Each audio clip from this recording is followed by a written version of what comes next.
The Yu family. That enormous warship was still wandering through space. Ever since Crow City was destroyed by Xia Fei, the original custodian Yu Peng had been promoted, going from a custodian of Crow City to a guard captain of the Yu family's main city. The main city, which was home to several 100,000 people of the clan, was enormous. As guard captain, he had 500 clan warriors under his command, and his salary doubled. The difference was like that between night and day. After sunset, the new guard captain quietly left the city and came to an orchard 30 kilometers south of the city. This was the Yu family's second-largest fruit production base. Apricots, peaches, strawberries, grapes, and other kinds of fruits had been planted across 6 million acres. There was someone already waiting for him under the peach tree. The pink peach blossoms were beautiful, and the flowers concealed the man's face. But from the voice, one could tell that this was the same person who had appeared at the swamp of Crow City. Warily looking around, Yu Peng cautiously said, "Why were you in such a hurry to find me? I was just promoted to guard captain of the city, so I can't go wherever I please." The man in the peach flowers did not answer his question, sternly saying, "The situation has changed." Yu Peng was startled, his brows furrowing. "What happened? Is that side getting impatient?" "Your guess is correct. That side truly can't wait anymore. We must give them an answer within 1 month. If we're late, we must bear the consequences." Yu Peng clenched his jaw. Easier said than done. They're in such a rush. Do they want us to force the patriarch? That'll make all our previous efforts be for naught. The man in the flowers helplessly shrugged. Provoking the patriarch will have dire consequences, but provoking that man behind us will have even more serious consequences. Yu Peng fell silent, acknowledging that this view was correct. "I didn't come to ask for your opinion, but to inform you that a few people will be coming in the next few days, and you need to let them into the city." Yu Peng grumbled, "I just took control over the city guard. I still haven't gotten the trust of my men." "That's your problem. I only came to inform you," the man coldly stated. "That group on Snake Isle is about to come back." Yu Peng was stunned. Then he sternly said, "So Yu Guding has emerged from seclusion? The Yu family is about to have its third law emperor."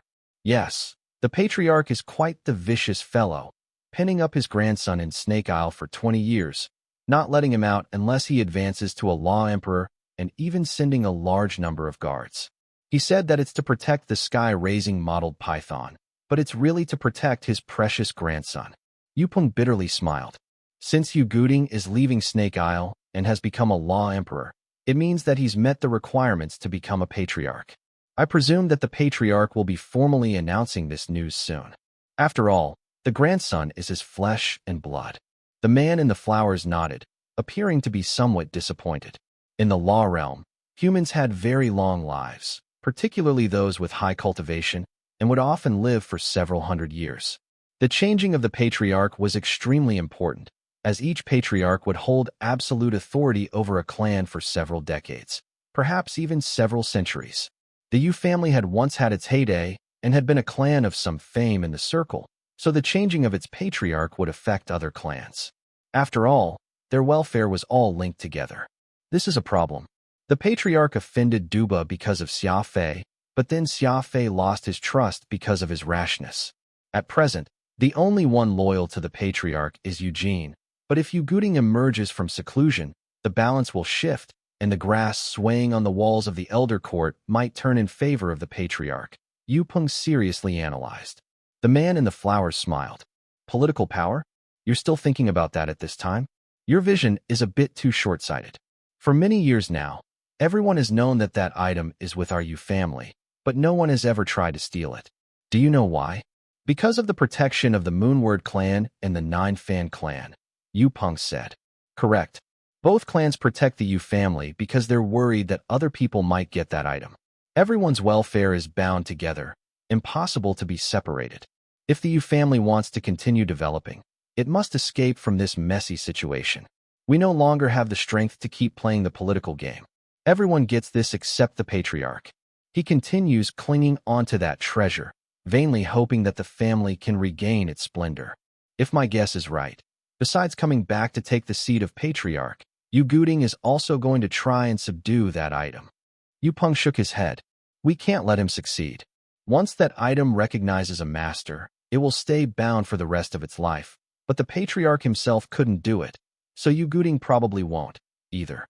In the end, it won't come to anything. The man in the flowers regretfully sighed. The patriarch might seem open and honest, but he's the most selfish of us all. Yes, as patriarch, he has never been corrupt, always impartially enforcing the law until now. But he has hidden the best and most important thing for himself. Yu Peng said, I know. In the Yu family, only two things are most important. One is the post of patriarch and the other is that item. These two things far surpass everything else. Even if Yu Guding is no good, Yu Guding will have sons and grandsons. If there's no change in the Yu family, those two most important items will continue to be passed down in that patriarch's lineage. The man in the flowers paused for a moment. Then he continued speaking. Thus, the Yu family must change, and for there to be change, blood must flow. Yu Peng said nothing, but he constantly stroked his short hair, appearing rather nervous. Great Law Sovereigns Hanggu, Qi Kong, Weston, Reese, and Lane, Law Emperor Guoyu, and Great Law Emperor Science. Remember these 7 names. In at most half a month, they will arrive at the Yu family, nominally for a law conference. You must watch them and keep an eye on all their movements. Yu Peng frowned.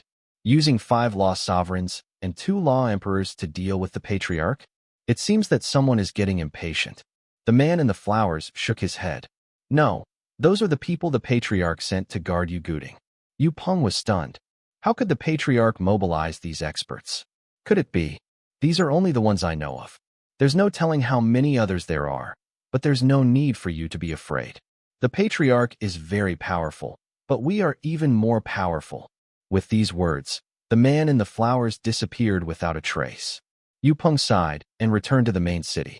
The night had settled in, and the lights of the Yu clan's main city seemed very enchanting.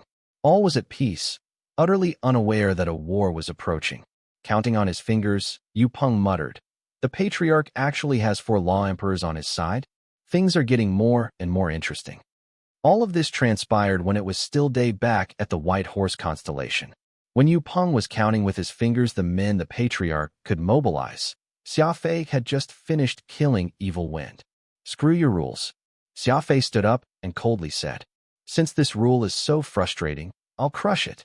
Furball excitedly ate while it nuzzled against Xia Fei, clearly agreeing with its owner. If Xia Fei had come to such a realization earlier, it would not have had to go through so much suffering. No fighting and only using pressure? This was probably the most frustrating battle Furball had ever fought. Now that Xia Fei had ignored the rules and killed Evil Wind, Furball felt all its frustrations being swept away. It must be said that Furball truly had a rather cheerful personality. It took only a while for it to return to its smiling and mischievous self. He felt an indescribable sense of relaxation, and he discovered that it actually was not that hard to break the rules. Was it not just some Dragon Ascension Martial Hall? What did it matter how formidable it was? He did not care. With a gangster-like aura, Xia Fei kicked aside the decayed cage. The alloy was brittle from Evil Wind's toxic gas and easily shattered. Lighting a cigarette, he began to walk back. Behind him, that giant cage, which had occupied a square kilometer, collapsed into a pile of debris. Many of the girls present saw this clearly, and they felt an indescribable feeling welling up within them. Xia Fei was wanton and unrestrained, despising the conventions of the world and tinged with danger. These were all elements that young women liked. Such was the reasoning behind the phenomenon of girls like bad guys. If Xia Fei had obediently completed the exam according to the rules, even if he got full points, he would never have drawn as much attention as with his frenzied display today. A young girl with a healthy tan shouted Xia Fei's name, her cheeks blushing. What are you so excited about? No matter how brash Xia Fei is, he still failed the exam. If that incautious fellow who accidentally killed an exotic beast gets deducted 1,000 points, Xia Fei will probably lose 10,000. A cold-faced youth next to the girl sternly said. The tan girl argued. He didn't fail. Xia Fei is much cooler than all of you. Did you forget how silly you looked earlier while being chased around by that exotic beast? Correct. That fair-faced, white-robed young man began to speak again. In this round, Xia Fei didn't lose. On the contrary, the rest of you lost. What do you mean by that? Smiling, The youth scanned the crowd and spoke in a mocking tone. Ask yourself honestly, during the exam, which one of you didn't want to kill those menacing exotic beasts? Yet none of you had the guts to strike. It wasn't that you couldn't beat them. You just feared the Dragon Ascension Martial Hall behind those exotic beasts. The young man spoke in a sharp tone, his tone aggressive. Someone with fear and apprehension in their heart will never be able to become a true warrior. If you were to encounter some powerful foe one day, I would wager that you people would be the first to turn traitors. While Xia Fei won the battle and failed the exam, at least he didn't lose his dignity. What about you? Everyone fell silent. The restraints of the rules had made this exotic beast exam even more frustrating than the math exam. They had clearly been able to beat these exotic beasts, but they could only stand around and be beaten. As warriors, how could they just accept this treatment? None of them had liked it, but the only one who actually stood up to fight it was Xia Fei alone. Who are you? Who gave you the right to talk to us like this? That's right. Speaking such arrogant words at such a young age, how were your parents educating you? The white-robed young man's words were stinging, and the candidates could not help but talk back. The young man did not answer, disappearing with a soft chuckle.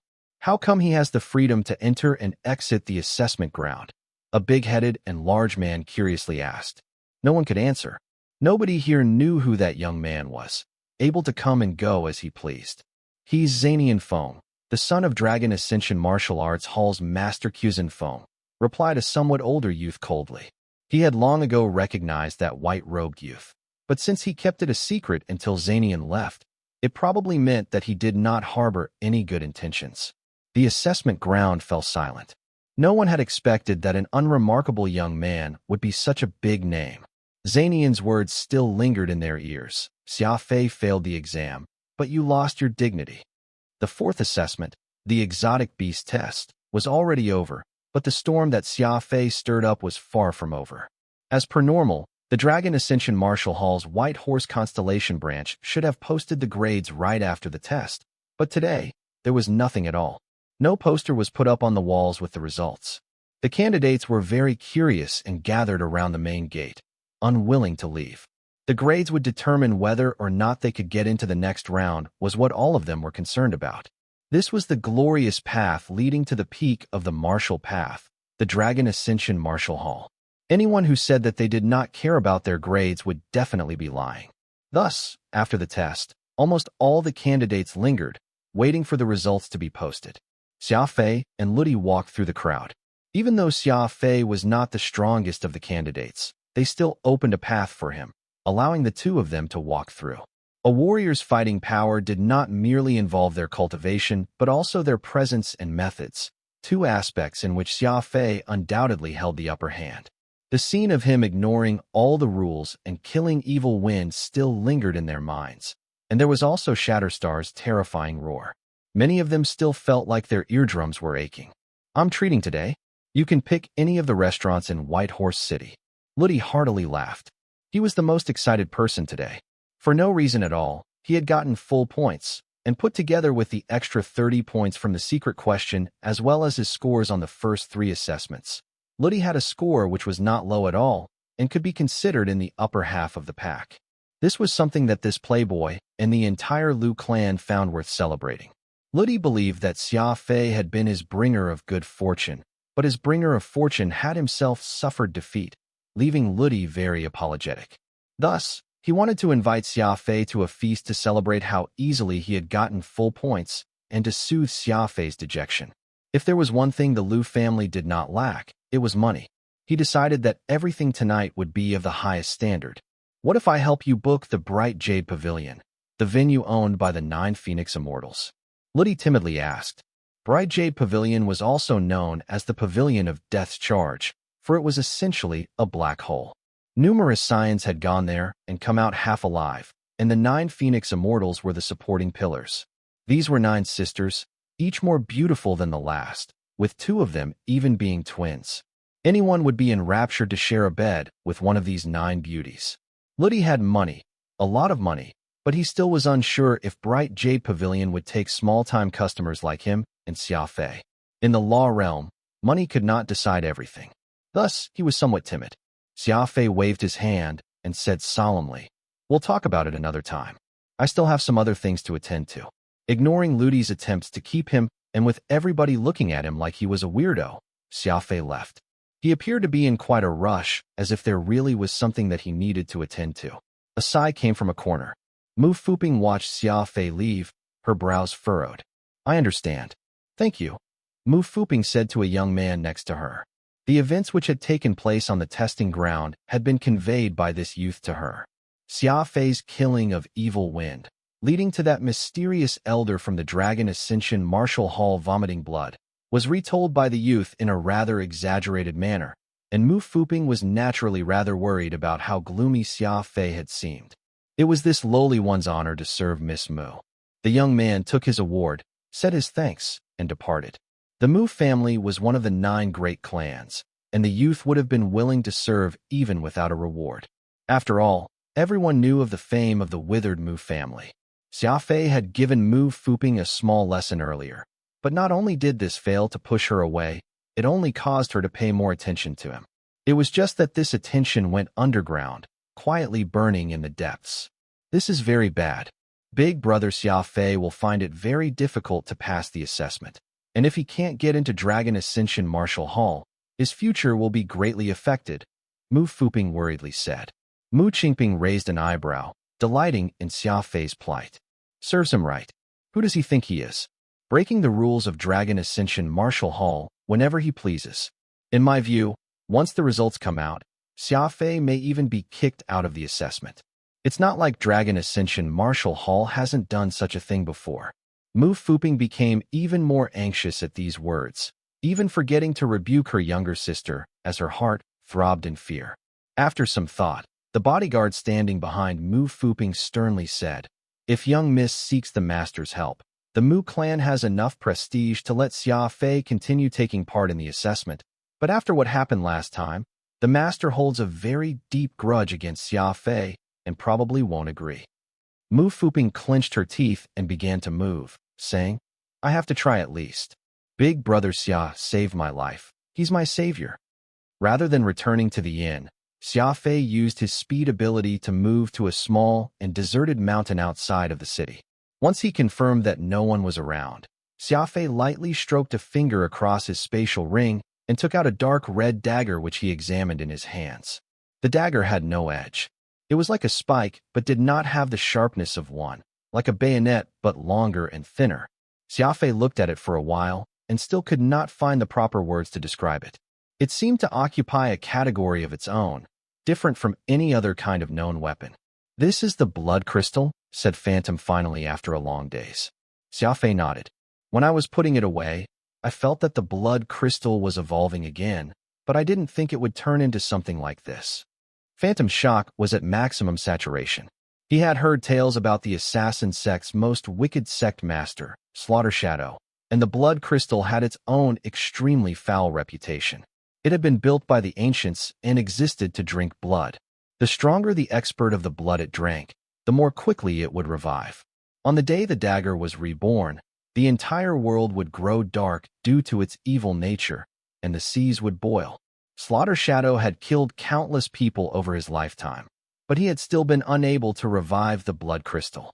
However, today, in Xia Fei's hands, the blood crystal had evolved again. Did this mean that this wicked dagger was going to be reborn? The first time, Xia Fei had used the power of the law of primal chaos to twist the attributes of the blood crystal, allowing it to absorb not just the essence blood of humans, but also the life of all living beings. Even if Xia Fei stabbed himself, the blood crystal would not show the slightest courtesy. From this, one could see how cruel it was. The second time was when the celestial zero hammer fell, causing the blood crystal to evolve again. Besides absorbing essence blood, it could send a portion of this energy to Xia Fei, allowing the user and the blood crystal to advance together. The blade had also become sharper and longer. This was now the third time the blood crystal had transformed. Could it be that this mysterious and cruel weapon was finally about to break out of its cocoon and reveal its ultimate form? Could it be that Xia Fei was about to realize the dream that Slaughter Shadow had failed to achieve? No one had ever seen the blood crystal's ultimate form, but this dagger's aura truly had changed. There was no doubting that. This dagger of yours is very strange. Lying in the ring, Lionheart Emperor Oro suddenly spoke. Xia Fei was taken aback. He had almost forgotten about this extremely powerful existence at his side. What do you mean by that? Its killing aura is no more. Oro shrugged his shoulders and said, I know. Whenever I took out this dagger before, I myself could feel its intense killing aura, but now, it's like a newborn infant, its aura pure and clean. Could the blood crystal have devolved? Oro shook his head. There's a theory that says that when a killer goes from a butcher to a killing god, their killing aura will gradually be hidden. When killing becomes a part of life, as routine as eating and sleeping, the killing aura will naturally disappear. This is a kind of state, a state where killing has reached its apex. I'm not sure about anything else, but I can clearly sense that this dagger has a life force. Look at its dark red color. If you stop killing, this hue will slowly recede, and when the red is completely gone, the blade will have died. A weapon with a life force. Xia Fei was stunned. To keep the blood crystal alive, he would have to kill constantly. Otherwise, the dagger would die. This was far too wicked. It forced Xia Fei to make a choice. He must keep killing to sustain the dagger's life, or he would have to give up on this peerless and wicked blade, allowing it to become a piece of scrap metal. The reversal of the law of primal chaos, the reinforcements of the celestial zero hammer, all of it would be for naught. An attentive person might have noticed that the Yu family had become much more heavily guarded as of now, with sentries posted both out in the open and in the shadows. In the main city, there were clearly many more strangers who seemed to be in a hurry. As Xia Fei passed through the spatial gate and returned to the Yu family, he happened to run into an old man wearing a large bamboo hat. He had a pair of sharp eyes that could pierce through everything, and when these eyes passed over Xia Fei, he could not help but shiver. Xia Fei, why are you coming back now? Yu Hua said in surprise. As if they had made an appointment, Xia Fei, the mysterious elder, and Yu Hua had arrived almost at the same time. There's a small problem in the Dragon Ascension Conclave. The test has been suspended for 3 days, so I came back, Xia Fei breezily said.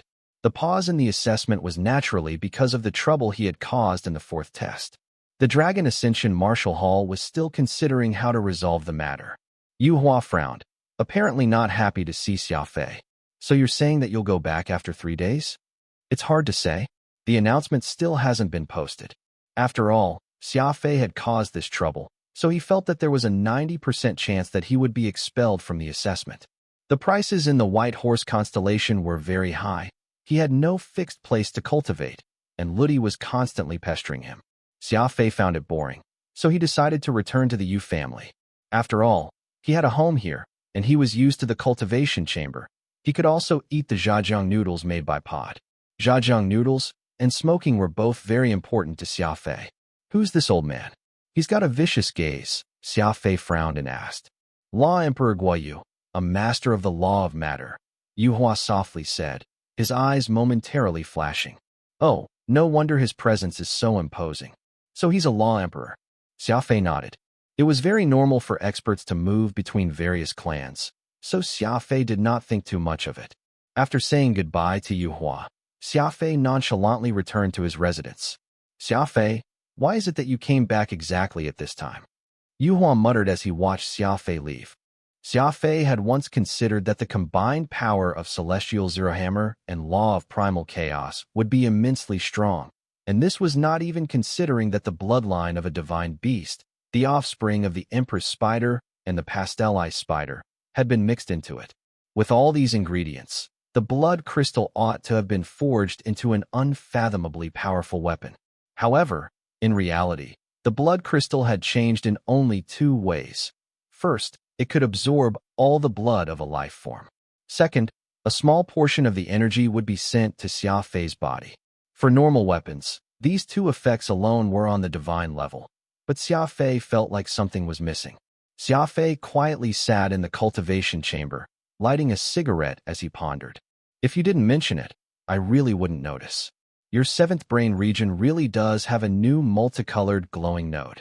You're sure that it's because you killed Evil Wind today? Phantom asked. Xia Fei nodded. I'm certain. This is the first actual battle that Blood Crystal has been in since it was modified by the Celestial Zero Hammer. I clearly sensed the energy absorbed from evil wind being sent to the seventh brain region, forming this unremarkable existence. Earlier, when I accidentally cut my finger on blood crystal, I sensed it sharing some of the absorbed energy with me, but that energy was so weak that I didn't care about where it ultimately ended up. But today, blood crystal absorbed somewhat more energy, and that was when I noticed this new change. Phantom was confused at first and then delighted. I told you ages ago that the blood crystal is the assassin sect's greatest secret, its most precious treasure, but you didn't believe, always taking it as some stupid knife. Now, this stupid knife is showing its true strength. This energy in your brain is extremely pure, many times purer than origin crystals that have been purified. Though I don't know what purpose it has, it's definitely not a bad thing. Xia Fei pursed his lips. Phantom's analysis seemed to be biased toward his sect. To him, while this little ball of energy in his brain region might not be dangerous, it still left him very gloomy. This was because Xia Fei never liked things that he did not understand or could not control. After thinking it over, Xia Fei told Lionheart King Oro about this matter. He was not in a very good mood today. Seeing Xia Fei act all wanton and unrestrained had stirred up his memories. This old man was even crazier than you were back then. Oro had spent the entire afternoon repeating this sentence. He had no freedom, and when he saw Xia Fei instantly kill that quasi-divine beast without regard for the rules, he could not help but be aggrieved by his lack of freedom. A human, a beast, a ghost, a robot, a little grass, and a death-seeking demon. This was the composition of Xia Fei's current party. There was no doubt that it was a powerful party. Furball was a mighty holy beast. Phantom was a master pharmacist. Pod was a king with the highest authority over the robot army. Peacock Blue was the most tenacious of the 30 immemorial mystical armaments. And Lionheart King Oro was a major figure of the demon race, whose cultivation was probably as high as the heavens. Xia Fei was fortunate and blessed to have such powerful companions. But in this powerful party, he did not have a single one who was somewhat normal. Even the most obedient Pod was a workaholic and could not rest for even a moment. To be more precise, Xia Fei could not be regarded as normal, either. He was the infamous madman Xia, a weirdo who never did anything that made sense. His reputation as a freak was gradually spreading through the law realm. I'm not sure. The blood crystal has been modified into an all-new category by you, and only a ghost would know what sort of rank it was at or what abilities it has, Lionheart King Oro brusquely said. The more Xia Fei ran amok in front of him, the stronger Oro's desire for freedom became. Alas, there was still a long time until the contract's term of 3 years was up, and he needed to continue to endure. Xia Fei blinked, and then he very earnestly said, "Trust me when I say that not even a ghost would know." Oro rolled his eyes. "You've asked a ghost?" Xia Fei firmly nodded. He had just asked Phantom a few minutes, so he was telling the truth. "Bah, I'm not going to be bothered with you." Oro waved his hand and said, "The moon tonight is pretty good, and I'm suffocating to death in this spatial ring. Find some place with no one around and let me out to see the stars." Although the Yu family was based on a ship, it was a very large ship with all kinds of terrain, even deserts and seas. Lionheart King Oro felt depressed tonight and wanted to see the moon. Xia Fei naturally would not refuse his request. This demon who sought death was an important support for Xia Fei, and in the future, he would learn the law of life from him. Roaring Tiger Park was Xia Fei's territory, and it was a rarely frequented, desolate, and shabby place. Xia Fei thought that it was a safe place, so he used his speed ability to go to the park. Tonight, it was Gu Tong standing guard, so Xia Fei sent him home. He sat on the edge of the canyon and took out the giant ice coffin. Lying in the coffin, Oro could see the moon and the stars. "Why don't I teach you everything now so that you can free me a bit earlier?" After a bout of sighing, Oro asked. Xia Fei firmly shook his head. "You're of great importance, so you need to keep your word. Didn't we already agree? If in 3 years that foe of yours hasn't come to find you, I'll kill you. Even if he comes to find you the day right after the 3 years have passed, I won't make the slightest complaint." Xia Fei spoke sincerely, seemingly taking on an enormous risk, and Lionheart King Oro found that there was not anything else he could say. He was very confident in the formation he had laid down, confident that his foe would not be able to track him and Xia Fei down.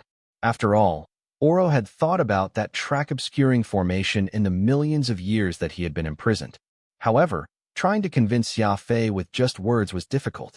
While he had a high cultivation, he was no match for Xia Fei when it came to reasoning, and besides, Xia Fei was never one to be reasonable. Xia Fei disliked the artificial moon very much, but he was still enchanted by the distant river of stars.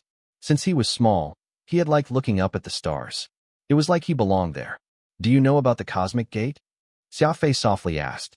He was passionate about exploring the unknown and had never stopped. From the moment he learned about this gate in the universe, which represented the highest level of energy, a gate leading to the unknown, Xia Fei placed all his focus on it.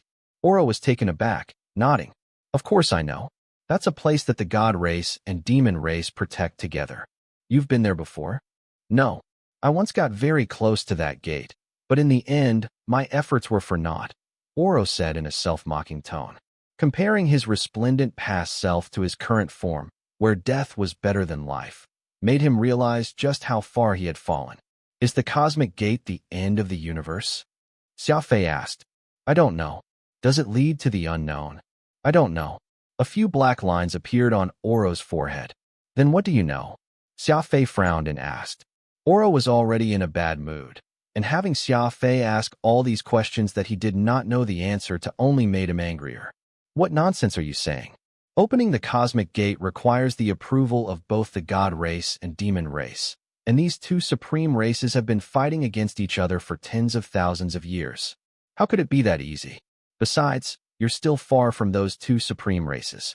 As a minor character, you must be one of those who can never sit still. Humans are truly naive for a puny lost sovereign like you to dare think about glimpsing the cosmic gate." Xia Fei did not mind Oro's words. There was a light smile on his lips as he softly said, "I've been able to persist until now because I believe that everything is possible. One day, I will get a look at the cosmic gate." It was a soft but determined voice. Oro could not help but be moved by this intense desire to explore the unknown. The cosmic gate guarded by the two supreme races represented the highest power, the greatest secret of this vast universe. While Oro admired Xia Fei's resolve, he did not actually believe that Xia Fei could ever get close to that most mysterious existence of the universe. 100 meters away from Xia Fei, there was a soft chortle.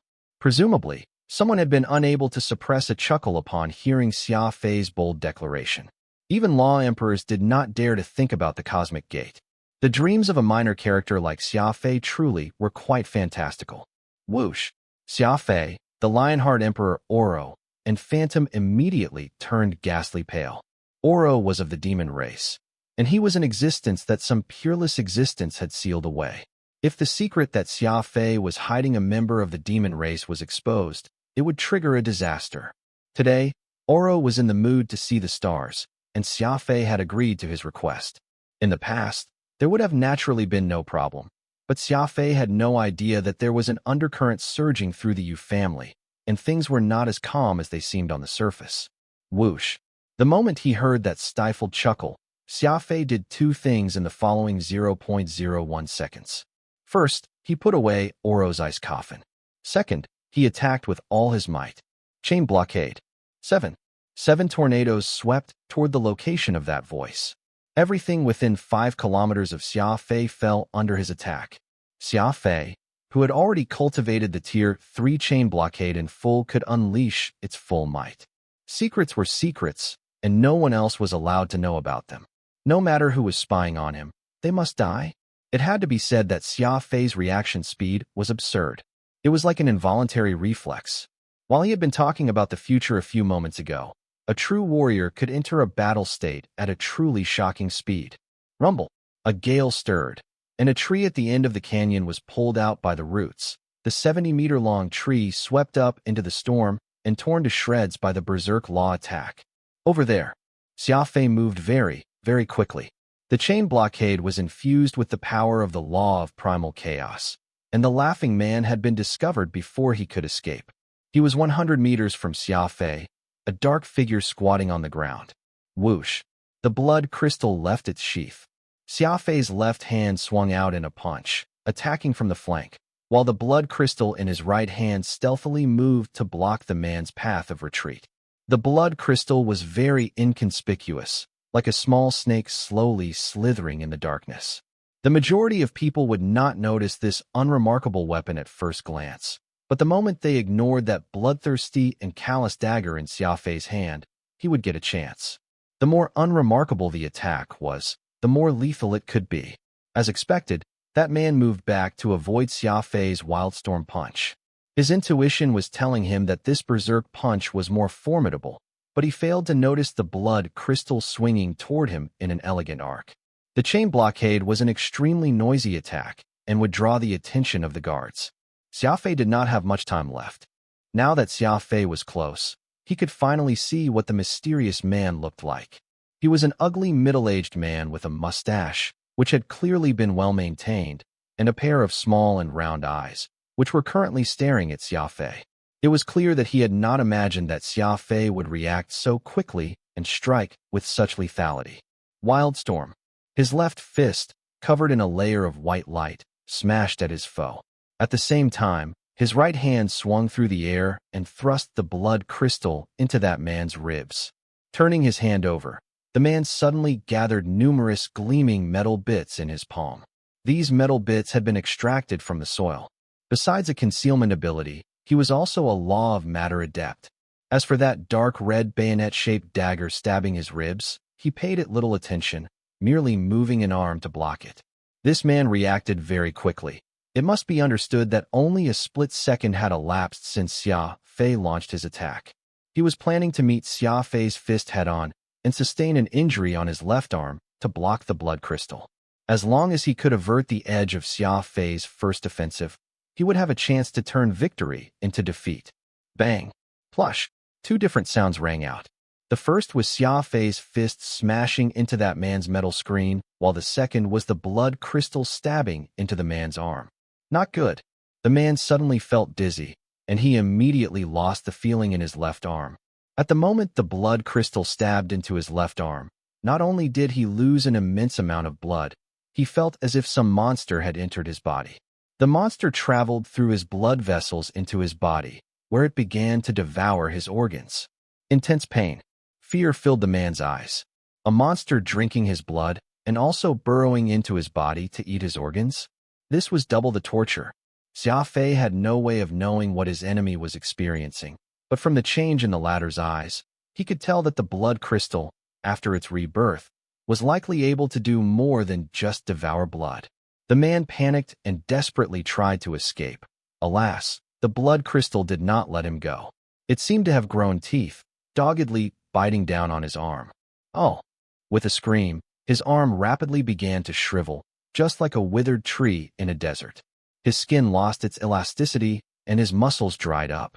His desire to live overcame the fear and pain, and that man struggled for all he was worth, tearing off the entire arm that the blood crystal was attached to. It was a gruesome sight. Xia Fei was stunned.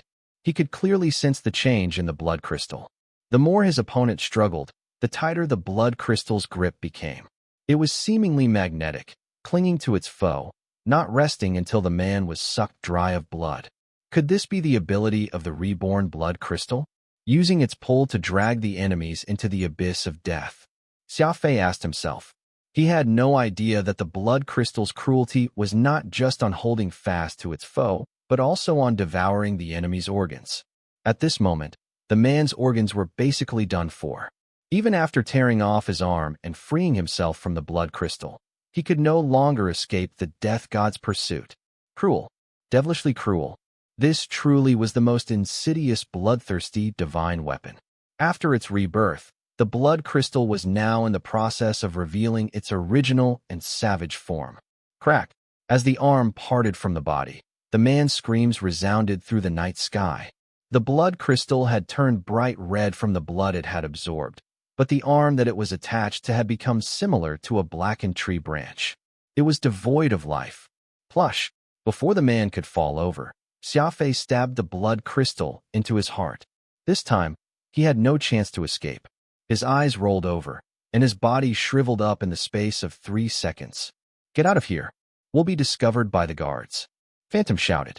Xia Fei hastily pulled out the blood crystal and prepared to flee the crime scene, but before he had a chance to step away, a white light suddenly attacked him from the rear. Crafty approach. Xia Fei forced his body to turn around and, crossing his arms, decided to take the attack directly. This enchanting luster was the classic sign of a spatial tear. With this powerful momentum, it was clear that the attacker was much stronger than Xia Fei. Xia Fei's brows creased. He was very uncertain if he could actually take this sudden attack. Whoosh! Xia Fei was ready to be badly wounded. But when this spatial fissure was 1 meter away from him, it suddenly shot upward and into the clouds. Xia Fei, why is it you? Yuhua appeared next to Xia Fei in a flash of light, exclaiming, "That was close. I almost injured you." Xia Fei broke into a cold sweat. It was no wonder that attack had been so fast and powerful, far beyond the ability of his speed and movement techniques to escape. It was because the attacker had been Great Law Emperor Yuhua. If Yuhua had not drawn back his hand at the final moment, the consequences would have been very serious. Yuhua saw the shriveled corpse on the ground and frowned. This was the old master's friend, Great Law Sovereign Qian Yuli. How could you kill him? The old master will definitely blame you. Xia Fei said nothing. What? Was he going to tell Yuhua that he had taken this man's life because he had learned about the existence of Oro? Don't panic. I have a plan, Yuhua said as he patted Xia Fei on the shoulder. Swoosh, swoosh, swoosh. Tinsome figures suddenly appeared. The Yu family's guards had arrived at the scene, and their leader was unexpectedly Yupeng. Xia Fei, Yuhua, why are you two here? Yupeng placed a hand on his waist and questioned.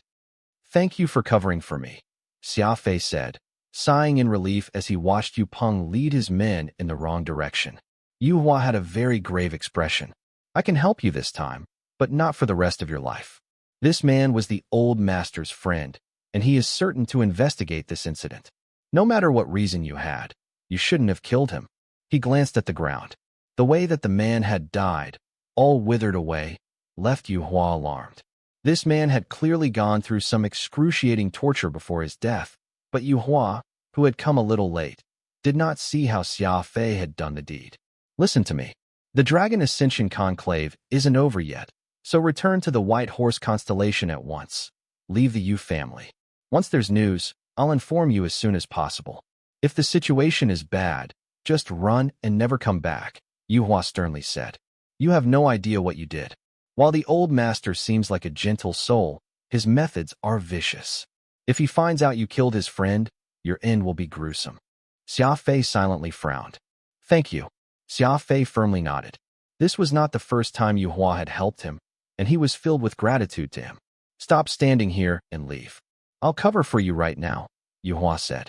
Remember, leave early tomorrow morning, quietly and inconspicuously.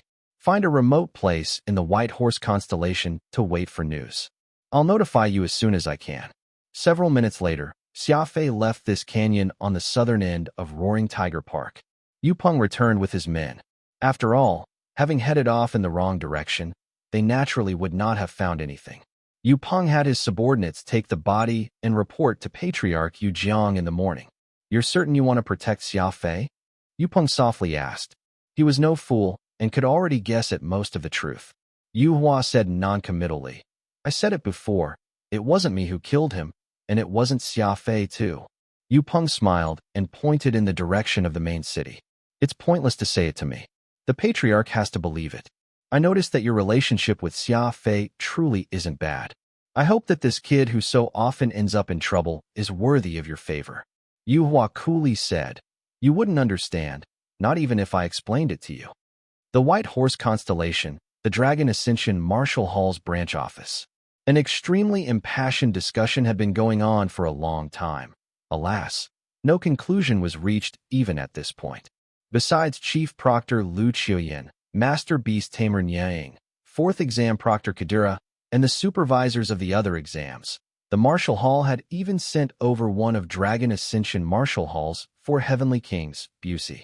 Beneath Hall Master Quzhen Feng, the 4 Heavenly Kings wielded the most authority and had the highest cultivations. For Busey to appear for the initial assessment personally was proof of the importance the Marshal Hall had attached to this matter. Lu Qiuyan had a cold and aloof face, playing her part as the classic Iron Lady as she said, "Lord Busey, I don't quite understand what you mean. Since the one who started all this was the candidate Xia Fei, why shouldn't we disqualify him from participating?" Busey was black and the only human among the four heavenly kings. He had a young face, but those who knew him understood that Busey had been at the Hall Master's side for 80 years, his true age approaching 200.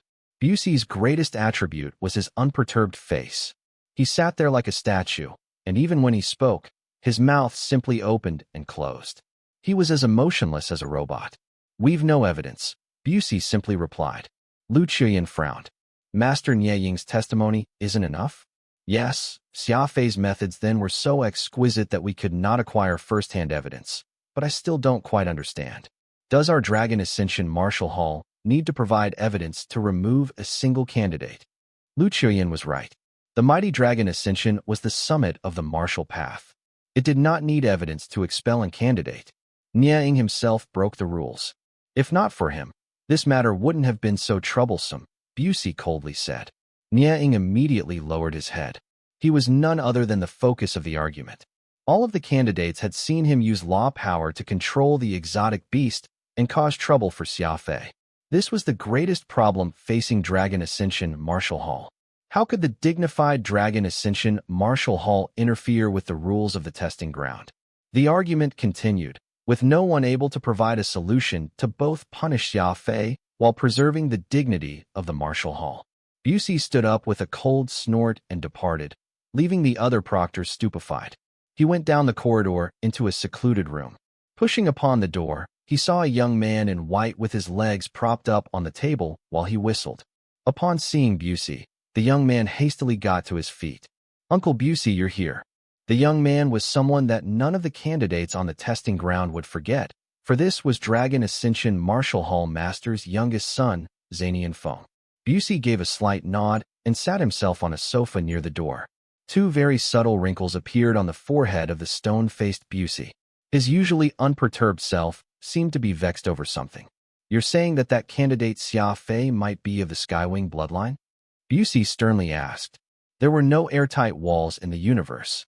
Yu Jiang knew about the problem with Xia Fei's background, as did Yu Hua, and now, one of the four heavenly kings of Dragon Ascension, Busey, knew as well.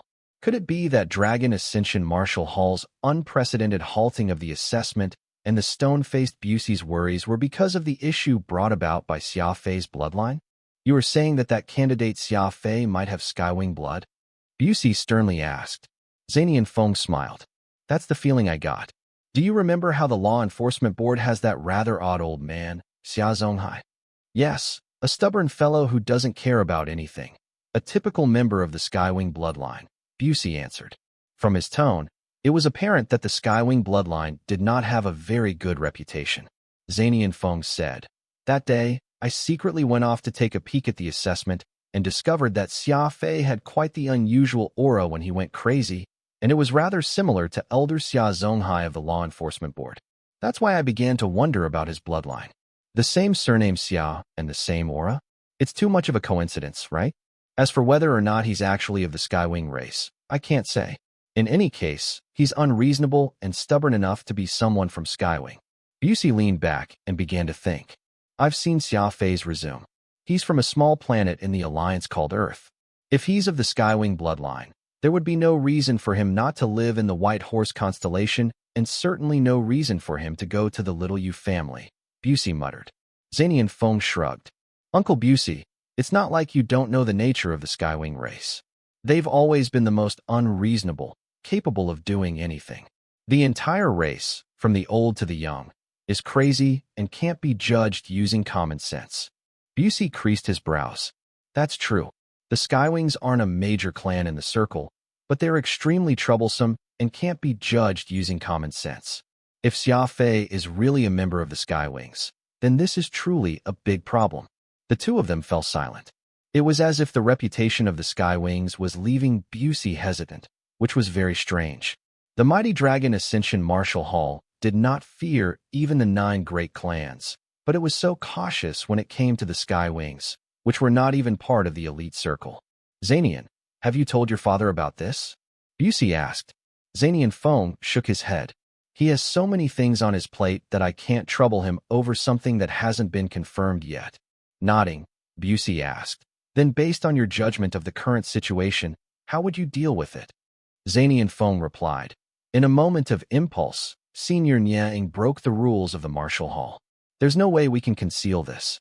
Meanwhile, no one can tell how Xia Fei managed to control the exotic beasts. If you punish Senior Niang and not punish Xia Fei, Old Nia's personality won't let him accept it.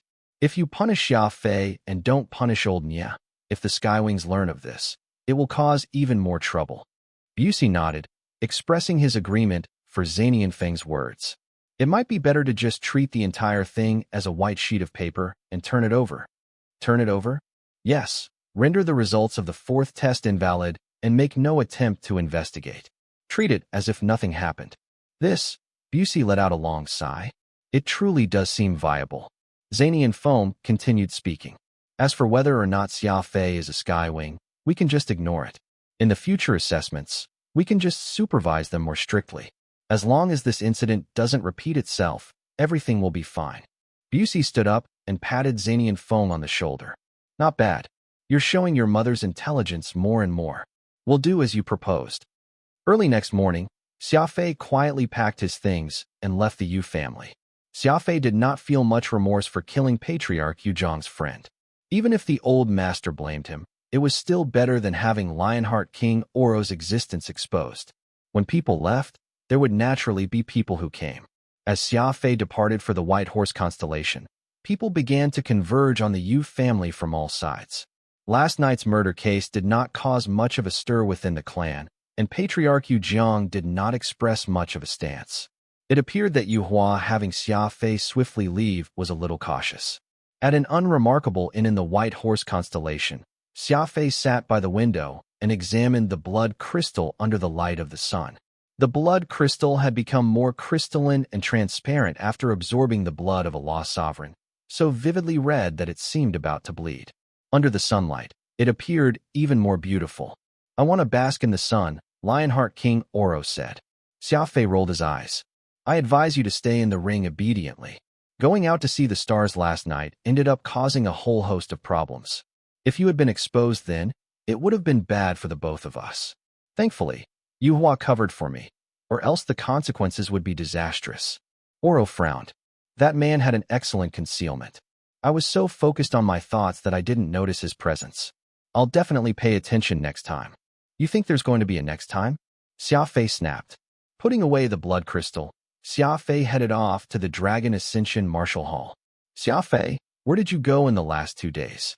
Ludi came up to meet him, a hint of annoyance on his face. The fourth assessment's results were cancelled, and everyone's grades were made 0. You weren't punished either. Xia Fei nodded. This result was rather outside his expectations, but being able to continue in the assessment was a good thing. He knew that the Dragon Ascension Martial Hall was powerful, and if he wanted to advance to the God race and get close to the Cosmic Gate one day, the Dragon Ascension Martial Hall was undoubtedly his first choice, the path that could get him the closest to his goal. It's nothing for you, but I managed to get a full score, yet it ended up being cancelled, Ludi said in frustration.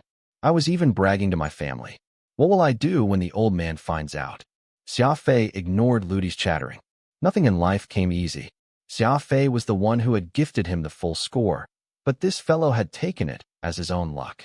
Though the fourth assessment's results had been nullified, the points from the secret question were still distributed.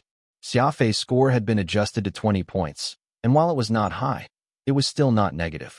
He was now free of the awkwardness that came from being at the very bottom of the list. After looking at the notice and the results list, Xia Fei planned to leave.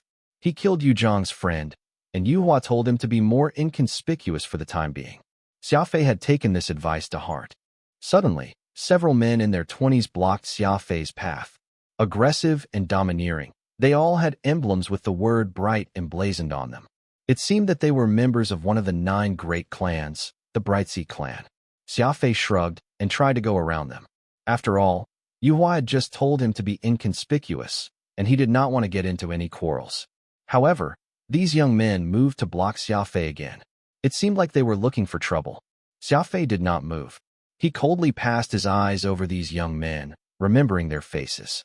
Several of the Bright Sea clan members opened a path, allowing a freckled fellow to swagger over.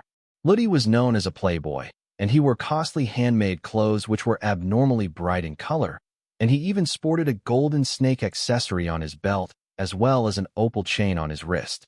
When he walked on the streets, he would often get looks from the young ladies. However, when compared to this freckled man, Ludi suddenly seemed much less bright, his opal chain less dazzling, and his little golden snake accessory rather ugly. There was not even a need to talk about Xia Fei, who usually wore simple attire. The freckled man was bedecked with glittering jewels, such that wealthy ladies would probably vomit blood with envy. He flashed under the sunlight as if he was afraid that others would not know how rich he was. That ring of vein jade on his left hand alone was worth 10,000 grade 4 crystals. It was a good thing that he was from the Bright Sea clan. If he had been from some minor house, someone probably would have marked him already. "You're Xia Fei?" The freckled young man placed his hands behind his back as he ambiguously asked him. Xia Fei lightly nodded. He had always been a bit of a hooligan, and even when he was standing in front of a scion in his cheapest exercise clothes, he would not feel the slightest bit awkward. Xia Fei's relaxed and laid-back personality angered this young man standing across him. The latter felt that the poor should be meek, yet Xia Fei clearly did not understand his poverty. There was even a hint of scorn on his lips, as if he was looking down on the latter. "Miss Fooping of the Mu family isn't in existence at your level. If you know discretion, stay away from her," the freckled man said to Xia Fei, attempting to suppress his disgust for the latter. "Mu Fooping?" Xia Fei asked. "You actually dare to utter Miss Fooping directly by her name?" the freckled man angrily asked. "If you can't call someone by their name, why even have a name in the first place?" "You." The freckled man was furious, but he continued to restrain himself, telling himself to maintain his composure. After all, he was from one of the 9 great clans, and he could not allow himself to be angered by some small fry like Xia Fei. In any case, remember that she's a member of the 9 great clans, not someone as insignificant as you can get close to. The Yu family? If I make the call, even their patriarch must bow his head to me. Take a good look at the emblem on my chest. Saying this, the freckled man turned to leave. Today was very strange. He was superior in both background and wealth to Xia Fei, yet in front of the latter, he still felt like he was a beggar. Xia Fei's attitude, which did not seem to care for anyone, was like something innately imprinted to his very bones, and it was very hard for others to imitate it. "I forgot," Xia Fei softly said. The freckled man turned around and stared in disbelief at Xia Fei, his face pale. "Say that again?" "I forgot whatever it was that you said moments ago," Xia Fei said, making sure to pronounce every word clearly. Whispering and soft chuckles came from the surrounding crowd. There were quite a few candidates gathered in front of Dragon Ascension Martial Hall to look at the list. These warriors from minor clans did not even dare to breathe too loudly in front of the 9 great clans. But Xia Fei retorted in the most disrespectful fashion, and that garnered a glance from everyone. The kind-hearted worried for Xia Fei, but even more of them felt excited to see someone else suffering. Nothing good would come from provoking a member of the 9 great clans, especially for someone like Xia Fei who did not have any backing. Phantom covered his face and sighed. He was well aware that Xia Fei's personality was like a spring. The stronger one pressed him down, the harder that indelible streak of stubbornness would bounce back. A young man in white watched from a distance, his eyes flashing. He was none other than Xia Fei, the youngest son of the Dragon Ascension Martial Hall's master. Xia Fei seemed to be very satisfied with Xia Fei's performance, mumbling, "Similar, truly too similar." The giggling and chuckling from the crowd was ear-splitting, and it sounded like they were mocking to the freckled young man. Whoosh! A silver knife appeared in his hand, its tip pointed at Xia Fei's throat. The freckled man swallowed and sternly said, "Say it again and die." Xia Fei's lips curved upward, and then he opened his mouth. At the same time, his left hand began to move toward his spatial ring. "No, he's a member of one of the 9 great clans," Phantom shouted. No one understood more than him that when Xia Fei struck, it was always with lethality. Aura was something that was very hard to describe, and Xia Fei was concealing a murderous aura. Though he normally seemed very witty and meticulous, like some happy-go-lucky person, Anyone who truly attempted to test his bottom line would not meet a very good end. The knife that this freckled fellow from the Brightsea clan had taken out was not very sharp, and the hilt was studded with expensive jewels of various dazzling colors. This was truly a scion of a wealthy clan, for even his knife had so much work put into it. Xia Fei's aura instantly changed when that knife was taken out. Initially, he had regarded this freckled man as a crazed dog, and Xia Fei was not one to stoop to a crazed dog's level. However, now that this crazed dog bared its fangs at him, he naturally needed to give it a good beating. His eyes turned sharp and vicious. This cold and indifferent gaze of his was something that Xia Fei had developed through numerous lethal battles. Coupled with the sudden increase in killing intent, it caused that freckled and plump face on the other side to twitch. "Kid, you're seeking death." With a flash, the knife pushed for Xia Fei's throat. Xia Fei stroked his hand across his spatial ring, and a knife appeared in his hand. It was the October flying snow. Xia Fei did not want to reveal the cruel blood crystal out in the open. Besides, while his opponent's knife was incredibly extravagant, it was so fragile that it could not take even a single blow. Xia Fei would have never used it himself, as in his eyes, a knife had only one purpose: to kill. He would have no interest in a knife that could not kill no matter how extravagant it was. The blades of the knives met, and with a crack, October flying snow sliced through that beautiful knife as easily as if it had been cutting melons. The knife showed no signs of stopping, and before the freckled man could react, October flying snow had already returned to Xia Fei's ring. Xia Fei moved far too quickly. Nobody was able to make out what had just happened. The next thing they knew, the freckled man and his 7 cronies had already fallen to the ground. Each one had a faint line across their neck. Sly thrust. This was the classic sly thrust, killing without drawing blood, the greatest assassination technique of the assassin sect. "Xia Fei, how could you kill someone from one of the 9 great clans? We're done for this time. I think that you should start running. If those big shots find out what you did, it will be a disaster," Phantom frantically said. Xia Fei frowned and sternly said, "It's not right." "What's not right?" "These people were too weak," Xia Fei said. Phantom was startled. Xia Fei was right. While the freckled man had been very aggressive, he had had no strength at all. At most, he had been a common law warrior, and his subordinates were even worse.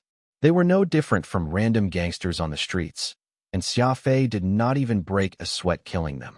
In the circle, where strength was so revered, someone who dared to make a challenge with this level of strength was suicidal. Murder. Xia Fei killed members of the Brightsea clan. "Let's get out of here. Don't want the 9 great clans to vent their anger on us." Those candidates from minor clans were shocked as could be and began to leave. Ludi, after a moment of hesitation, decided to continue standing at Xia Fei's side, putting on a righteous face. Surprisingly, this fellow was rather loyal. Clap, clap, clap. Clapping came from behind them, and then the white-robed Zanian Feng walked out with a smile.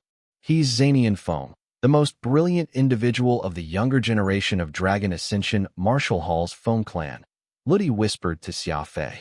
Ludi was actually a rather good person. It was just that he talked too much. He had already told Xia Fei about Zanian Feng's appearance throughout the assessment several times, so Xia Fei already knew about this famous individual. Excellent work. They actually got off lucky, only getting death for daring to impersonate themselves as members of the 9 great clans, Zanian Feng coolly said.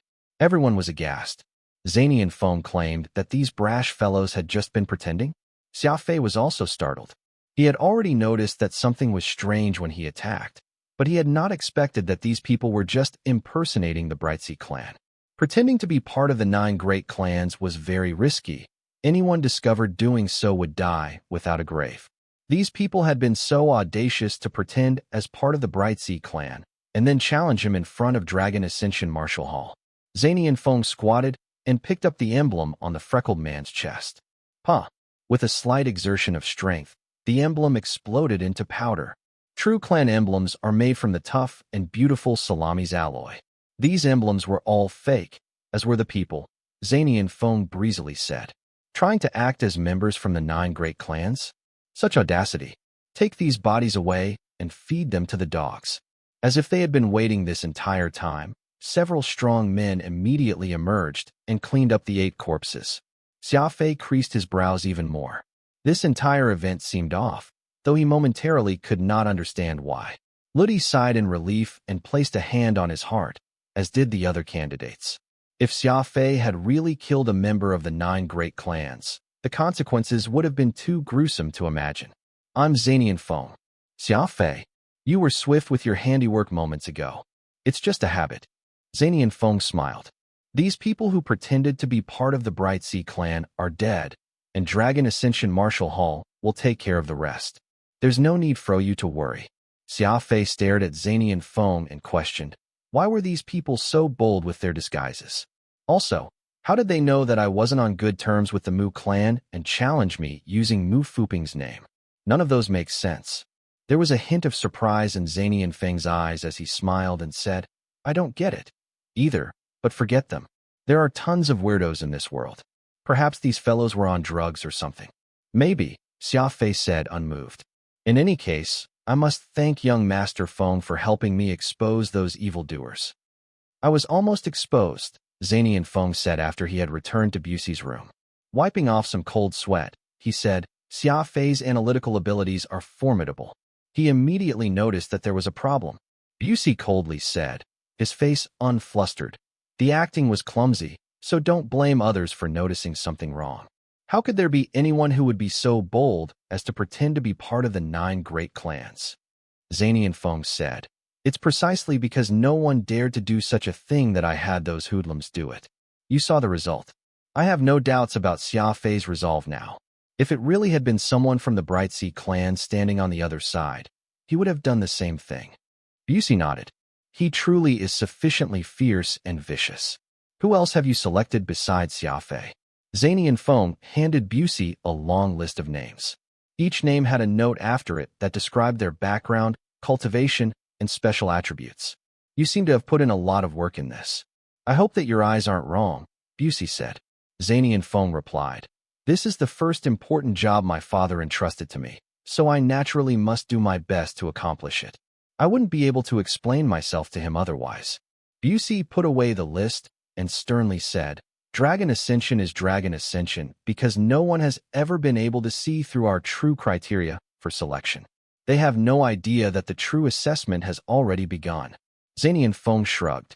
The candidates are quite pitiful, believing that the score decides everything. Little do they know that we don't even look at it. In a rare sight, Busey cracked half of a smile.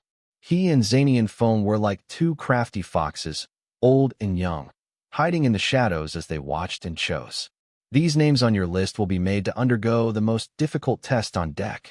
As for whether they can pass, that will depend on their luck and their strength, Busey said. Zanian Feng nodded, a sharp glint in his eyes. The true assessment is finally about to begin.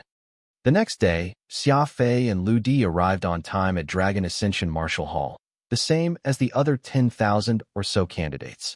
Not even in their dreams would these warriors, who hoped to one day enter Dragon Ascension, think that the vast majority of them had already been eliminated, even though the assessment had yet to conclude. The more than 10,000 warriors proudly stood on the testing ground. None of them knew what sort of assessment would be coming next, and their hearts were uneasy with fear and trepidation. Lu Chuyin coldly came onto stage, sternly saying, the final 3 assessments will be merged together, and the location and method will also be different. Each spatial gate has names next to it. Please enter the testing ground according to your name. I wish you good luck. After these short opening remarks, the candidates began to enter their respective spatial gates.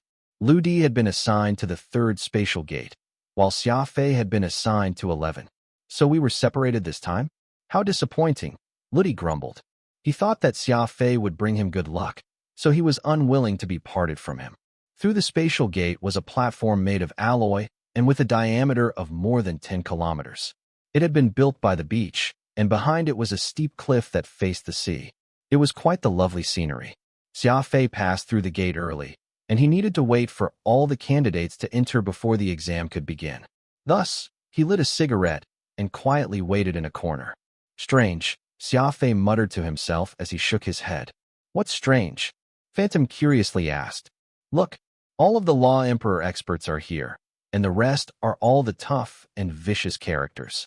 Just like what Xia Fei had said, This group he had been assigned to was a terrifying one. Around 50 of the warriors taking the initial assessment had Law Emperor cultivation, and all of them had been assigned to his group. The remainder, while somewhat inferior in cultivation, were all still experts. Many of them were also fellows who had passed the secret exam with Xia Fei. This was only the beginning. When the proctor entered, the situation reached its climax. A dark-skinned man wearing a black armor appeared, after which the spatial gate closed, sealing off the testing ground. "I am Busey, the proctor for this group," Busey tersely said. "The 4 heavenly kings. One of the 4 heavenly kings of Dragon Ascension is our proctor." "No way. Isn't this only the initial assessment? Why is one of the 4 heavenly kings showing up?" The candidates chattered, all of them stunned. Xia Fei did not recognize Busey, but he could tell from the surrounding conversations that this dark-skinned man held an extremely high status. "There are King Kong eels in this sea. You have 1 hour to hunt them down. The passing score is 100. Your time starts now." Busey glanced down at his timer as he sternly spoke. Everyone was taken aback. The exam had begun just like that, without any sort of opening remarks. King Kong eels were a kind of extremely powerful aquatic exotic beast. Killing 100 of them in 1 hour? This meant killing one every 36 seconds. Were these conditions not too harsh? "Not starting yet? Does none of you want to get into Dragon Ascension Martial Hall?" Busey casually asked. Splash, splash. Only now did the candidates frantically jump into the cold waters, not even attempting to complain. Killing 100 King Kong eels in an hour? This was not an assessment. This was practically hurrying them to their death. Without even realizing it, Xia Fei had actually managed to squeeze his way into Dragon Ascension Martial Hall's watch list. Numerous experts had gathered at the Dragon Ascension Conclave, the vast majority of the circle's geniuses included.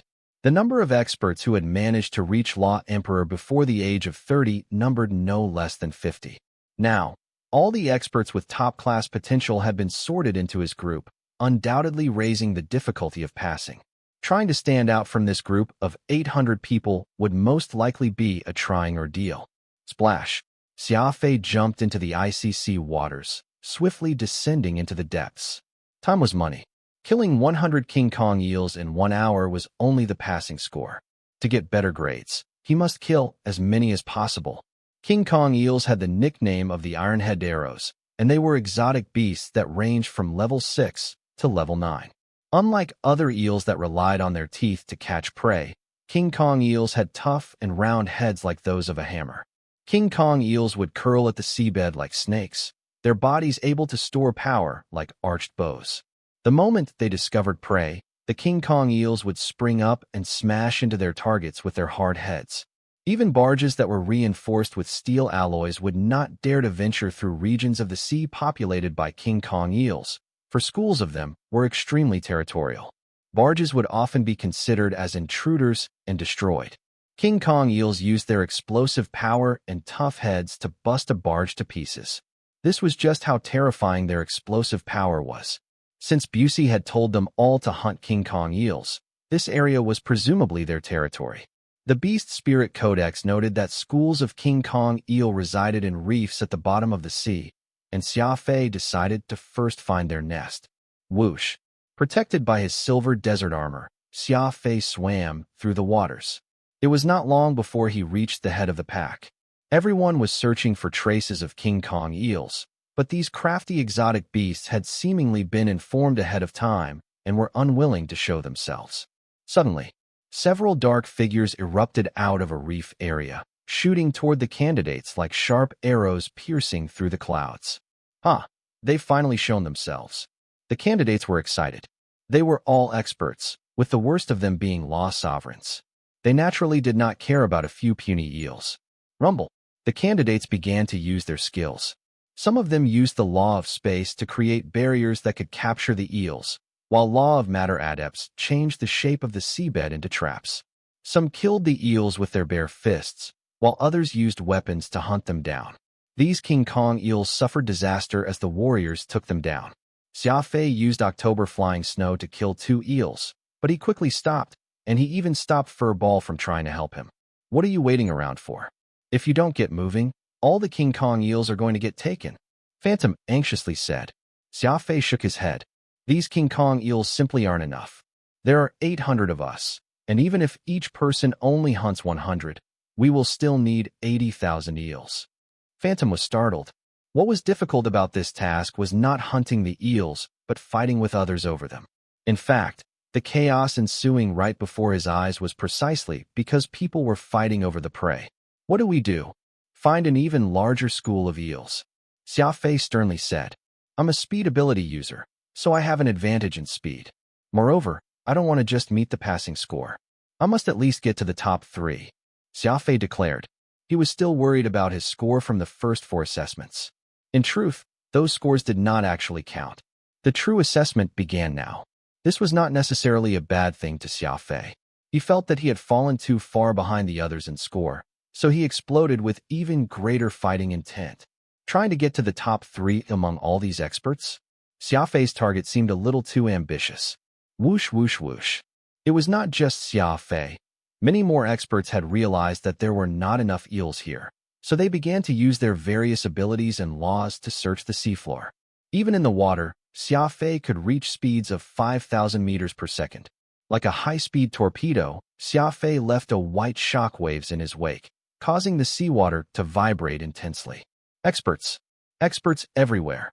The King Kong eels living in this region of the sea suffered tragic fates. Even if they burrowed into the sand, they would be dragged out. This was no hunt. This was a massacre. This is the place. Xia Fei spent 20 minutes finding a suitable location, a massive region of spongy black reef with a diameter of 50 kilometers. The total weight was in the millions of tons. Furball. The waiting furball growled in reply, his sound wave traveling through the water. Under the water, Xia Fei needed to use his armor's oxygen system, but Furball did not need this. He could even go to sleep on the seafloor if he wanted to. This was most likely due to the powerful life force holy beasts possessed. Rah! As Furball roared, numerous King Kong eels flew out of the giant reef in fright, trying to escape from this sound wave that made them feel uneasy. It's here. Exhilarated, Xia Fei used all the killing techniques he had learned in his lifetime. On the platform, a screen appeared next to Busey. On this screen were the names of the candidates and the number of King Kong eels they killed. The identification plate carried by each candidate had a special function, capable of recording their progress in the assessment. Zany and Feng stood next to Busey, watching the screen as well. Uncle Busey, these candidates are truly fortunate to have you as their proctor, Zany and Feng said. Busey replied, I'm already here, so it's only proper for me to take a look at the assessment as well. Zany and Feng smiled. It's probably because my father was somewhat uneasy over this being my first time as the scouter, so he requested your assistance. Busey was a straightforward fellow and nodded without apprehension. The scouter is an important role responsible for selecting talented candidates. Normally, it's a job carried out by an experienced elder of the martial hall. In my first time as a scouter, your grandfather sent someone to observe me too, so there's no need for you to be concerned. Zany and Feng shrugged. I'm actually fairly confident with my eyes. Look, the ones I've pointed out, Lin Suchuan, Freddy, Bang Wei, Miliang, all have pretty decent grades. From the very start, they have occupied the top spots. Busey replied. Xia Fei, whom you also pointed out, only has 2 points though. Zany and Feng was speechless for a moment. Uncle Busey, you should understand that it's not just rank that matters when it comes to warriors, but also aura and willpower. Xia Fei's rank might be a little low, but he has the aura of an elite warrior.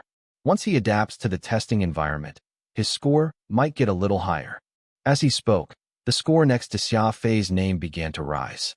Smiling, Zany and Feng glanced at the timer. 20 minutes. It seems that Xia Fei was using these 20 minutes to find a school of eels. The number was rapidly changing, and in the space of 2 minutes, he reached the passing score. He was at 113 and showing no signs of stopping. 10 minutes later, the number had reached 955. He was close to the major threshold of 1,000. Among the 800-some candidates, he was placed 39th. Now, it was 1727, 11th place. The number was still climbing. Busey nodded. If this continues, he should be able to get into the top 6. Pretty good. Zany and Feng smiled. Pretty good? It's great. It's hard enough to keep up with these candidates who already have Law Emperor cultivation. Getting into the top 6 is nothing short of a miracle. Busey said nothing. It truly was not easy to get a good grade amid so many experts, and Xia Fei's performance had indeed taken him by surprise. I'm off to prepare the second testing ground first. Given your personality, you'll probably give them 5 minutes of break at most. I have to pick up the pace, Zanian said. 1 minute, Busey grimly said. I'm giving them 1 minute to rest at most. Zanian Feng pursed his lips. I hope they've brought enough origin crystals. If you keep up this speed, everyone will be exhausted to death before they can reach the end of the assessment. 6. Xia Fei looked at the screen and muttered, apparently not very satisfied with this score. It seems that this assessment is truly more difficult than it looks. I had Furball helping me, but only managed to get 6th place.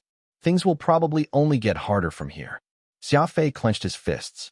Even with Furball using his presence to force out the King Kong eels and Xia Fei using the Beast Spirit Codex, as well as executing all his combat techniques, he had only barely managed to secure 6th place, barely 3 eels higher than 7th place. This was truly a gathering of experts. Trying to stand out in this competition would require even greater effort on his part, it seemed. Xia Fei clenched his fists even tighter at this thought.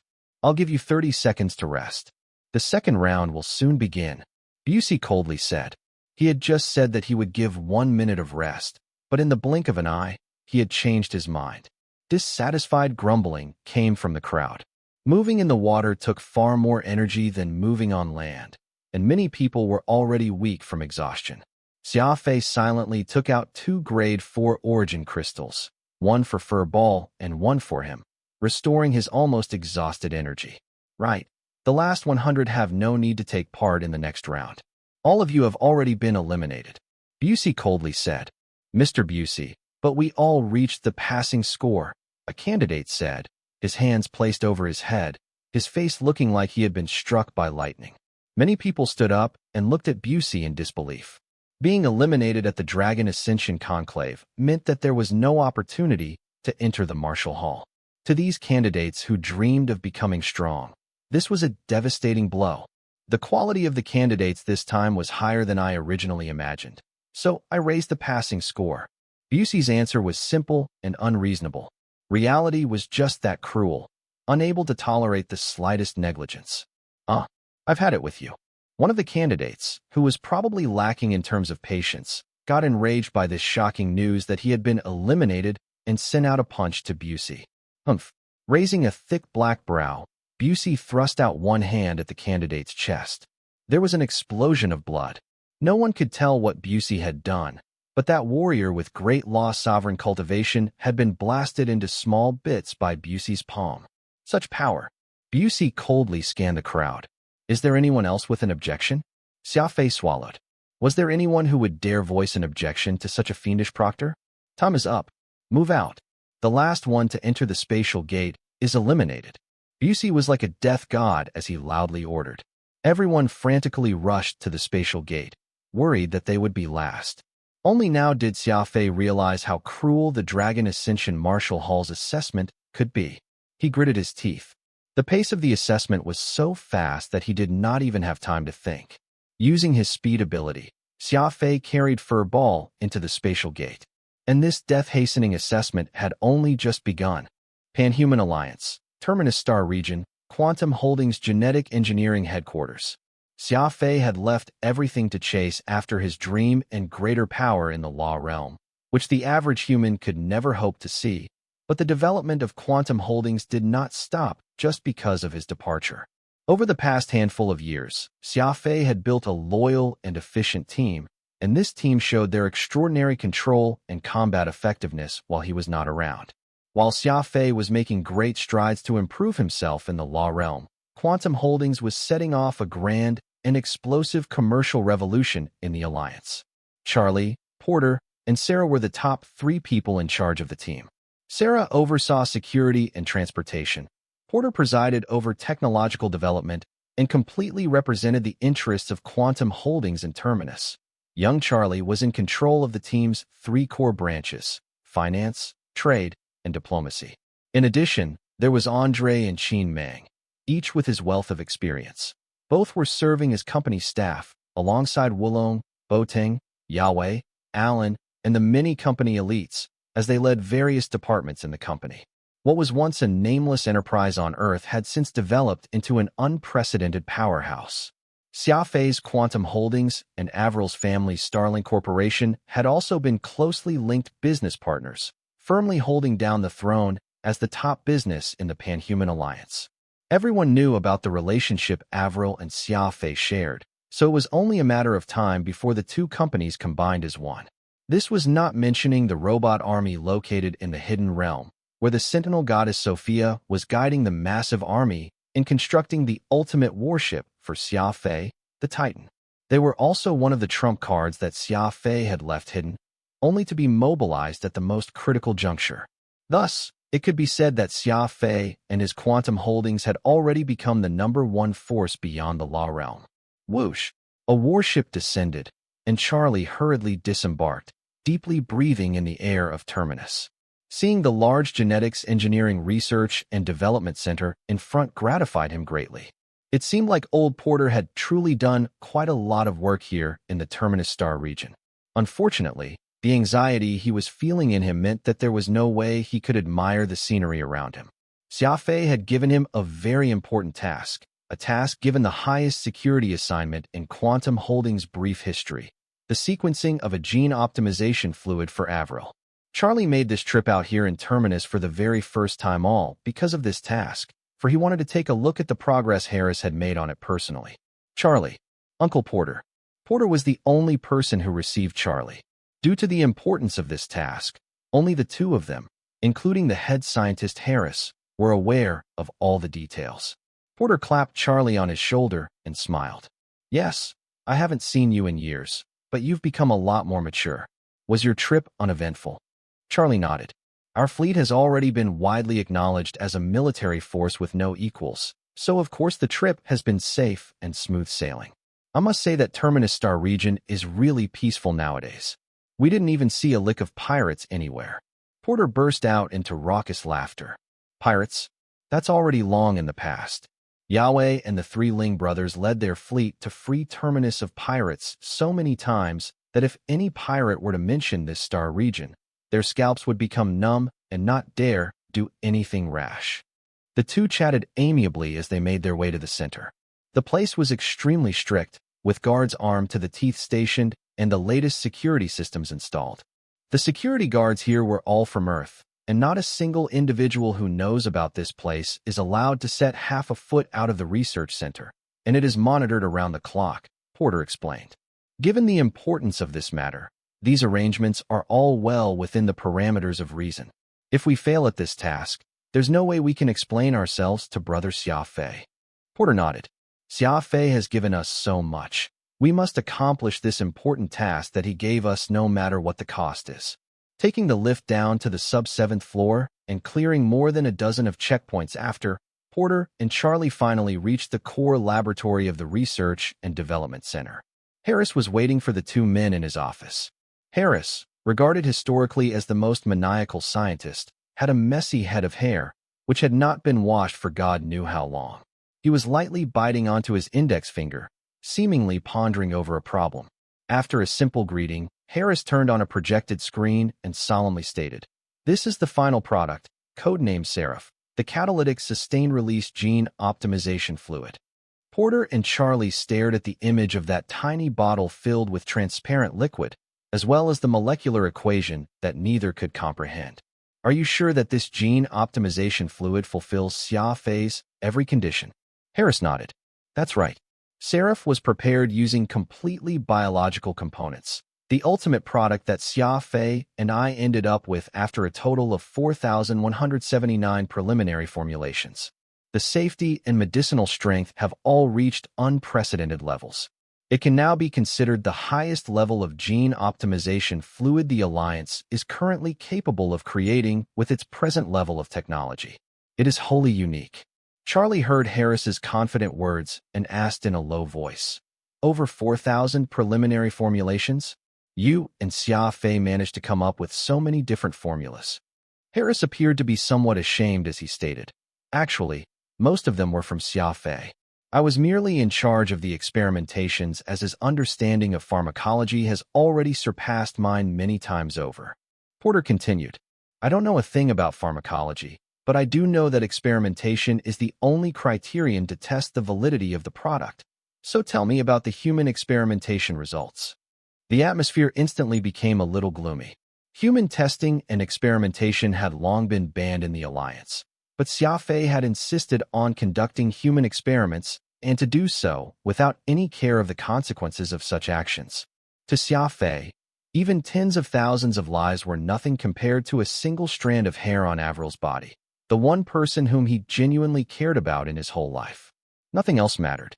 Harris pulled out a form and earnestly reported, We tested it on 12,305 individuals at a 6-to-4 ratio of men and women, ranging from 16 to 170 years old, with people who have their seventh brain region open and not. Not one individual the product was tested on demonstrated any adverse effects to the fluid, not to mention death. On average, the degree of openness of the seventh brain region is at 49%, with a 100% probability of opening. Harris's eyes sparkled with excitement as he said this. A 100% probability of opening and a 100% rate of survival. The success of this gene optimization fluid, codenamed Serum, was excellent. The historically strongest, safest gene optimization fluid was born. Charlie and Porter could not help but get up from their seats. Both men knew very well what it meant to have this new gene optimization fluid. Once in mass production, mankind would be able to achieve a complete breakthrough toward the seventh brain region, and every individual would become a special ability user. No one said a word for a good while. What could anyone say when standing face to face with such an amazing super gene optimization fluid? Uncle Porter, how many more subjects can we use for human trials? Charlie asked. About 12,000, all of whom are captured pirates and criminals. Immediately begin a larger scale of human experimentation. Use these 12,000, Charlie ordered in a grave voice. Brother Xia Fei told us that this must be 10,000% safe, so we will achieve 100,000%. Porter and Harris were moved. Using more than 100 individuals for human experimentations? Such a decision was practically at the limits of insanity. Leaving Harris's office, Porter asked in a serious tone, You understand the potential of Serum, right? Charlie nodded. Big Brother Xia Fei has succeeded in concocting the most powerful gene optimization fluid in the history of mankind, and if popularized, humanity will be free from the confines of the laws of the universe. No one was a fool. Something as overpowered as this would naturally come with risks, and the universe had its own rules and conventions. Xia Fei breaking the rule with regard to the seventh brain region might not necessarily be a good thing for the entire mankind. This is something Brother Xia Fei created, so we'll just go along with his decision regarding its utilization. He has my trust, Charlie said. Porter agreed as well, though he could not help but be filled with worry toward this drug that could very well change the inherent rule of the universe. Changing the topic, Charlie raised a different subject in an attempt to shake off the oppressive atmosphere around them. Do you still remember Butcher? Ah, yes, him. He's a warrior with decent ability and also Xia Fei's friend. We haven't heard a word from him in these last few years, and it's said that he left in search of Eden. The existence of Eden had once shaken the Alliance, and countless people left in search of it, but due to the subsequent war with the insectoids, this legendary untainted paradise of humans had gradually been forgotten. Charlie laughed. Quantum Holdings has recently received Butcher's ultra-long-distance correspondence, stating that they're on their way back, requesting that he be allowed to give his report to Xia Fei regarding their expedition. Unfortunately, due to the overly long range and the fact that Butcher's expedition fleet wasn't fitted with the Black Bat radar, there's no way for us to inform him about Xia Fei's departure from Alliance space. Porter was stunned. Has Butcher's expedition located Eden? He did not say anything about that, merely expressing how he wishes to have a private chat with Xia Fei. I reckon that, even if he didn't locate Eden, he found some clues pertaining to the place. Porter was beaming. Xia Fei's always had great curiosity. He'll surely be elated if he learns of this news. Let's find a chance to tell him about it, as well as the progress we've made with Serum. Charlie nodded. The Black Bat radar's connection with the Law Realm is sporadic, and I haven't heard any news from Brother Xia Fei recently. Who knows what he's up to out there? The two men inadvertently looked up. They were mortals who could not contain that fatal attraction toward the starry sky above. While Charlie and Porter were celebrating and worrying about the success of the newly concocted gene optimization fluid, with Avril studiously training her body every day in preparation for the day she would open her seventh brain region, and were waiting with much anticipation for the arrival of Butcher's expedition team who would be bringing them unknown information, Xia Fei was undergoing a series of hellish tests. Thud. One figure after another collapsed onto the ground, panting heavily, each of them looking utterly exhausted. Xia Fei expressionlessly stared at the desert behind him, which stretched out for over tens of thousands of kilometers, as he enjoyed an origin crystal with Furball. He savored this rare opportunity to rest and replenish his nearly spent physical energy. Tired.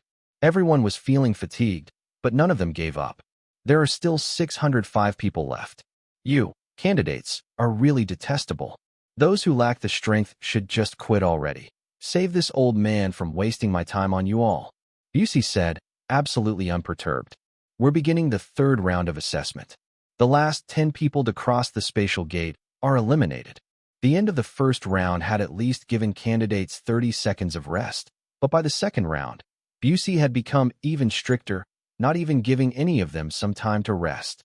Gritting his teeth, Xia Fei held on to Furball and entered the spatial gate even as he repeatedly told himself, persevere. You must persevere. Crafty approach. Xia Fei's form flashed amid the crowd, crossing the spatial gate in several clever steps. The final 10 candidates would be abandoned, and Xia Fei had no desire of being among their numbers. Hang in there a little more. Xia Fei stroked Furball's head and said, actually, he was having quite a tough time himself. Fortunately, Xia Fei had a natural affinity to his control of origin energy, so he was able to absorb at a rate faster than those around him. 2 grade 4 origin crystals had allowed him to recover more than half of his physical energy. It was another foreign planet. The location of each round was different, and Xia Fei was already completely clueless about where he was. A bright moon hung high in the night sky, with a strong breeze blowing through the plains, picking up sand particles that made it difficult for anyone to open their eyes easily. Xia Fei had Furball and himself protected behind the liquid war armor, utilizing the precious few seconds he had to replenish his lost energy. Soon, the next round of harsh test would begin. Busey pursed his lips as he eyed all the tired candidates and growled. This nameless planet is roughly 250,000 kilometers in diameter. The content of this test is simple. Dig a tunnel until you reach the opposite end of the planet. The terminal in each of your hands will indicate your path, and if you stray from the coordinates displayed, you'll be eliminated. Failure to complete the tunnel, eliminated. If you end up last, eliminated. Yelling the word eliminated thrice in a row, the expression on all the candidates' faces changed. We're warriors, not miners, a big-eared candidate moaned. Busey heard this complaint, and everyone saw as his face turned black and bellowed. Anyone who complains, eliminated. You there. You're eliminated. Buzz. Everyone felt a bout of dizziness come over them. This was completely unreasonable, for they were not even allowed to gripe secretly about the test. That big-eared candidate's eyes turned blank. He immediately spat blood and fainted after hearing that he got eliminated. Had he known the consequences, he would not have opened his mouth in the first place. A single sentence was all it took for him to throw away his future. There was no time to think or complain. Over 600 candidates present abruptly turned into miners, burying their heads low as they began digging. The amount of work needed to dig their way through a planet with a diameter of 250,000 kilometers was hardly anything easy. A warrior like Xia Fei who had the speed ability or someone who had learned the law of matter might not have too much trouble, but those poor candidates who lacked such abilities could not even find a place to cry even if they wanted to. In the blink of an eye, hundreds of holes began appearing across the plain. Everyone could only work as they absorbed origin crystals. It was a good thing that Xia Fei had brought enough crystals, so he temporarily did not need to worry about having a lack of crystals. Dragon-scale Hecto-Slasher transformed into flying daggers and began revolving forward like an excavator. Xia Fei worked as he kept glancing at the terminal he held in his hand. The system of coordinates did indeed ensure that he was on the right path, never once deviating from it. Swoosh. Busey's figure blurred and appeared on the other side of the planet. Here was a vast lake, so if the candidates had dug out in accordance with their paths, they would surely come bursting out from this lake. There were plenty of rocks by the lakeside, so Busey took the chance to sit on one such rock and trained his eyes forward at the peaceful lake expressionlessly. Uncle Busey, why did you change your plan at the last minute and make these candidates dig a tunnel? Zanian Feng suddenly appeared beside him and asked. This batch of candidates has pretty good potential. If I don't use some abnormal means to assess them, there's no way for me to eliminate a good portion of them quickly. Zanian laughed. You're not wrong. As long as they reach the last round without experiencing absolute exhaustion, you can freely play with them as you please. If the candidates heard what they had just said, they would most definitely be so angry to the point of vomiting blood. Who would have guessed that these rounds of so-called tests that Busey claimed to be doing was no more than some games he had thought up of, and his goal was to grind down the vigor in each one of them. Everything they had done before was in preparation for the final round, which meant that the final round ought to be the most important. Are you done with the work on your end? Busey asked. Zanian nodded. According to your wishes, down to the final detail. Very good, Zanian said. There's still something I don't understand, though. Since you'll only be confirming people at the final round, and you spent so much energy setting everything up, why don't you just accept them right away? It would save you time rather than wasting round after round doing this. Busey glanced at the terminal in his hand. It had not been long since the start of the test, and the fastest candidate had already finished digging approximately 100,000 kilometers of their tunnel. The progress made was astounding. While Xia Fei was ranked around 300, a full 5,000 kilometers behind the person in the first place. Actually, every round I made them undertake has great pertinence. The first round of killing the King Kong eels tested their physical coordination as well as their ability to explore and search. The dangerous desert in the second round tested their ability to predict. This round tests their willpower and physical endurance, including an all-important trait that a warrior should have. Zanian was shocked. What could this all-important trait be? Busey did not give him a direct answer but slyly replied, instead, you'll know when you see it. Zanian laughed. Since you feel it is of such importance, I'll be sure to keep my eyes peeled. Speaking of which, the torture you're putting them through is really worth spectating. I inadvertently saw the prize, and that's most definitely something very useful to these candidates. Busey nodded. The reason why our Dragon Ascension Marshal Hall's assessment isn't seen as such, but is viewed as the Dragon Ascension Conclave, all thanks to the prize. Candidates will learn this one reason after all the suffering. There's bound to be gain after all that pain. A great gain. In the darkness, Xia Fei manipulated his dragon scale hectoslasher to keep the constant digging. He also had Peacock Blue help, its two large bluegrass blades opening and closing as it dug through the underground soil and gravel and threw it behind Xia Fei. Such a digging would result in a single passageway, where the path behind him would be completely sealed. He was completely underground, with barely enough space to fit himself. It was impossible for him to be saved even if he needed it, and that increased the danger of this test greatly. Peacock Blue's existence helped Xia Fei immensely. Its two large grass blades were flexible and tough. Like two large shovels, it sent all the loose gravel and soil to his back nonstop. As such, with the dragon scale hectoslasher carving out a path and Peacock Blue disposing of the soil and gravel, Xia Fei seemed like a fully automated excavator as he made ceaseless progress. Furthermore, Xia Fei had his silver desert armor to adopt the shape of a streamlined shuttle, making it that much easier to move underground. What kind of trash assessment is this? Who would ask a warrior to dig out a tunnel? Phantom complained by Xia Fei's side, venting out all the unfairness Xia Fei was experiencing. It was as if he was angrier over this than Xia Fei. Xia Fei ignored him. No matter how arduous or unfair this test might be, since he had already made up his mind to win it, he would carry on as required.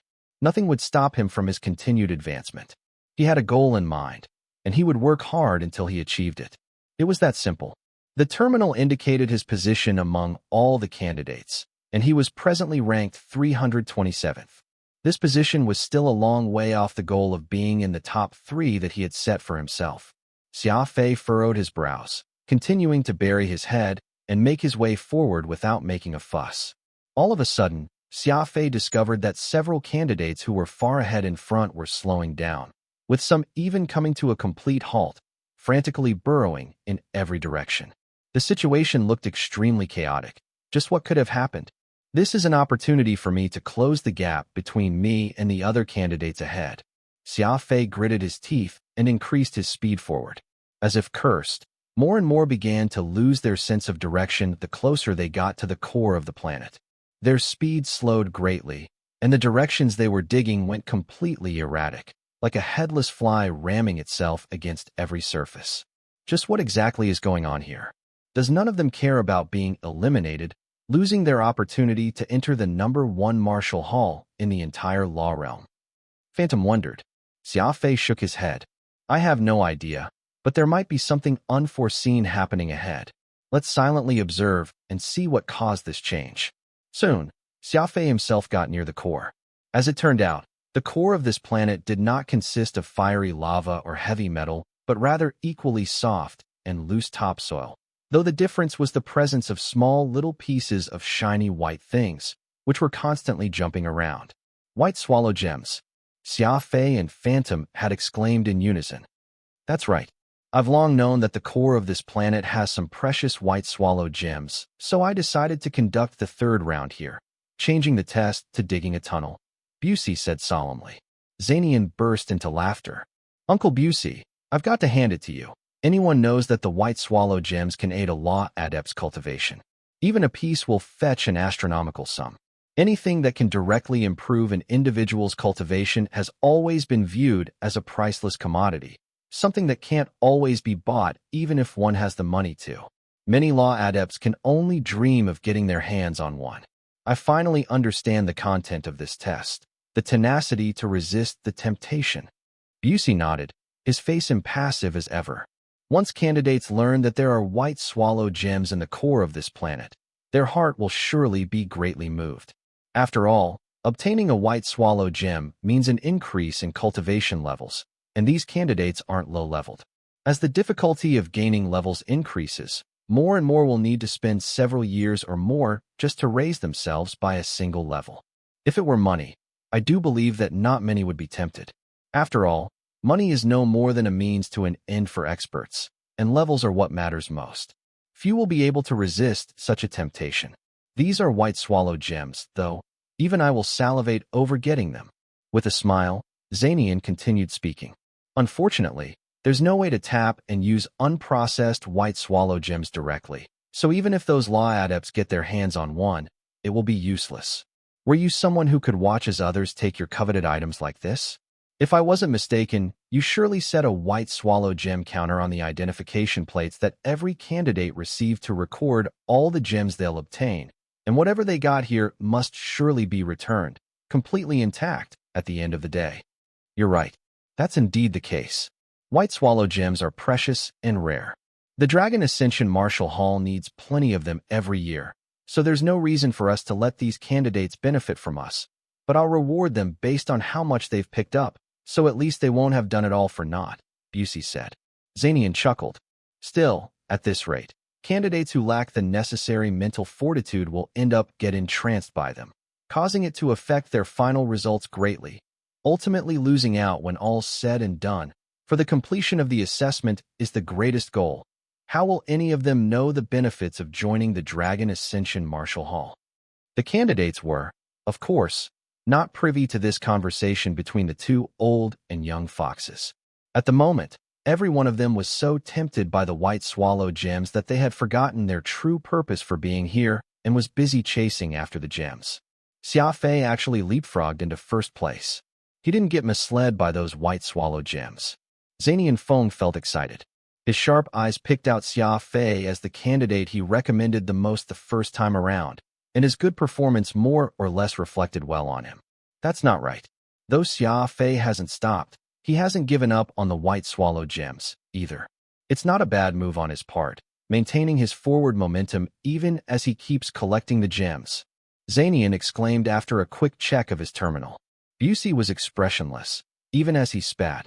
He's actually eaten many white swallow gems, too? Does he not know that these things can't be directly used? Having his cake and eating it, too. This guy is really greedy. That impassive countenance that Busey held began twisting. The white swallow gems were the size of ping-pong balls, some circular and some diamond-shaped.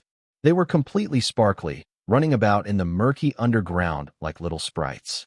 They were very mischievous, teasing these people by revealing themselves for but the briefest of moments before slinking out of sight. Soil, rocks, and metal, nothing impeded them. White swallow gems were definitely not alive and were merely glittering pieces of crystals. With Xia Fei clueless about why they had the playful nature of sprites, everyone in the law realm knew, after millions of years of research by intelligent people, that using these white swallow gems could increase their cultivation levels, which was how the value of these seemingly living sprites, which lived underground, had increased exponentially, becoming the priceless treasures that all warriors dreamed of owning. However, using white swallow gems to level up required extremely complex utilization. These gems contained special energy that needed to be separated and merged with origin crystals first, and energy masters needed to purify them next before the gems could ultimately be absorbed by law warriors to increase cultivation levels. Directly absorbing the living energy within these white swallow gems was as good as committing suicide. Due to the fact that the energy could not be controlled in any way whatsoever, not only would it run rampant when it entered a human's body, it might even result in an explosive death if one was not careful the moment the said energy ran wildly. Busey, one of the 4 heavenly kings of Dragon Ascension, already had a twisted expression on his face. The terminal had clearly stated that not only was Xia Fei quickly capturing all the mischievous white swallow gems as he continued his way ahead, many of these shining spots had actually been directly absorbed into Xia Fei's body. No human could just consume white swallow gems like that, not to mention the fact that Xia Fei was not eating just one. How is he doing that? He's taking and eating them, too. Busey's mouth hung agape as he bitterly shouted. Zanian Feng was also extremely surprised by this. He had already stated that Xia Fei was a maniac, but even the most insane maniac would not just plainly absorb this lethal energy. Just what exactly was going on here?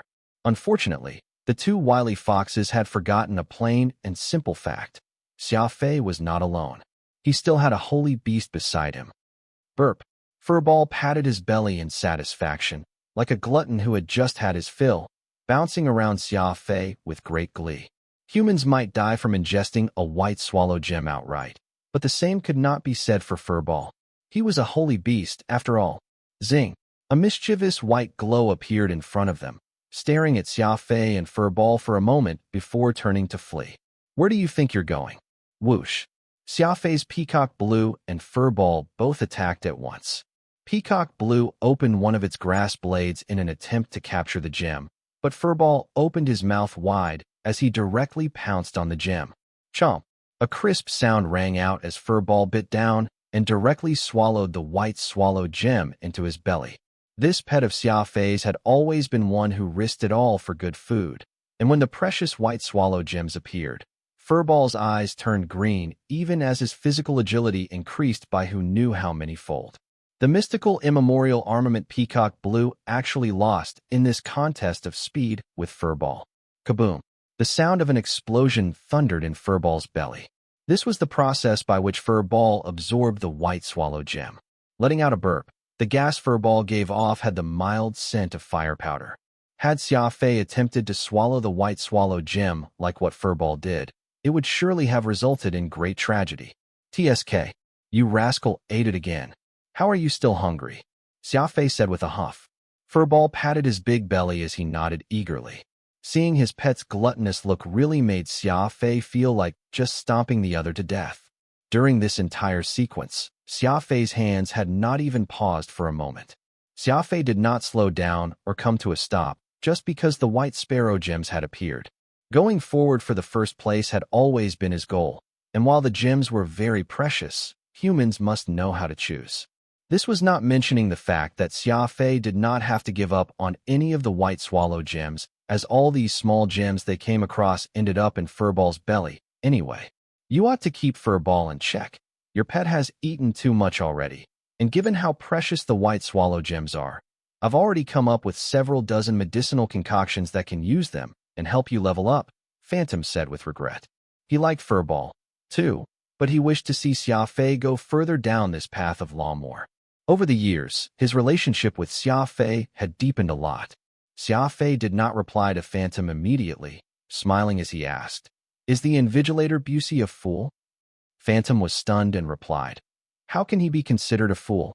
Though he's constantly stern-looking, like an unfeeling rock, he's actually very crafty.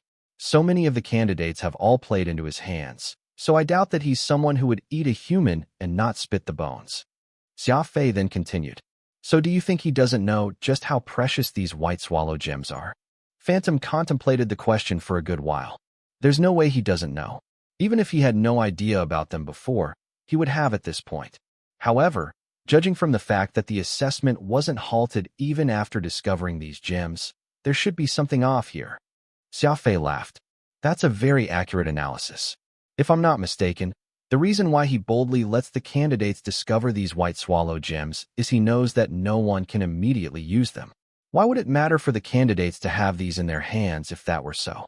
Can anyone hide them if Busey asks them to forfeit what they find?" Phantom instantly came to the realization.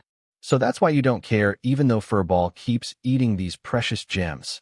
It's because you already knew that even if you were to acquire them yourself, you wouldn't benefit from them at all. That's why you decided to just let Furball eat them. Meanwhile, using Peacock Blue is just you playing a game with Furball to encourage him into eating as many gems as he can." "Look." Phantom looked over to where Xia Fei had indicated, and he saw Furball's body glow. Its fur, which had been burned by the quasi-divine beast Evil Wind, was rapidly growing anew. "Furball's about to be promoted," Phantom yelped. Furball was a holy beast, and he needed plenty of energy to support his promotion. This was precisely such a moment, where after he had ingested so many white swallow gems, Furball was close to reaching his fourth form. Zing zing. 2 white swallow gems appeared while Phantom was talking, and Xia Fei laughed uproariously. "Go ahead. Eat. Eat to your heart's content. Don't let a single one of them off. Since yours truly have set my eyes on them, don't expect me to spit them back out." Furball was elated. A banquet was about to begin. Busey was a dark-skinned human, but his dark skin right now had already turned as white as a blank sheet of paper. The terminal indicated that Xia Fei had already left the planet's core, yet Furball was taking each one of the white swallow gems he had collected and was consuming them one by one, not at all intending to return any of these precious gems back to the ground. How could they know that Xia Fei had already seen through their scheme, knowing full well that it did not matter how many of these gems he collected, as they would not ultimately belong to him? As such, he knew he was better off feeding them all to his little Furball. It would be the greatest help if his pet could be promoted as a result of this. That was why Xia Fei had fed Furball the white swallow gems one after another after leaving the core. He would force him to eat them even if he did not want to. It was as the old saying went, eating what others have saved at his own expense. If he missed out on this opportunity, Xia Fei had no idea when or where he could go to acquire so many supplements. Today would be the day his pet got promoted. Shing! A dark shadow loomed in the middle of the peaceful lake water. Water splashed, creating a burst of falling rain about. Xia Fei did not have the highest cultivation, yet he was the first candidate to finish. This was all because of the tenacity he demonstrated. His perseverance. Doing a somersault in the air, Xia Fei landed on the ground and placed a white and fat creature next to him. This white and fat creature was none other than Furball. He was presently so bloated that he could not even move on his own, lazily lying down on the grass with a look of complete bliss, burping nonstop. After eating so many white swallow gems, Furball might very well end up laughing himself awake in the middle of the night, dreaming about this experience. He suddenly realized that following Xia Fei was the smartest choice he had made his entire life. I forgot that you still have a holy beast with you." Busey was vexed, yelling uncharacteristically. Zambian laughed as he came around to Xia Fei's side, eyeing Furball on the ground as he said, "Holy beasts sure are holy beasts. Any other exotic beast would have already exploded to death after all that. This guy truly lives up to his name as the greatest energy-based existence, and its energy absorption capabilities are the envy of others." Xia Fei lit a cigarette and took out an origin crystal to replenish his energy. As the first one to complete the assessment, he was given a rare moment of respite. The most pitiful of the lot ought to be those candidates who had lost their pavements as a result of trying to collect the white swallow gems. They originally had the chance to take the lead, but ended up losing sight of the original goal due to their greed. When it was time for them to learn that no matter how many of the gems they collected, nothing would belong to them, they would most likely end up vomiting blood in anger. Busey stalked to one side with a grim look on his face, letting out a heavy sigh before sitting on a boulder without saying a word. He was already helpless to the situation at hand at this point. Furball had eaten all those white swallow gems, and he could not possibly ask the creature to spit them out now. Zanian flicked a glance over to Busey while he flashed a thumbs up at Xia Fei. I gotta hand it to you. Not only did you feed your exotic beast, you even got first place. I really must congratulate you this time. This particular assessment was a test of your resistance to temptation, and you succeeded. Xia Fei furrowed his brows. I don't think I resisted the temptation. I merely fed all the white swallow gems I got to Furball. Zanian and Xia Fei exchanged smiling looks, while Busey appeared to be even more depressed. He had calculated all possible variables and factors, yet he had failed to account for Furball. He had really struck himself in the foot this time, and the pain was unbearable. Suddenly, the pot-bellied Furball let out an excited cry. Waves rose across the peaceful surface of the lake, with Furball the eye of the violent storm. Your holy beast is about to get promoted. Your Shatterstar is on the verge of promotion, Zanian exclaimed in his excitement. Being able to witness a holy beast get promoted was definitely a rare opportunity, which was not to be missed. Zanian and Xia Fei both watched with bewildered eyes, and even Busey could not resist but turn his attention over to this from a distance. He was still pissed at Xia Fei, so he did not get close, though the shock in his eyes betrayed his true feelings. Like a fearsome warrior, Furball let out a powerful bellow, and it was as if the entire planet stirred in great chaos by the holy beast's promotion. Even the candidates still underground could feel this strange phenomenon.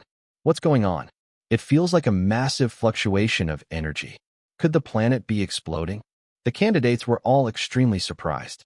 Plenty stopped their chase for the white swallow gems and rushed for the gathering point. Instead, unfortunately, they were all too late as Xia Fei had already reached before them all. Whoosh! A beam of white light shot down from the sky, enveloping the holy beast Shatterstar within. The howling wind and tumultuous water came to a halt, and the sky cleared as if this was the legendary descent of heavens. The promotion of a holy beast was very extraordinary, and the entire planet was flooded by this silent, yet strange atmosphere. The glowing light became all the more incandescent, making it hard for anyone to open their eyes. Like a resplendent burst of fireworks, white lights shot out in every direction and then disappeared. Furball had finally been promoted. The holy beast Shatterstar's fourth form came to be. Covered in white fur like the purest of jade, it lacked even the slightest blemish. Furball was akin to a newborn lying on the ground, gurgling, looking like the cutest rascal ever. How could it look like this?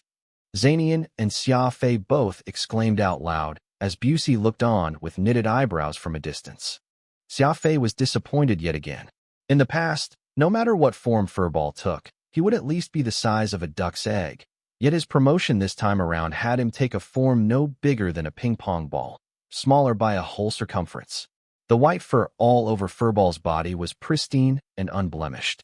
His eyes were much clearer than before, and Xia Fei could pick him up and fit him in his palm easily.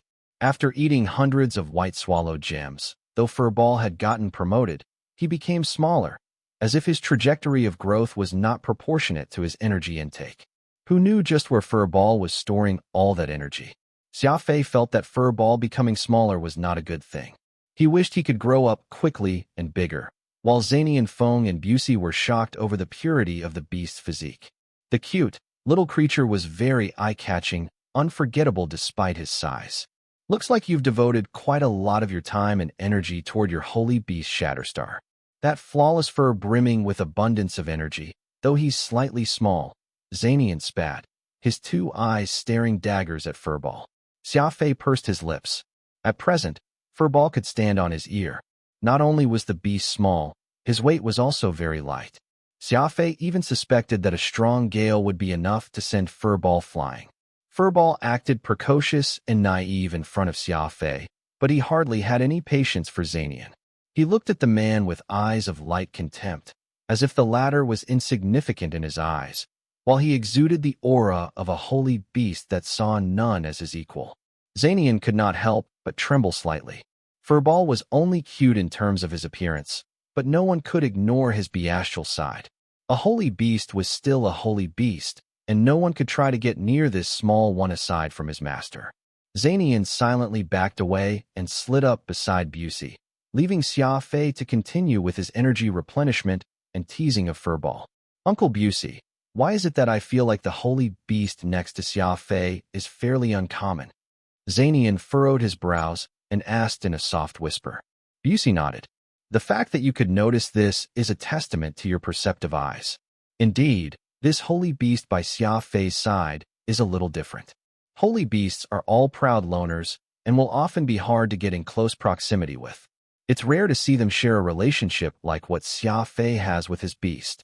I've seen both divine beasts and holy beasts before, but the relationship they shared was often more as equals, like friends or brothers. But Xia Fei seems more like the father of this Shatterstar. Zanian was a little taken aback. I'm starting to get that feeling, too, now that you mention it. Indeed, the holy beast Xia Fei has, no matter how powerful or how wild he is inside, will always act properly and obediently in front of Xia Fei.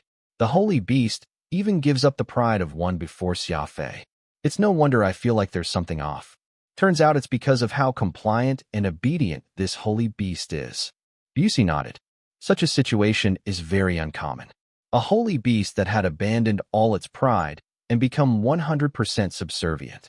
Surely, you know that the biggest difference between a holy beast and a divine beast is that the former is extremely independent and so powerful that it bends its will to no one. I have no idea how Xia Fei did it, but the way he controlled 120 Beast Kings during the 4th round of the assessment was frightening enough. Could it really be, as what Elder Niang said? Xia Fei's a beast-taming genius. Zanian wondered out loud. Busey shook his head. There are plenty who can tame Beast Kings, and that is only proof of Xia Fei's talent in this aspect, as well as his mastery of a high-tier technique. But to completely subdue a holy beast is something fewer than a handful people can accomplish. I suspect chance and opportunity is at play here. That is to say, Xia Fei coincidentally did something that caused his holy beast to have no choice but to be subdued, causing the aloof holy beast to rely on him 100%.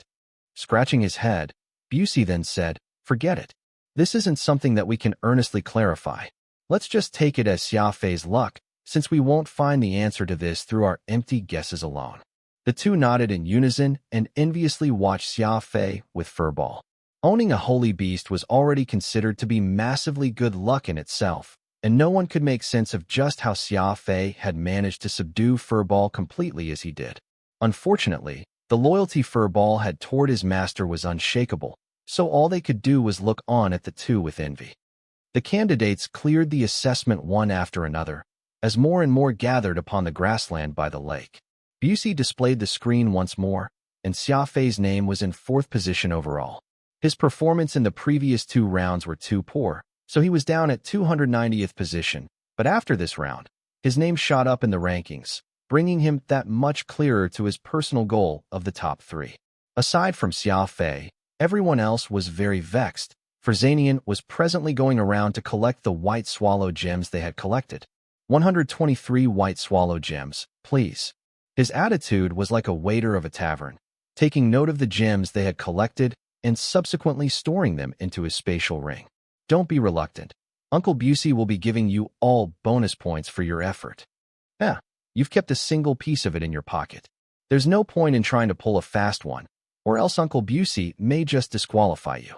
Xia Fei found it hilarious that the son of the hallmaster of the distinguished Dragon Ascension Martial Hall would actually speak like a small business hawker. It looked like he too had the potential of becoming a shrewd merchant like Yuhua. In fact, Xia Fei had also forgotten that he was also quite the crafty businessman himself, and he was considered to be the biggest profiteer in the entire alliance. Everyone aside from Xia Fei handed over the white swallow gems they had obtained in an orderly fashion, while Xia Fei had actually poured all these precious gems that could help in cultivation promotion to furball, directly causing the beast to promote. Furthermore, Xia Fei utilized the time they had all wasted to overtake them all, becoming the first in this third assessment. In front of the two crafty foxes Busey and Zanian, Xia Fei not only failed to be at a disadvantage, he even managed to benefit greatly. Had furball only depended on just origin crystals to promote, even Xia Fei's stockpile of crystals would not have been enough to achieve this. Xia Fei had essentially gotten his cake and eaten it, too. Zing! The spatial gate opened once more as Busey shouted at the top of his lungs. The final round shall decide your fate. Everyone, hurry up and get in. Whoosh! The crowd hurriedly dashed toward the spatial gate. Most of them had hardly managed to get any rest other than Xia Fei, who had managed to complete the assessment before everyone else. The others were still fighting off their exhaustion. Smack! A short and plump candidate got held back by Busey. Where do you think you're going? The assessment. Final round, the short candidate stammered. Those placing after 500 need not join us. You're all eliminated, Busey said with a dark complexion.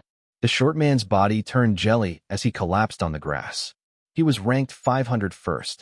It was a real tragedy. 500. That was the total number of candidates that made it to the final round. What they saw before their eyes left everyone speechless. These candidates who had passed through the spatial gate suddenly discovered that they were standing under a mushroom. No doubt that this was a spotted Caprinus comatus, which was at least 100 meters tall, with a mushroom cap that stretched out to cover the sky. Not just the mushroom. They were practically in a giant's world, where the flora and fauna all around them were all large beyond measure. Whoosh! A bee, which was at least 20 meters big, came flying right above their heads. Its huge wings beat the wind rapidly, as if it were a passing fighter jet. Everyone was shocked to learn that such a place existed in the universe, which was basically a magnified world. It was completely mind-blowing. Busey intentionally coughed twice, and the crowd turned toward him. No one had any idea what to expect. Just what could this final round of assessment entail? First, I'd like to congratulate each one of you. Actually, from the very start, you've all been determined to be a cut above the rest, and the other candidates who were sent to other groups have long been eliminated. The reason why this information was withheld from you is the fear that you all might get conceited. If you don't believe me, you can see all the sullen expressions when you return later, if you can make it back, that is. The first two sentences had left all the candidates feeling happy, but that last line Busey added had severely knocked them back down to the ground. If you can make it back? It meant that this assessment should have a life and death risk to it, which meant the candidates were allowed to slaughter one another. In order to obtain the limited spots available, the assessment ground was bound to be dyed with rivers of blood. The expression of the crowd turned grim. The real test of life and death was nearly upon them, and everyone was filled with both worry and trepidation. I must admit that, though you're from the small families and clans in the circle, all of you have quite the strength. Having 500 of you make it to the last round is already well beyond what I initially expected, as I thought that just 50 of you making it to this point would already be considered good. The crowd raised their head in a small measure of pride. These members of the small clans were already excited to have received the praise from one of the 4 Dragon Ascension Heavenly Kings, Busey, who soon changed his tune and began pouring cold water on them again. Don't mistakenly think that this is a good thing.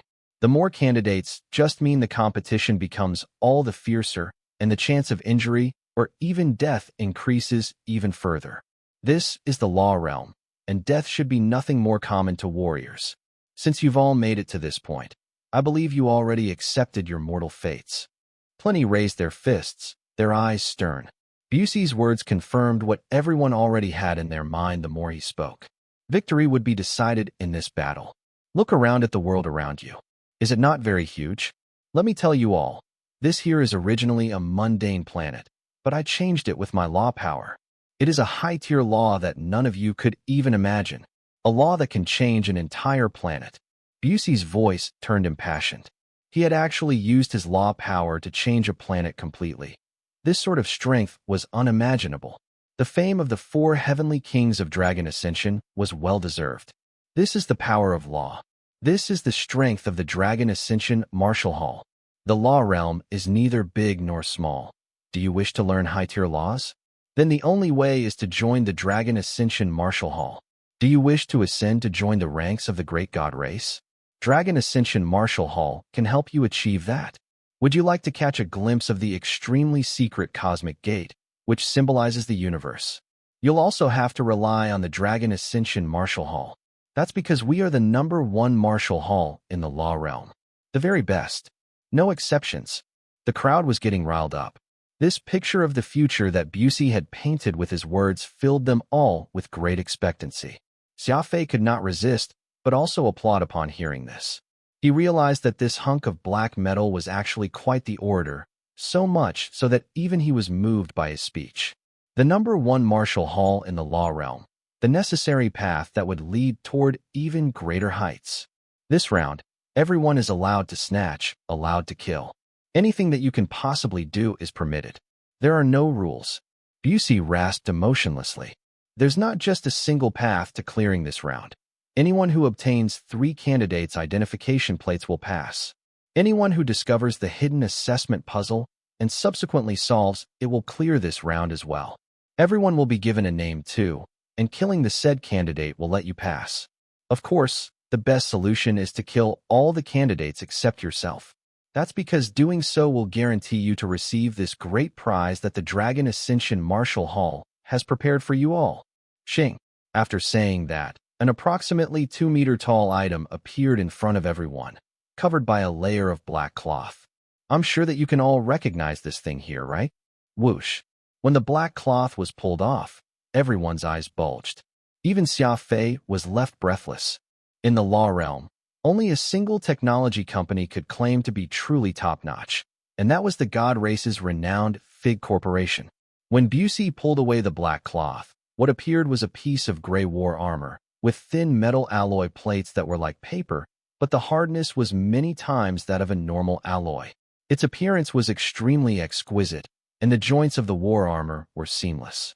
The craftsmanship for this was at such a level that a machinery expert like Xia Fei could only sigh. A distinct insignia of the Fig Corporation was imprinted on its shoulder, denoting its noble background. Without a doubt, this suit of war armor came from the god race, and it was a product from the most famous machinery company. All of you surely recognize Fig's insignia. That's right.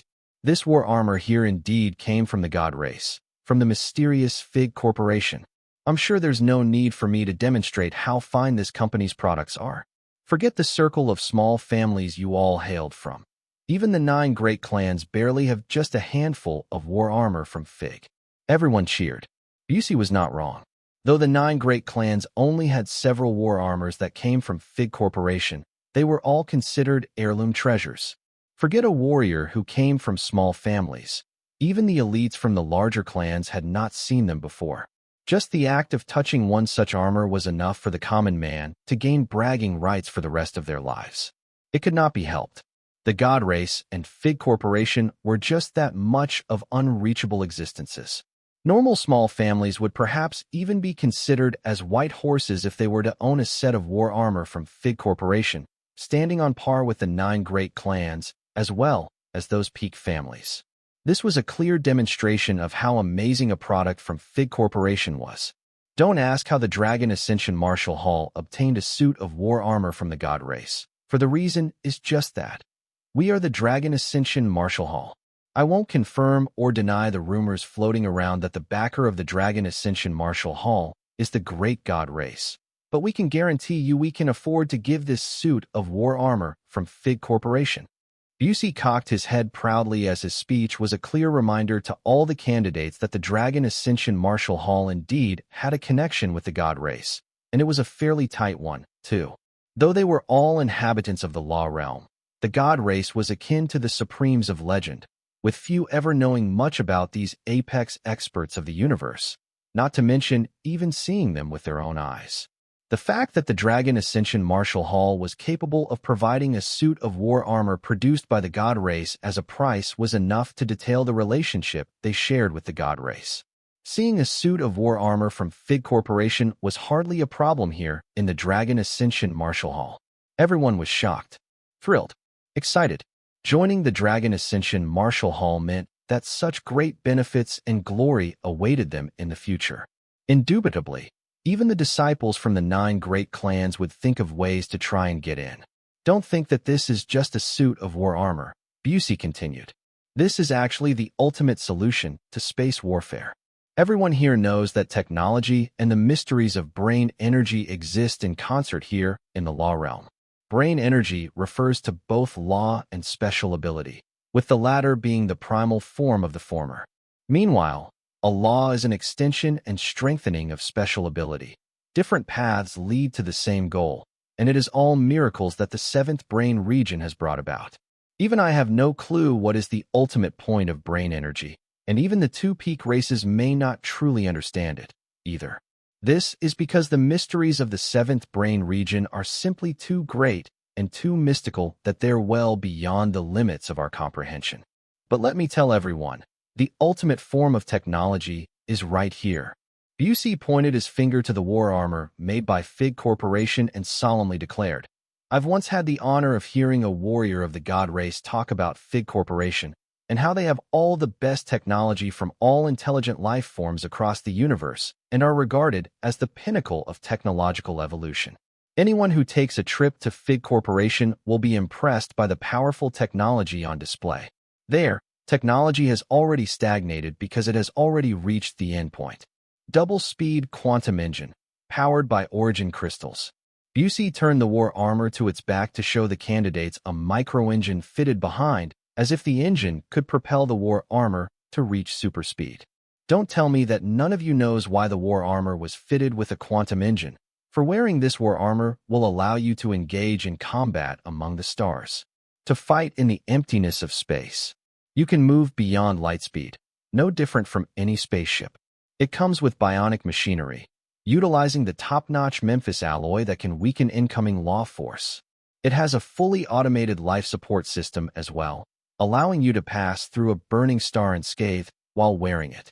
There's also a genetic sequence lock, so even if you're killed, no one can abscond away with it. Then there's the nanomorphic technology, which allows it to remain perfect even after taking significant blows. Xia Fei's mouth hung agape. The technology that this war armor boasted was practically unheard of. Would owning it not be as good as growing a set of wings that could allow the user to fly across the galaxy? It was not just Xia Fei. Everyone else was shocked, too. Even Zanian could not help but salivate, his eyes filled with envy. This war armor doesn't come with law powers, but it is equipped with the best technology, the pinnacle of it. A product of the top company of the god race, Fig Corporation. Only the person who takes first place will receive this prize. Second place gets nothing. Busey's gaze swept across the candidates gathered as he said this. The temptation of a top-notch war armor was evidently powerful, for everyone rubbed their fists in anticipation, eager to get started. Its name is Edgeless and is the war armor I used to wear. It accompanied me for many, many years, surviving countless battles. Unfortunately, it's only at the Law Emperor grade and no longer suitable for my use now, Busey said with the slightest tinge of regret. No one said a word. For Law Emperor grade equipment to be unsuitable, this meant that Busey had already reached the tier of Law Overlord, a king among kings in the law realm. It was hard to imagine that this ugly towering human actually had a Law Overlord cultivation. It was said that there was not a single Law Overlord among the clan leaders of the 9 great clan, yet one of the 4 heavenly kings of Dragon Ascension was a Law Overlord. Would that not mean that the Hallmaster Feng had higher cultivation than this guy? No wonder the Dragon Ascension Martial Hall was so bullish. Their worth was apparent for all to see. Today, I am very happy to find, in these 10 years, so many talented elites from the human species. All of you hail from small families and clans with undoubtedly limited resources, martial arts techniques, and guidance. So to have the accomplishments today is by no means a small feat. There are plenty of extraterrestrial life forms with intelligence aside from us humans out here in the law realm. Since everyone is competing, I decided to put Edgeless as the ultimate prize to inspire my fellow human brothers and sisters to fight for honor, to fight for the chance to join the Dragon Ascension Martial Hall. I can tell you all with full responsibility that, no matter how arduous this process may be, it's all worth it to join Dragon Ascension. even if you stake your life on this. As small families, there aren't a lot of opportunities for you all because this circle is reserved for the great clans, which are controlled by the two peak races. Though the Hall Master of Dragon Ascension Martial Hall is a fellow human, Grandmaster Kuzin won't show leniency toward humans out of considerations of fairness. You're all expected to work hard for everything. I really hope to see the number of human apprentices increase in Dragon Ascension Martial Hall and see the status of us grow in the law realm. This is my selfishness, but also what I look forward to. Let me mention one more thing. I, too, came from a small family in the law realm. My family was very weak and insignificant and had already been vanquished in my childhood. Busey could not help but reveal a sense of sorrow as he said this with a heavy heart. It was no wonder he was both harsh and caring about these warriors from the small families. It turned out that he had been of such upbringing himself, fully aware of just how difficult such an existence was in the circle. But so what? Through my hard work, I still managed to stand before you with the position that I hold now. As long as you are all willing to put in work, then you'll surely see yourself reaping rewards. Busey's words were now infused with great passion as he spoke. The eyes of those present had become blood red. Sure enough, Busey was a great orator, for the fighting spirit of the crowd swelled, and all 500 candidates so thoroughly whipped into a frenzy that even monsters would hide from this group of mad people. As Busey earnestly described the various benefits of joining the Dragon Ascension Martial Hall, Yu Xiaobei had actually approached Xia Fei with a frown. Xia Fei was not at all surprised to see that Yu Xiaobei had made it into this group. After all, he had the cultivation of a peak law sovereign and was definitely considered to be the top 100 of all candidates. However, Yu Xiaobei had been very skeptical of Xia Fei making it into this group of elites, and he was even more puzzled by Xia Fei's results, ranking even higher than his own. He was very much jealous of Xia Fei, especially given how he knew that Xia Fei's level was much lower than his. Neither of them admired each other in any measure. Xia Fei did his best to ignore the other, as did Yu Xiaobei. As such, the former had no idea why the latter came looking for him here before the final round began. I'm giving you a chance to work together with us so that we can obtain the war armor edgeless, Yu Xiaobei said in a serious tone. Xia Fei looked around. It seemed like there were quite a few people who shared a similar idea as Yu Xiaobei. Plenty of them talked in hushed voices about how best to clear this next round and share this precious prize. With a smile, Xia Fei scoffed. Why would I want to work together with you? My points total for the last 3 rounds are already very high, so as long as I stay alive for this coming round, I'll have plenty of hope in making it to the next cycle. Yu Xiaobei paled. He had long been secretly observing Xia Fei, and the man's performance had shocked him. This was why he had the intention of approaching him for cooperation. However, Xia Fei had very heartlessly poured cold water over him, appearing to be unconcerned with him. Passing this round is one thing, but obtaining edgeless is another matter. That suit of war armor is a treasure, Yu Xiaobei said. Xia Fei shook his head. Sorry, but I don't have the habit of sharing. It's either that I fail to get it or that it belongs to me, and only me if I do. Yu Xiaobei was livid as he barked. Humph. Let's wait and see then. Xia Fei was still smiling as he left Yu Xiaobei. He suddenly realized that mocking that proud young man was a very pleasant experience. Actually, your chances will increase by quite a lot if you cooperate with him, Phantom solemnly said. I know that, but even if I do work with someone, it must be with the right party. Yu Xiaobei is too conceited, and the people around him are all much lower level than he is. He's just doing it to satisfy his vanity and to cement his position as the party's leader. Do you think I'll join a party with such a foolish leader? Please, I'm no fool. Phantom was speechless. Xia Fei's analysis was absolutely logical. Yu Xiaobei was full of himself, and the team he led very clearly had no future to speak of. As the saying went, fear not a godlike enemy, but a pig-like teammate. This applied to this situation perfectly.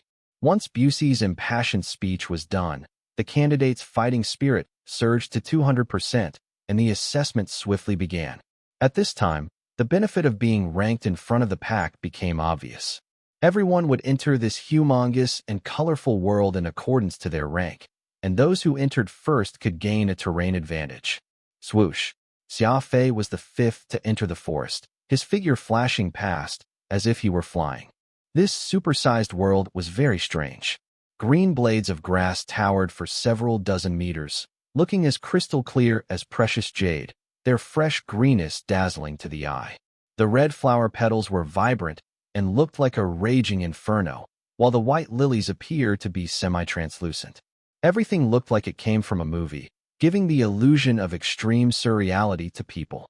This was a picturesque backdrop, yet Xia Fei had no intention of admiring the sight in the least. The final round of assessment was a test of life and death. Blood and gore was the nature of this assessment, so no matter how passionate Busey's speech had been, and no matter how powerful the edgeless war armor was, Xia Fei remembered the nature of this test of life and death, not at all losing focus on what truly mattered. Whoosh! Shuttling through this peculiar and humongous jungle, Xia Fei demonstrated his speed ability to its fullest, clearing well over tens of thousands of kilometers in the blink of an eye. Breath control. Xia Fei came to a halt. Just like a chameleon, he hid himself behind a supersized white birch like a leopard awaiting its prey, silent. Humph. Nothing but parlor tricks, yet he praised himself to high heavens, as if he's some god. Yours truly was once able to use my darkness special ability to shroud an entire galaxy. How was shrinking a bunch of warriors considered anything special? Lionheart Emperor Horus jeered with dissatisfaction. Due to his lack of freedom, Oro hardly thought anything of others unleashing their law power. This was because he could very easily remember his once glorious past, so Oro hardly considered Busey's act of creating this humongous world noteworthy. Xia Fei unhurriedly commented, I know the world hasn't really been enlarged. It's me who's been shrunk. I simply don't know what law Busey used to accomplish this feat. You do? Lionheart Emperor Oro had his doubts. I didn't tell you this, so how did you know? Xia Fei rolled his eyes. Mr. Expert, who made it a rule that I would only know things by consulting you. It's simple, really. If this world has really been magnified, then the proportions are absolutely inconsistent. Take the grass, for example. That would surely become overcrowded when enlarged. The only way would be to enlarge the entire planet along with it. If that were the case, then there would be an obvious flaw. A planet becoming large while the surrounding cosmic space remained the same, be it the rotational speed or the direction of the sun, all should change from before. It wouldn't take long for the plants or animals to feel uncomfortable due to the changes to the planetary rotation, perhaps even perishing as a result. But the animals and plants here are clearly alive and well, so I realized that Busey had secretly shrunk himself and all of us without any of us noticing it. A sliver of surprise flashed past Oro's eyes. He had once more witnessed Xia Fei's reasoning capabilities, and this was a quality that many warriors happened to lack. Due to overcultivation, many warriors ended up becoming martial idiots, people who ignored common sense most of the time. As for Xia Fei, he did not have this issue at all. While he devoted plenty of time madly cultivating, he did not neglect his study of technology and other fields. He had essentially taken a holistic approach to his personal growth. Yes, you're right. Busey wielded the law of miniaturization, and such a law is anything but simple, requiring a foundation in both space and matter laws. Only by comprehending the two great laws, as well as being a high-level law adept, can one cultivate it, Oro explained. Xia Fei nodded. Just Busey's ability to wield two great laws at the same time was shocking enough. But upon considering that he was one of the 4 heavenly kings of Dragon Ascension, Xia Fei was relieved. After all, given how powerful the Dragon Ascension Martial Hall was, it made perfect sense that they had some monsters in their midst. The identification plate on his chest vibrated, and Xia Fei saw someone's name appear on it. Lu Jinbo. Xia Fei frowned slightly. It appeared like this was the target he had been designated to hunt down for this assessment, and only by killing him could he clear this round. Otherwise, he would have to kill 3 other candidates and snatch their plates as the alternative to clearing this assessment. Do you know this person? Phantom asked. Not at all. Yu Xiaobei is the only candidate I know here, and everyone else is a stranger, Xia Fei said. It was no wonder, too, who would have their names carved on their foreheads. With candidates coming from all across the law realm to attend this, it was normal for the candidates not to know one another. Besides, Xia Fei had only been in this circle for barely a few months, hardly having gotten himself a foothold in the realm. He practically knew nobody. With a smile, Xia Fei muttered, whether or not I know the target matters not. What matters is if I can take the #1 spot. Phantom and Lionheart Emperor Oro shuddered at the same time. Xia Fei's eyes glowed in brilliance. He unhurriedly took out a grade 4 origin crystal and held it in hand as he began his cultivation. Continuing with cultivation even when on the battlefield, Xia Fei was now looking more and more like a martial arts idiot. Obtaining the #1 position was no simple matter. The best solution to this was to kill as many other candidates as possible. Reality had proven that Xia Fei's choice to hide far from the main battlefield was a very wise one. Candidates that were ranked at the forefront would gain entry to the jungle earlier than those who scored lower, subsequently setting up their traps as they waited for their prey to appear, and the lower they ranked, the greater the danger they face. The massacre began near the spatial gate, as dozens of candidates lost their lives without even managing to break out from this danger zone by any means necessary. This was all to gain entry into the Dragon Ascension Martial Hall and get their hands on the Law Emperor grade armor manufactured by Fig Corporation. Everyone had gone insane. Edgeless was of course very tempting, but not everyone could get it. Those candidates who knew their limits would never participate in this hopeless struggle and would do whatever they could to hunt their designated targets or just kill 3 others randomly to take their identification plates. Instead, these were the criteria to gain entry to the next cycle of assessments, where they would be retested with the elites from the 9 great clans. With regard to people who knew themselves well, this was already enough. It did not matter how great the war armor if they did not have the life to wear it. Once they accomplished their goal, these candidates would immediately depart from the battlefield, getting as far away as possible. As such, they were bound to run right into Xia Fei. Those candidates who immediately departed upon obtaining their identification plates were intelligent, but Xia Fei was an uncompromising hunter. Xia Fei was a man who trained in the arts of assassination, after all. Aside from crafty thrust and breath control, what mattered most to a killer like him was the ability to analyze and predict human behavior as he hunted down his target. According to human behavioral science, when people were faced with an unfamiliar setting, men would tend to head left, while women would opt for right. When fleeing, humans would inadvertently take any roads which seemed narrower, believing that the unassuming small side paths were safer or valleys were more secure than open plains. This was because the terrain of the former was more suitable for hiding. A jungle was safer than underbrush because tall trees were obviously better at providing cover. This was human behavior, and humans often made choices based on their experience, not logical reasoning. In a way, it was similar to innate instinct. Though Xia Fei had made his way out, he did not choose the location randomly. Having learned the ultimate skill from the assassin sect, Xia Fei had already perfectly grasped human survival instincts. Rational people who thought themselves clever would think that they had chosen their route of escape objectively when, in fact, it was not. No matter how rational one was, they would always be influenced by their survival instincts when fleeing for their lives. Just past 20,000 kilometers from the epicenter, in terms of behavior, the further away they were from danger, the more mentally relaxed they would become, and the fear toward the danger, in turn, would determine how far they fled. Xia Fei's chosen location was already somewhere he decided based on careful calculation. Preys that arrive would already be feeling very much at ease, believing that they had managed to escape from danger. Both the position and the angle were perfectly in line with a human's expectation of escape based on behavioral science. He was like a wild beast, hiding in the vegetation quietly waiting for his prey. This was how a proper predator should be hunting, choosing the ideal location to save himself the trouble of doing more work rather than chasing after prey and getting caught up in fights behind them. Xia Fei's style of hunting was definitely the most sinister, exacting, and effective. It was something he had honed and summed up after a lot of experience murdering. The jungle was strangely quiet on the first day, with hardly a breeze disturbing the grass. Xia Fei cultivated, waiting for his prey to arrive.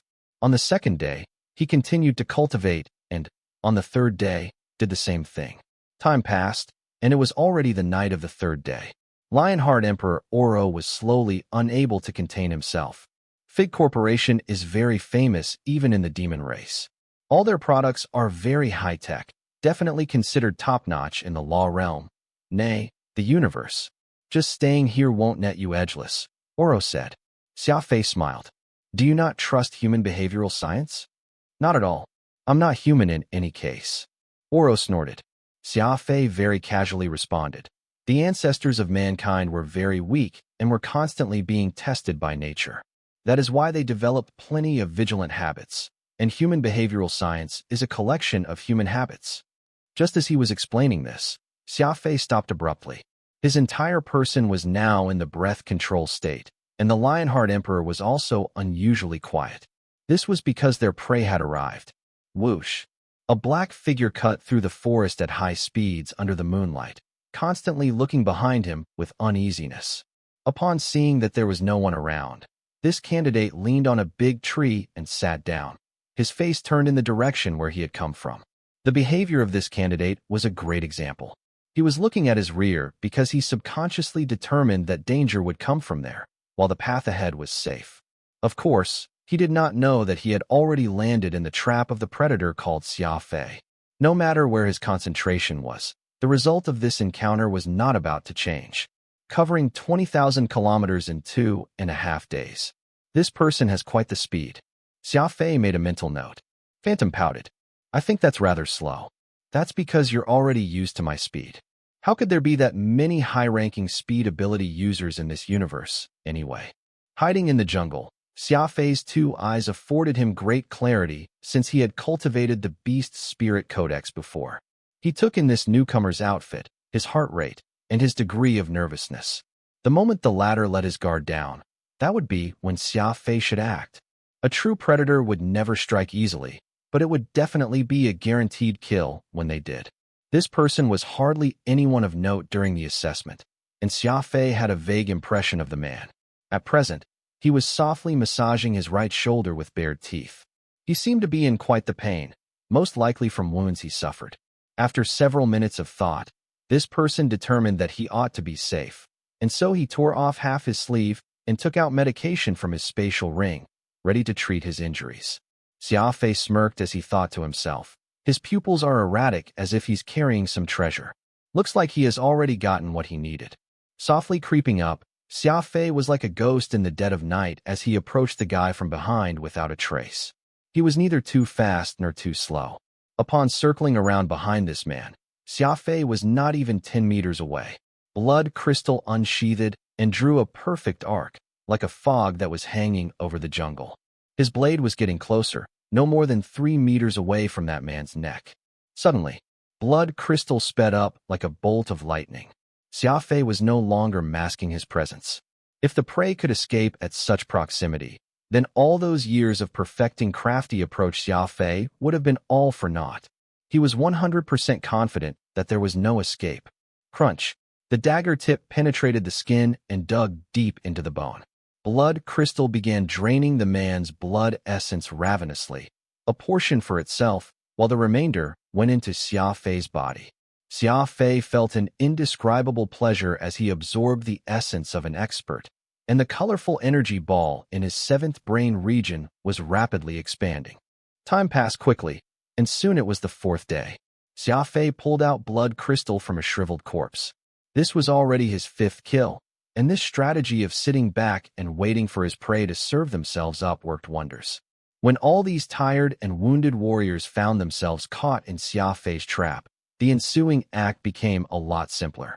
Hiding the corpses and storing away their identification plates as well as spatial rings, Xia Fei's expression was fairly solemn. He had already collected 13 plates, including the spoils, but none was truly useful to him. As Xia Fei fought, blood crystal, with its insane ability to drain the victim's energy, directed a portion of what it absorbed into his 7th brain region. This helped him form a colorful energy ball. After Xia Fei slew that 5th expert with Law Sovereign Cultivation, the ball of energy in his brain was already several times larger than before. Very obvious and intense energy pulses were flooding his 7th brain region, like crashing waves from a turbulent ocean. Xia Fei could not help but feel completely energized. No one could fully comprehend the wonders of the 7th brain region. It could store energy as well as help humans obtain and use special abilities, including laws. Now, even energy not belonging to Xia Fei all gathered up and refused to dissipate inside it. It would have been fine if Xia Fei was able to absorb the energy the blood crystal had absorbed. The problem was that the energy refused to be controlled by him and was independent of his brain, forming a third force. The colorful energy ball constantly beat like a human heart. It must be said that there was a limit to the width of a human's seventh brain region, and letting it accumulate like that would ultimately result in it completely occupying Xia Fei's seventh brain region. Once that happened, he would no longer have the space to accommodate any more profound patterns of law. This was what Xia Fei was truly worried about. What now? You don't look so good, Phantom asked. Xia Fei was leaning against a tree trunk, his two legs outstretched and his two hands pressing on his temples. He was using his mental energy to once again examine his brain region, worry etched across his face. Both Phantom and Lionheart Emperor Oro queried about this, but Xia Fei did not answer either of them. I can't go on like this. That energy ball in my brain is growing too fast, Xia Fei said in a deep voice. It's like a tumor, and it's a matter of time before it completely occupies my seventh brain region. So what do we do? Phantom asked with concern. He had already noted how peculiar that energy ball was. It was just that he had no solution toward the matter. Since it's energy, it should be absorbable. I want to try doing just that, Xia Fei said. Lionheart Emperor Oro burst into laughter. Oro had not heard a word of Phantom and only Xia Fei.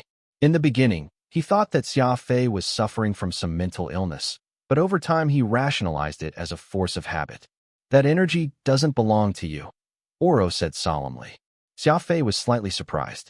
His fingers drummed uneasily on his thighs, as if he were pressing the keys of a piano. Humans tended to make subconscious actions when they were anxious, and Xia Fei was no different. The evolution that blood crystal had undergone made it very odd, able to drain the energy others contain. The problem here is that the energy doesn't belong to you and is someone else's. You forcibly extracted energy from others, but you can't alter it to suit you. That's your biggest issue right now. Law and special ability are all based on a foundation of energy. While this is true, that doesn't mean that you can just take in any potential source of energy however you like. The energy a warrior possesses has its life mark, and honestly, the fact that you can absorb such energy without suffering repercussions is already a considerable feat by itself. It's a testament to your physical affinity and decent compatibility toward energy, but that's far from enough. Life mark, Xia Fei muttered. Yes, origin energy belongs to the universe, while warriors who make that theirs will of course leave their imprint on it. So unless you have a method to remove that imprint, there's no way you can make the energy your own, no matter how much energy you possess. After a pause, Oro opened his two eyes wide and spoke in a deep voice. Plus, it's already beginning to destabilize. When Oro said that, Xia Fei had already closed his eyes. He needed no reminder as he was the first to sense the energy slowly destabilizing inside him. His brain region was filled with frenzied pulses. That colorful energy ball was suddenly expanding and contracting. These were the signs of destabilization, its structure rapidly changing after having absorbed too much energy. Law of primal chaos. Having an energy explosion in the seventh brain region was definitely not a good thing, and the only solution Xia Fei could come up with was the law of primal chaos. At full force, whoosh, two profound images rapidly rose in his brain region, wrapping around that ball of energy. Xia Fei was at the ready. Though he was unsure what to expect from this was the most he could do given the situation he was in. Sure enough, the energy ball cracked and exploded not soon after it destabilized. Unexpectedly, the strength of this explosion was not too powerful, though plenty of energy flooded his brain region when it happened. It was like a very natural occurrence, akin to how dams worked. Once flooded to a point with enough water, the logic being that it needed to open up the floodgates and release the contained water to prevent it from being overfilled, as that would cause an overflow. How refreshing! Xia Fei could not resist shouting. The situation was nothing as exaggerated as what Lionheart Emperor Oro had described. The force of the explosion was nothing huge, and the feeling of the energy flooding his brain region was as if he was being reborn. Xia Fei felt an immense pleasure wash over him. A brainwave came to him. Having so much energy go to waste was not his style, and he ought to do something with it now. An hour later, I must admit that my judgment of the external energy has been wrong all along, Lionheart Emperor Oro said awkwardly. To an expert, admitting their mistake was something very hard to do because it was an issue of face. Xia Fei heaved a long sigh. His entire body felt relaxed, enjoying the momentary clarity he felt after his promotion. After that energy explosion, not only did his brain region remain unscathed, Xia Fei even gained a great boon of energy, surging so abundantly that he could make a breakthrough to become a level 4 law sovereign all at once. Honestly, I didn't expect such an outcome, either, Xia Fei calmly said. I'm taking back my words earlier. Oro cleared his throat. As I originally deduced that your speed of promotion would get reduced after you became a law sovereign. Now it seems. Lionheart Emperor Oro eyed the blood crystal before continuing. Now, it looks like that's not an accurate judgment on my part. With that strange dagger, your cultivation can still improve, and the speed won't falter as long as you continue killing like this. With a slight smile, Xia Fei lightly stroked blood crystal. This dagger, which devoured the blood essence of its targets, was beautiful, its scarlet color exquisite, and its appearance very savage. It will form a ball in your brain region after sucking the enemy's energy, as if a method of self-preservation. Once a certain amount of energy accumulates, it will then be released in such an explosive manner. Lionheart Emperor Oro pursed his lips. I don't have anything to say about this, since I've never seen such a manifestation throughout my life. Strange. So DMN strange. With a sigh, Lionheart Emperor Oro uncharacteristically cursed. Though such a method of energy concentration and subsequent release made Xia Fei nervous, that he managed to promote through it was an undeniable truth. More importantly, what Xia Fei had experienced was a nonstop improvement, all thanks to blood crystal. Plundering the energy of others to improve oneself was no doubt a cruel method, but it was also very effective. Shockingly so. Whoosh! A black figure darted past the vegetation. The corner of Xia Fei's lips curled. The arrival of enemies meant a fight, and also more energy. The more enemies he killed, the higher a position Xia Fei would hold. Whoosh whoosh whoosh. Just as Xia Fei was about to make his move, 3 more figures appeared unexpectedly. Turned out that it was not just an enemy, but a group. Instead, it was very common to find candidates working together to clear a round, and adding the strength of several people would surely be more powerful than fighting alone, making it that much easier to clear this merciless assessment. Xia Fei had just gotten up when he had to crouch again. He was not confident enough to take on 4 enemies at once. He hid among the trees and bushes and silently observed this group of candidates. In the worst-case scenario, he would just give up on taking these people down. Truth be told, it was easier to bully the weak, while trying to squeeze blood out of stone was doubtlessly a fool's errand. This place here should be fine, yeah? The 4 were around their 20s, 3 men and 1 woman. The one presently speaking was the woman, her voice somewhat shaky, as if she was feeling nervous. Su Bian is a level 2 law emperor, far higher in cultivation than us. Now that he's had his eye on us, we can't let our guard down even for the slightest moment. A man with a big red face spoke next. It looked like he was the leader of this group, and the 4 of them arrived here after being hunted down. Qin Bauer, see if there's anyone around. We can decide what we'll do from here on, the red-faced man ordered. The woman who went by the name of Qin Bauer was disgruntled, mumbling. The 4 of us only managed to grab 3 identification plates before we caught the eye of an expert. At this rate, none of us is going to pass this round. The other 2 sighed, while only the red-faced man kept observing their surroundings with unsteady eyes. Qin Bauer's detection technique was very special. All Xia Fei saw was her flipping over her fair palm and slapping it down on the ground. Law of matter, earth web. At that instant, she channeled her law force deep into the ground. A huge and dense spider web covered an area well over 100 kilometers. Every blade of grass and flower was visible under the woman's eyes. Xia Fei was stunned. This detection technique covered a huge area, a very powerful technique of the law of matter.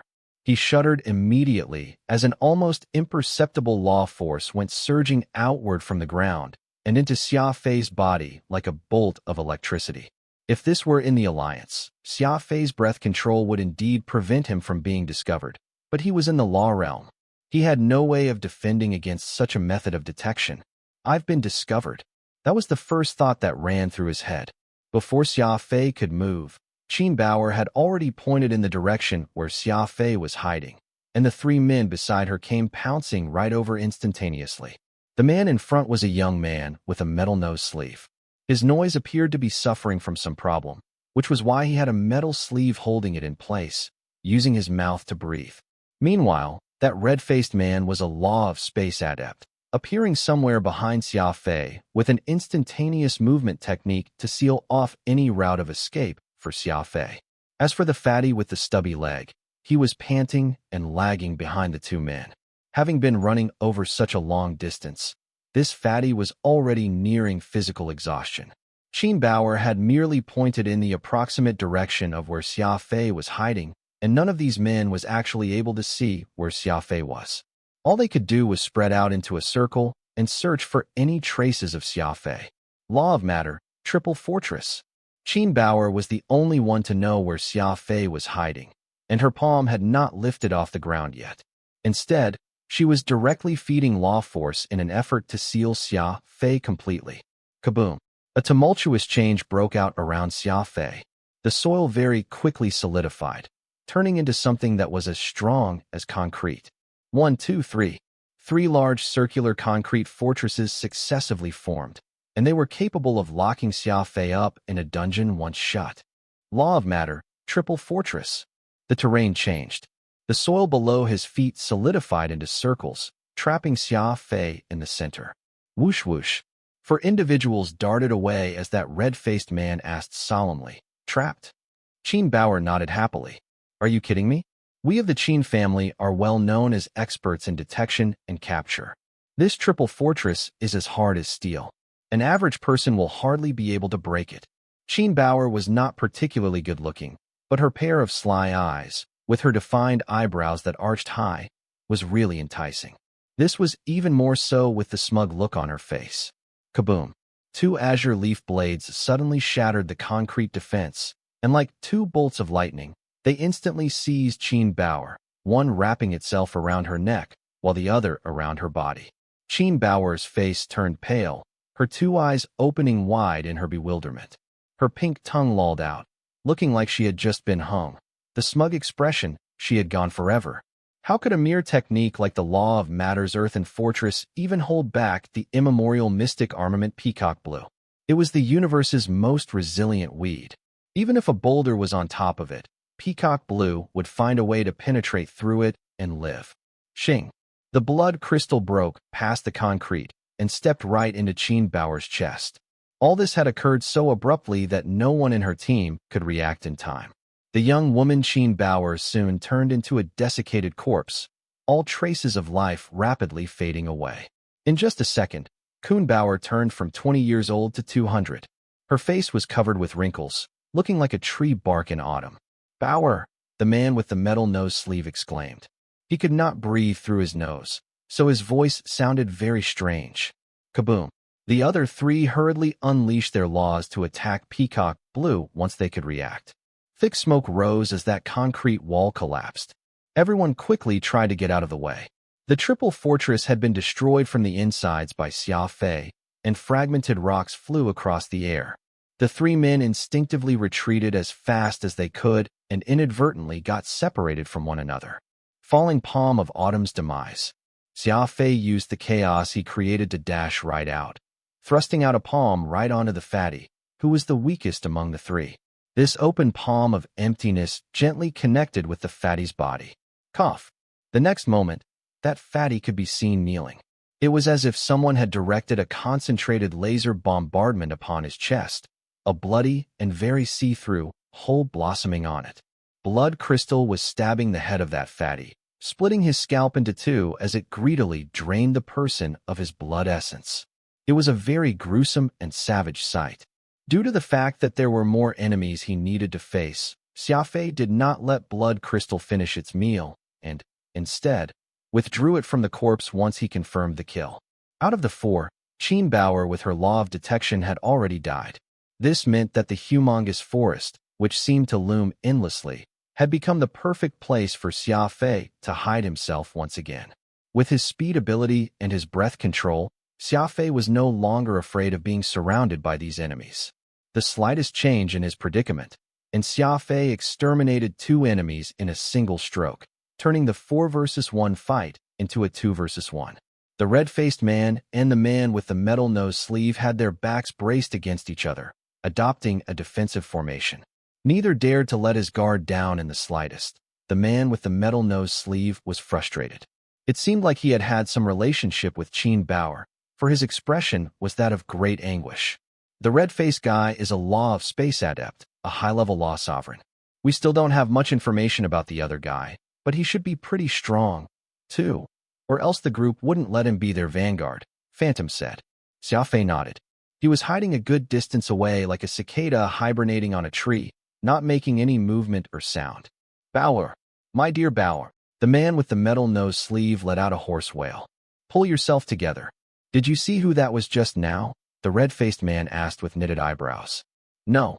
Everything happened too suddenly, and the dust hasn't settled yet. Grinding their teeth, the two still had no idea who had managed to kill their fellow companions.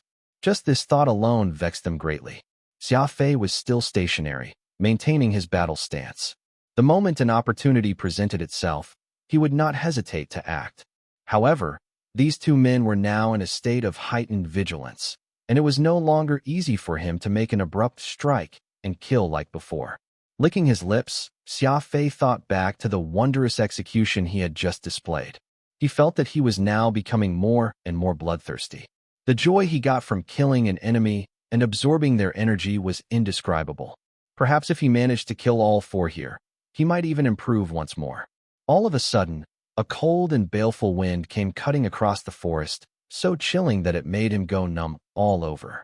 The wind force itself was so great that even these trees towering over hundreds of meters swayed. This is bad. It's Subian. He's caught up to us.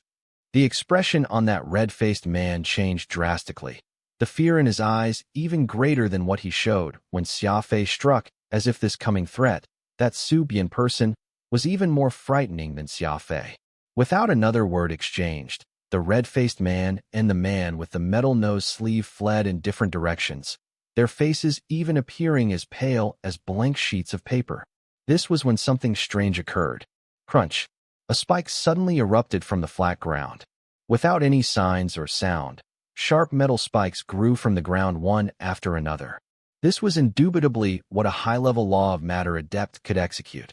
It would usually take some time before matter could be transmuted, and there would usually be some sound made during the process. Only a bona fide expert could accomplish such a complex law transmutation so abruptly. It was deadly accurate.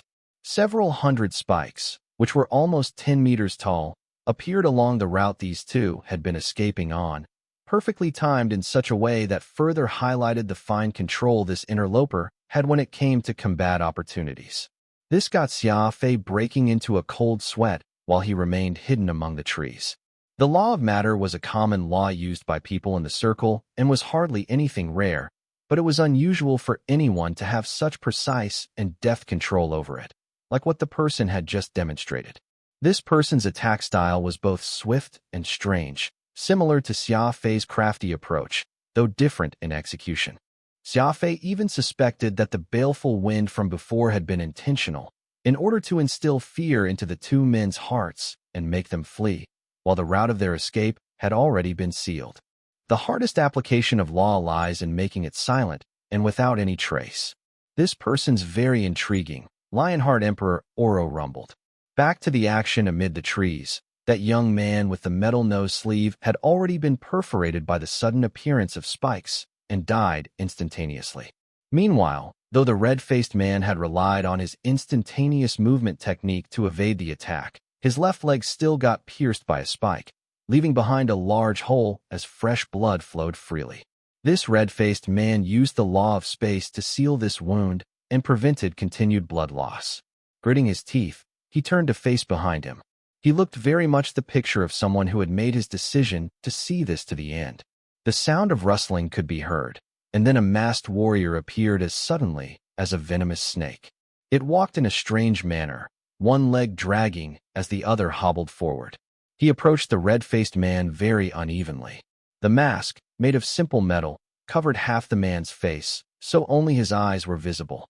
This person was wearing a gray robe, without any combat suit or war armor. This was also fairly common. After all, he was a law of matter adept, so he could create an armor for himself out of anything.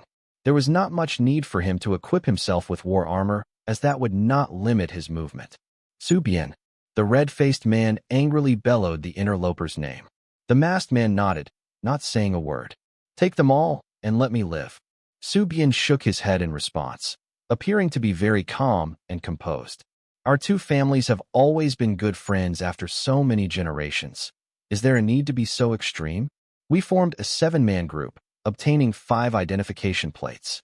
Adding everything, it will be a total of 12 plates. That's enough for you to advance to the next cycle. It's as the old adage says, leave a kindness and you'll be repaid in turn. Your Su family and our Han family are neighbors at the end of the day. My family will avenge me if you kill me today. The red-faced man with the surname of Han was like a beast trapped in a cage, his head of black hair in a state of wild dishevelment. Unfortunately, this masked Su Bian did not seem to have any intention of letting him off. What shocked Xia Fei was learning that the red-faced man was originally a group of 7, but almost all had been killed off by Su Bian.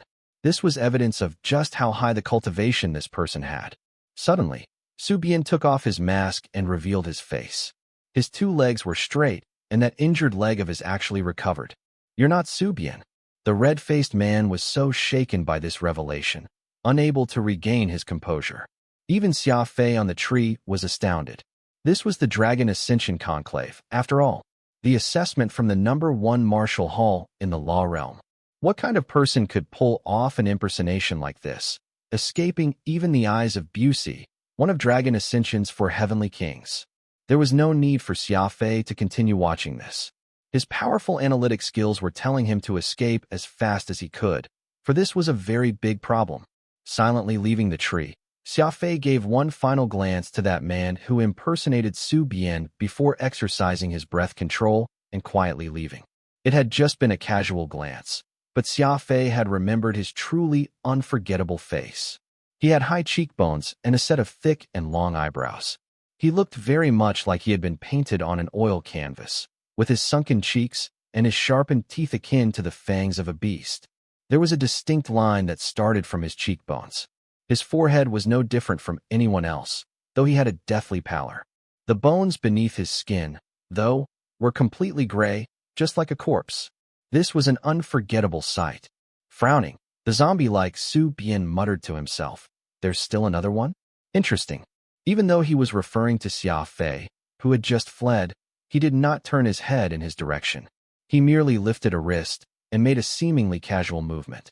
"What did you say?" the red-faced man nervously asked. "Just who the heck are you? Where's Su Bian?" The zombie chuckled darkly. "I heard that the Han family has a special technique that can allow its user to transform when in distress, increasing their combat strength significantly. I've been on your trail for such a long time. Why haven't you used it yet?" The red-faced man took a step back, looking all solemn. "You've been chasing me this entire time, just to see my Han family's angry Arhut." "That's right." The zombie-like man giggled darkly. Had Xia Fei remained to watch this, he would have discovered that this person's white forehead was dyed. The color of his skin was actually pasty, like that of a dead person. "Angry Arhut will diminish my life when used and can't be used unless as a last resort," the red-faced man yelled. The zombie-like man reached out and pointed toward him. His finger was thin and long, extending almost 20 centimeters. It was as if there were 5 long knives fastened on his fingertips. "I just want to see it. I'll spare your life once I see it." His voice was uncertain and cold, irresistible. The red-faced man clenched his teeth. The injury on his leg was still throbbing pain, and the situation could not be any clearer. There was no way he had the strength to fight back. "Are you for real?" "For real." Hesitating for a moment, the red-faced man bellowed, "Angry Arhut, Han family's ultimate." Before he even finished, right when he began activating his ultimate technique, Angry Arhut, that zombie right across him revealed a cruel smile and pounced on him. Like real. Crunch. 1 chomp. 2 chomp. 3 chomp. Blood sprayed everywhere. That red-faced man with the surname of Han actually got eaten alive. That person just now came from the borders of the Law Realm and is from a forgotten tribe. They call themselves Shepherdians. Lionheart Emperor Oro's words surprised Xia Fei. Shepherdians? That's right. Except that what they heard aren't sheep but humans, lionhearts, and other sapient life forms. Xia Fei was somewhat confused. To treat sapient life forms as livestock? This was such a strange and frightening matter. Everyone knew that the reason why a Shepherdian would rear sheep was all so they could eat them. Could this forgotten tribes treat sapient life forms as food? Then, did they eat humans? In the blink of an eye, Xia Fei arrived at a canyon, which was several thousand miles wide. Thick fog carpeted the bottom of this canyon, and strange sporadic cries could be heard coming from below. A wooden cable bridge was the only way to cross this chasm, and due to the law of miniaturization, Xia Fei's figure was truly miniature, which made this bridge appear extraordinarily wide. Whoosh! Xia Fei ran across the bridge, his October flying snow flashing, severing the bridge as he passed. The entire bridge fell into the canyon below, and it was quite a long while before Xia Fei heard the sound of the bridge crashing down. He located a banana tree among the vegetation for him to hide in. Xia Fei's eyes were trained on the opposite side of the canyon, hoping that the Shepherdian would not chase after him. Best to inform Busey about this, Xia Fei said to himself. He finally took out the terminal. Unfortunately, the screen of this communication device was completely blank. Xia Fei did not give up, however, so he sifted through the spoils he collected and took all the other terminals. He was dumbfounded when he realized that all the other terminals were also not working. Turning his hand over, Xia Fei took out his toolbox and pried open the casing of a terminal. All he saw was the electronic circuit board overgrown with green plants, which looked very much like seaweed. Their thin branches grew deep into the chip. It would be a miracle if such a machine could still be used, and even Xia Fei had no way of repairing it. There's plenty of polysilicon inside the terminal. That green algae you see specifically seeks the polysilicon as its food, so it isn't just the terminal alone. Every electronic device that has this material will have been spoiled by now. This is the typical action Shepherdians take. Looks like this has already been premeditated, Lionheart Emperor Oro rumbled. Xia Fei gritted his teeth. He was roughly 30,000 kilometers away from Busey's position, so if Xia Fei dashed at his top speed, it would take him 20 minutes to arrive. The conundrum here was that Xia Fei had no idea just how many Shepherdians were around, and he would be in deep trouble if he ran into one along the way. Aside from cultivation, there's another ruthless method that anyone can rely on to gain law powers here in the law realm, and that is by eating your opponents, Oro said in a serious tone. A normal warrior will be very impressive if they comprehend 2 or 3 special abilities or laws, but a Shepherdian can gain dozens or even hundreds of law powers just by eating. Xia Fei was flabbergasted. Dozens of law powers? That's far too shocking. So there was also a method to obtain power by swallowing the opponent. It was just such extreme savagery. Law of food chain.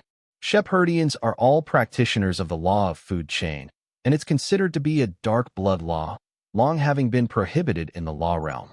That is why their entire tribe was chased out of the law realm, driving them to live at the edge of known space with other expelled tribes, known as the Exiles. Though the law of food chain was very sinister, it has a fatal weakness. It is very difficult for its practitioner to specialize in anything. The more sapient life forms that they devour, the more laws and techniques they will come to possess. However, due to the myriad of laws they grasp, there's no way for them to achieve a higher level in any of them. Because there's ultimately a limit to the space within the 7th brain region. Unless they manage to have it 100% open, it won't take long for them to reach maximum capacity. The only solution is for them to be selective in their food. So if a Shepherdian intends to become a high-level law of matter adept, they must keep consuming experts of the said law, improving themselves in such a way. Who knows how many law of matter adepts that Shepherdian Yu just ran into devoured before he attained his current cultivation level. Xia Fei pursed his lips. This law of food chain sure lived up to its name. Its practitioners were able to consume sapient life forms, as well as the techniques they possessed, as sustenance, possibly even becoming selective with their diet. Such a horrendous method of cultivation was truly unheard of. The situation developed much faster than what Xia Fei imagined.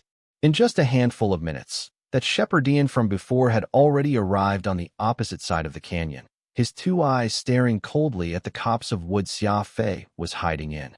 It was as if he knew that Xia Fei had made it across. Half his face was deathly white, while the other was in a shade of gloomy gray, and that made the face of this Shepherdian look extremely strange. There was still blood flowing at the corner of his lips, and that was of course not his own blood, but rather the traces left behind after eating his enemy. Any monster imaginable would hardly be as frightening as this Shepherdian. His appearance had also brought the entire wood to an eerie silence. He already finished eating that red-faced candidate, most likely obtaining an ability the latter possessed. Now his target is you. Lionheart Emperor Oro said in a deep voice.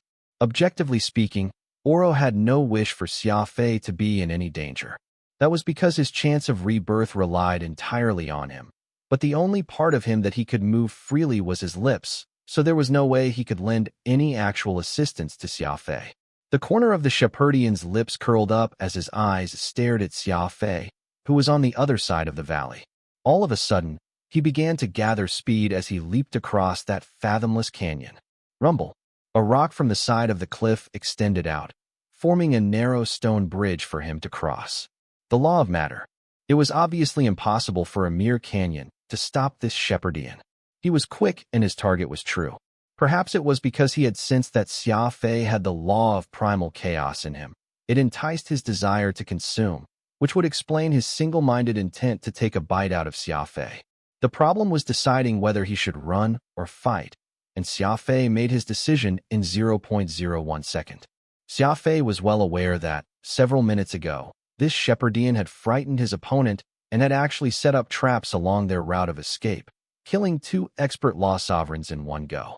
This showed that he not only wielded power, but also means and methods to execute. If there was not just one Shepherdian on this strange planet, then there was a high possibility that fleeing would have him falling into another's trap. After all, reality had already proven that these diabolical zombies were capable of using the law of matter silently and motionlessly. They would not give their prey any chance to prepare themselves. The best course of action now was to do the exact opposite. Just as this Shepherdian was in the middle of crossing the canyon with his stone bridge, Xia Fei suddenly dashed out from the wood and lunged at the Shepherdian at high speed. Whoosh! Xia Fei came rushing out and was high in the air following a beautiful leap. Dragon-scale hecto-slasher. Zing zing zing. 108 circular blades were instantly unleashed. The Shepherdian could use the law of matter to create his stone bridge, so Xia Fei would use his psychokinesis to create a bridge of flying knives.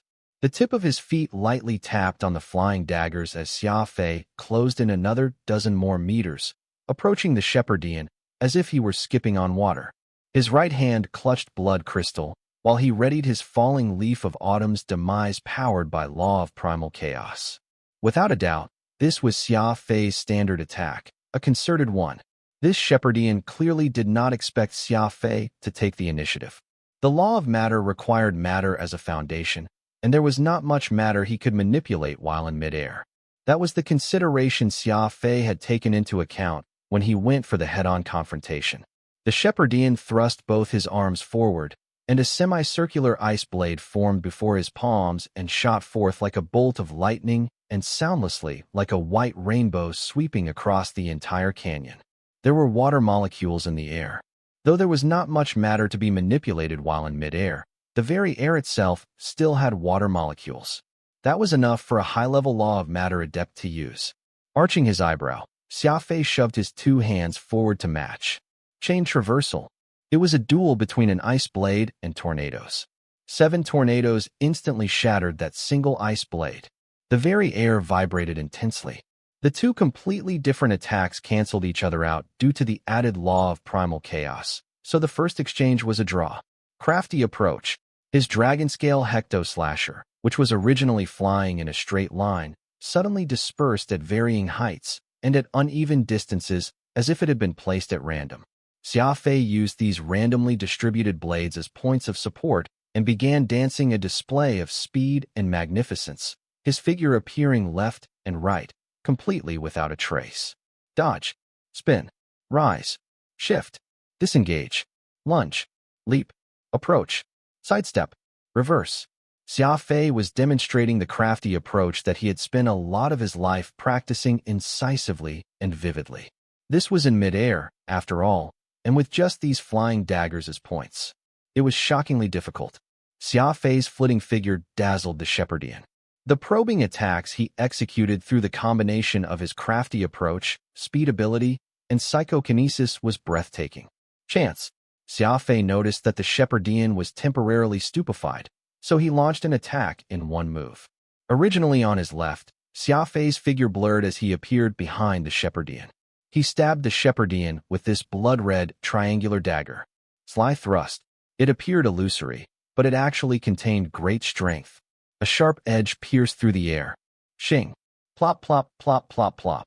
It was as if the back of the Shepherdian had grown eyes, for the moisture in the air rapidly condensed and raised a wall of ice, which separated Xia Fei from himself. A law of matter expert would have peculiarly fierce control, able to form over a dozen ice walls in the blink of an eye, making it impossible for Xia Fei's blood crystal to penetrate so many layers of defense. Kaboom! Just as the Shepherdian was slightly pleased with himself, two huge fists struck him right in midair. Actually, these were not fists, but rather the concentrated mass of peacock blue. The mystical immemorial armament peacock blue, with its beyond abnormal resilience. When extended, it could capture enemies, but balled up, it could become a huge hammer. Bang bang. The consecutive two blows struck the Shepherdian's head, and his attention was once more dazzled by Xia Fei's flitting figure as he was drawn away by the deadly strike from Blood Crystal. He, thus, failed to notice that there was still Peacock Blue's attack to fend off. The stone bridge below his feet crumbled. The Shepherdian lost his balance and went falling deep into the canyon below. Success. Xia Fei celebrated inwardly. Die. Exerting strength to both his legs, Xia Fei came plummeting from the sky like a bullet. Blood Crystal was stretched before him, while Peacock Blue's two grass blades formed Xia Fei's wings. The Shepherdian's figure was still plummeting, and Xia Fei followed suit, diving right into the canyon.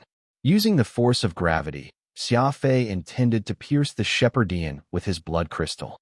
Just from Blood Crystal's unique ability alone, if a life form got stabbed by it, the blade would cause them to lose their blood essence and die. Don't think only you can consume others. My Blood Crystal can do it, too. Xia Fei bellowed. The falling Shepherdian seemed to be knocked out, not at all reacting. His body was rigid and straight as he fell, and Xia Fei was ecstatic. This situation was going much smoother than he expected. His body crashed into the ground as they reached the bottom of the canyon. Crunch. Xia Fei followed through. The tip of his dagger plunged into bone, burrowing deep into the latter's heart. Kaboom! The impact of the fall was great, and the very ground created a pit of more than a dozen meters in diameter. Xia Fei's face abruptly turned pale.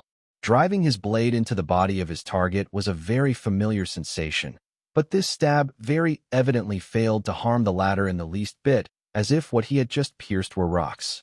Careful. This is the law of substitution, a high-tier derivative of the law of matter, Lionheart Emperor Oro said severely as the fog crept around them. The law of matter substitution referred to the power to swap a body with any matter, and it was considered a minor law that was a derivative of the law of matter. It would often achieve surprising effects when used during offense or defense. The very second when Xia Fei stabbed his blood crystal into the chest of that Shepherdian, the latter's body had already been transferred into the soil, so Xia Fei's dagger merely struck rocks. Rapidly moving back several steps, Xia Fei straightened his form, while Peacock Blue vigilantly guarded his surroundings. Since his one attack failed to connect, what was to follow would be a grueling battle. Silently, a humanoid form emerged from a rock wall some 100 meters away from Xia Fei. The body of that Shepherdian had become one with the environment. Without leaving the wall, the Shepherdian merely poked his head out from the rocks. Dual ability of speed and psychokinesis. Law of space adept, at law sovereign cultivation. Able to attack me unexpectedly. Too bad you won't have this opportunity again, the Shepherdian said with a sinister tone. Are you a Shepherdian? Xia Fei asked in his deep voice. Oh, you know quite a bit. Smart sheeple are the tastiest. I really wish to have a taste of you immediately. The Shepherdian licked his lips greedily, his eyes glimmering with glee. You may trick the others, but you can't trick me. Tell me, what law were you using earlier? Do you really want to know? Xia Fei taunted. That Shepherdian slightly nodded. Then I shall tell you, Xia Fei said with a smirk. It's the law of murder. Whoosh. His figure blurred as he planted a steel fist directly into the canyon wall. Wildstorm. Kaboom. In the blink of an eye, over 100 punches were made. The entire canyon rocked with intensity. A large chunk of the rocks was forcibly removed by Xia Fei's hands. Xia Fei spat saliva as he breathed in the sedimentary dust cloud, which entered his lungs, making him feel very suffocated. Preposterous. Young people nowadays have such irascible tempers. People with your personality can't be a Shepherdian, since you lack the patience of a Shepherdian. The Shepherdian mused as he revealed his head out from another face of the rock wall. The law of matter substitution was truly abstruse, able to fuse his life with the huge canyon as one, impossible to determine where the canyon was and where the enemy was. Bold of them to intrude upon my Dragon Ascension Martial Hall testing ground. These Shepherdians must be tired of living. Quite a distance away from the canyon, Busey tossed the corpse of a Shepherdian as he viciously growled. His face was blackened with rage. Beside him stood Zanian Feng with labored breathing. He was slightly lower in cultivation, and killing 4 Shepherdians in succession was already his limit. Whoosh. A single spatial door opened and 3 figures came walking out to meet Busey and Zanian, standing tall and straight. Sister Buma, Brother Buffum, Brother Budo, you're all here too. Zanian cried warmly. Father called us. Why would we dare say no? Buma said with a smile. The 3 of them were none other than Busey's offspring. The Hallmaster of Dragon Ascension had once said that the Busey household had 4 brave generals. Each of them was the pillar of the martial hall. What are you still standing around for? These Shepherdians are trying to ruin your father's testing ground. Go off and locate them all. Don't leave a single one alive. Busey was at the limits of his rage. For these detestable Shepherdians to have infiltrated the assessment ground, which one of the 4 heavenly kings of Dragon Ascension was in charge of, this was nothing less than a huge insult. Understood. Busey's 3 children and Zanian all disappeared instantly, on the hunt for the Shepherdians, while he bowed behind him in a grave voice. Hallmaster. It was not too loud of an affirmation, but it was sonorous and powerful. A middle-aged man stepped out from within the forest.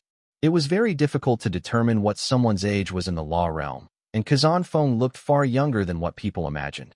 But those familiar with him knew that it had been 80 years since this great Hallmaster inherited the Dragon Ascension Martial Hall from his father, and his true age was most likely nearing 200. How did the Shepherdians sneak in? Kazan asked somberly. 3 impersonated candidates and got in, while the others came in after they opened a spatial gate and were allowed into the assessment ground. There are at least 100 of them, Busey said. It was as if his heart was being cut with knives as he admitted this truth. He was a distinguished heavenly king of Dragon Ascension, yet he failed to uncover this scheme earlier. He was so guilty that he wanted to find himself a fissure to bury himself into. No need for remorse. You're not at fault here. Even I would have done the same, Kazan said. Why would you say that? Busey was stunned as he asked. Humans are hardly in harmony with the other sapient life forms in the law realm. The fact that the Shepherdians managed to mix their way into this assessment is hardly as simple as it looks. You're saying we have a mole? Kazan nodded his head slightly. I refuse to believe that there are families among the humans who would have dealings with the exiles, allowing enemies to massacre their own ranks. It's very possible that this is a ploy done by the other species. The Dragon Ascension Martial Hall was appointed by the god race, yet the position of Hallmaster has always been occupied by humans. Naturally, there would be plenty of dissatisfied factions. This situation looks like a blow to you and humans at first glance when, in fact, it's a blow to me, Kazan said. Those not of our kind will of course have different sentiments. Those GDMN extraterrestrials don't dare challenge us outright, and, instead, rely on parlor tricks and petty ploys to hit our backs. Don't they know that, even though humans have been in charge of Dragon Ascension, the past Hallmasters from the Feng family have all been very strict, never once showing favoritism? Everything has been assessed with great fairness. You don't, your father didn't, your grandfather didn't. Never has any of you done anything untoward to the other species. Is that not good? Busey vented. This was also in front of Kazan, a man he respected deeply. In front of others, Busey would forever be seen as a stone Buddha, unmoving and unsmiling. It's pointless. As you said, those of not our kind will of course not share in our sentiments. Others are still waiting for you and me to make a fool of ourselves. So let's just settle this matter as soon as possible. Come find me at the headquarters later. Busey nodded. Your subordinate understands. There are only 47 Sherfurdians left. I'll get it done in another hour. Kazan nodded, disappearing almost instantly into the forest. An expert came and went without leaving any tracks. Kazan essentially disappeared into thin air. Crafty approach. Against the sudden spurts of spikes from the ground, Xia Fei's figure quickly pivoted at an incredulous angle, and he evaded this wave of attacks coming for him. Sweat accumulated in copious amounts on his forehead. This fight between him and the Shepherdian was not in the least bit easy. His opponent was very crafty, hiding on both sides of the canyon wall, utilizing the law of matter to snipe him repeatedly with attacks. Xia Fei needed to put forth 200% of his concentration in order to deal with the Shepherdian. What great physical agility! The Shepherdian poked his head out from the wall and shouted eagerly. With the law of matter substitution, the entire canyon became this Shepherdian's hiding place. He had not been at disadvantage right from the very start. Too bad we, Shepherdians, have no lack of patience. I'm still digesting the humans I've eaten before, so I'll spend this time first playing with you a little. Xia Fei knitted his brows. This was the first time he had encountered such a difficult law of matter adept. Better think of ways to escape. This entire canyon now serves as the Shepherdian's body. You couldn't possibly destroy the entire canyon, could you? Phantom advised, somewhat worried. Who says I can't? Just watch me. Xia Fei was obstinate. Whoosh. Xia Fei no longer dallied, breaking into a run, looking like he was thinking of fleeing. The Shepherdian hiding amid the mountain could see everything clearly. He smiled as he rapidly moved his body through the canyon walls, chasing closely after Xia Fei. This Shepherdian did not have the speed ability, but he was able to shift himself in accordance with the law of matter. As such, it was no more than him using law. No matter where Xia Fei ran, he could follow, an existence even more relentless than a haunting specter. Kaboom! Rocks and boulders rained and rolled from the canyon. The Shepherdian controlled the environment around Xia Fei. He was able to manipulate it however he liked and whenever he wanted. Whoosh! Xia Fei tried to evade everything once more with his crafty approach. He was not retaliating and was merely focusing on running. Soon, the two sides of the canyon opened up, and the width was more than a dozen kilometers apart. The thick fog was also thinning out, revealing the view of the bottom of the canyon, uninhibited. There was a massive rock standing right in the middle of this canyon, looking like a small mound. Xia Fei steadied himself, observing all around vigilantly. This is the place, Xia Fei cried in his heart. Phantom did not know what sort of tactics Xia Fei was planning to employ, but he knew from the fierce expression on his face that it should be time for his counterattack. Rumble. Without any warning, the soil from beneath Xia Fei's feet sprouted countless spikes, which stood 10 over meters tall. Xia Fei leaped up high into the sky, dodging them once again. Just as it looked like the tip of his feet would make contact with the ground, the fragmented rocks around him turned into soft sand, making it so Xia Fei's feet would definitely sink the moment he landed. Change. Dragon-scale Hecto-Slasher transformed into flying daggers and formed a platform so that Xia Fei could stabilize himself in midair. Kaboom! A huge arm shot out from the sand and made a grab for Xia Fei. Careful. He's able to turn all matter into his body. His law of matter has already transcended the limitations of flesh. Lionheart Oro said. Xia Fei turned his body and with lithe steps, threading his way through the gaps by force.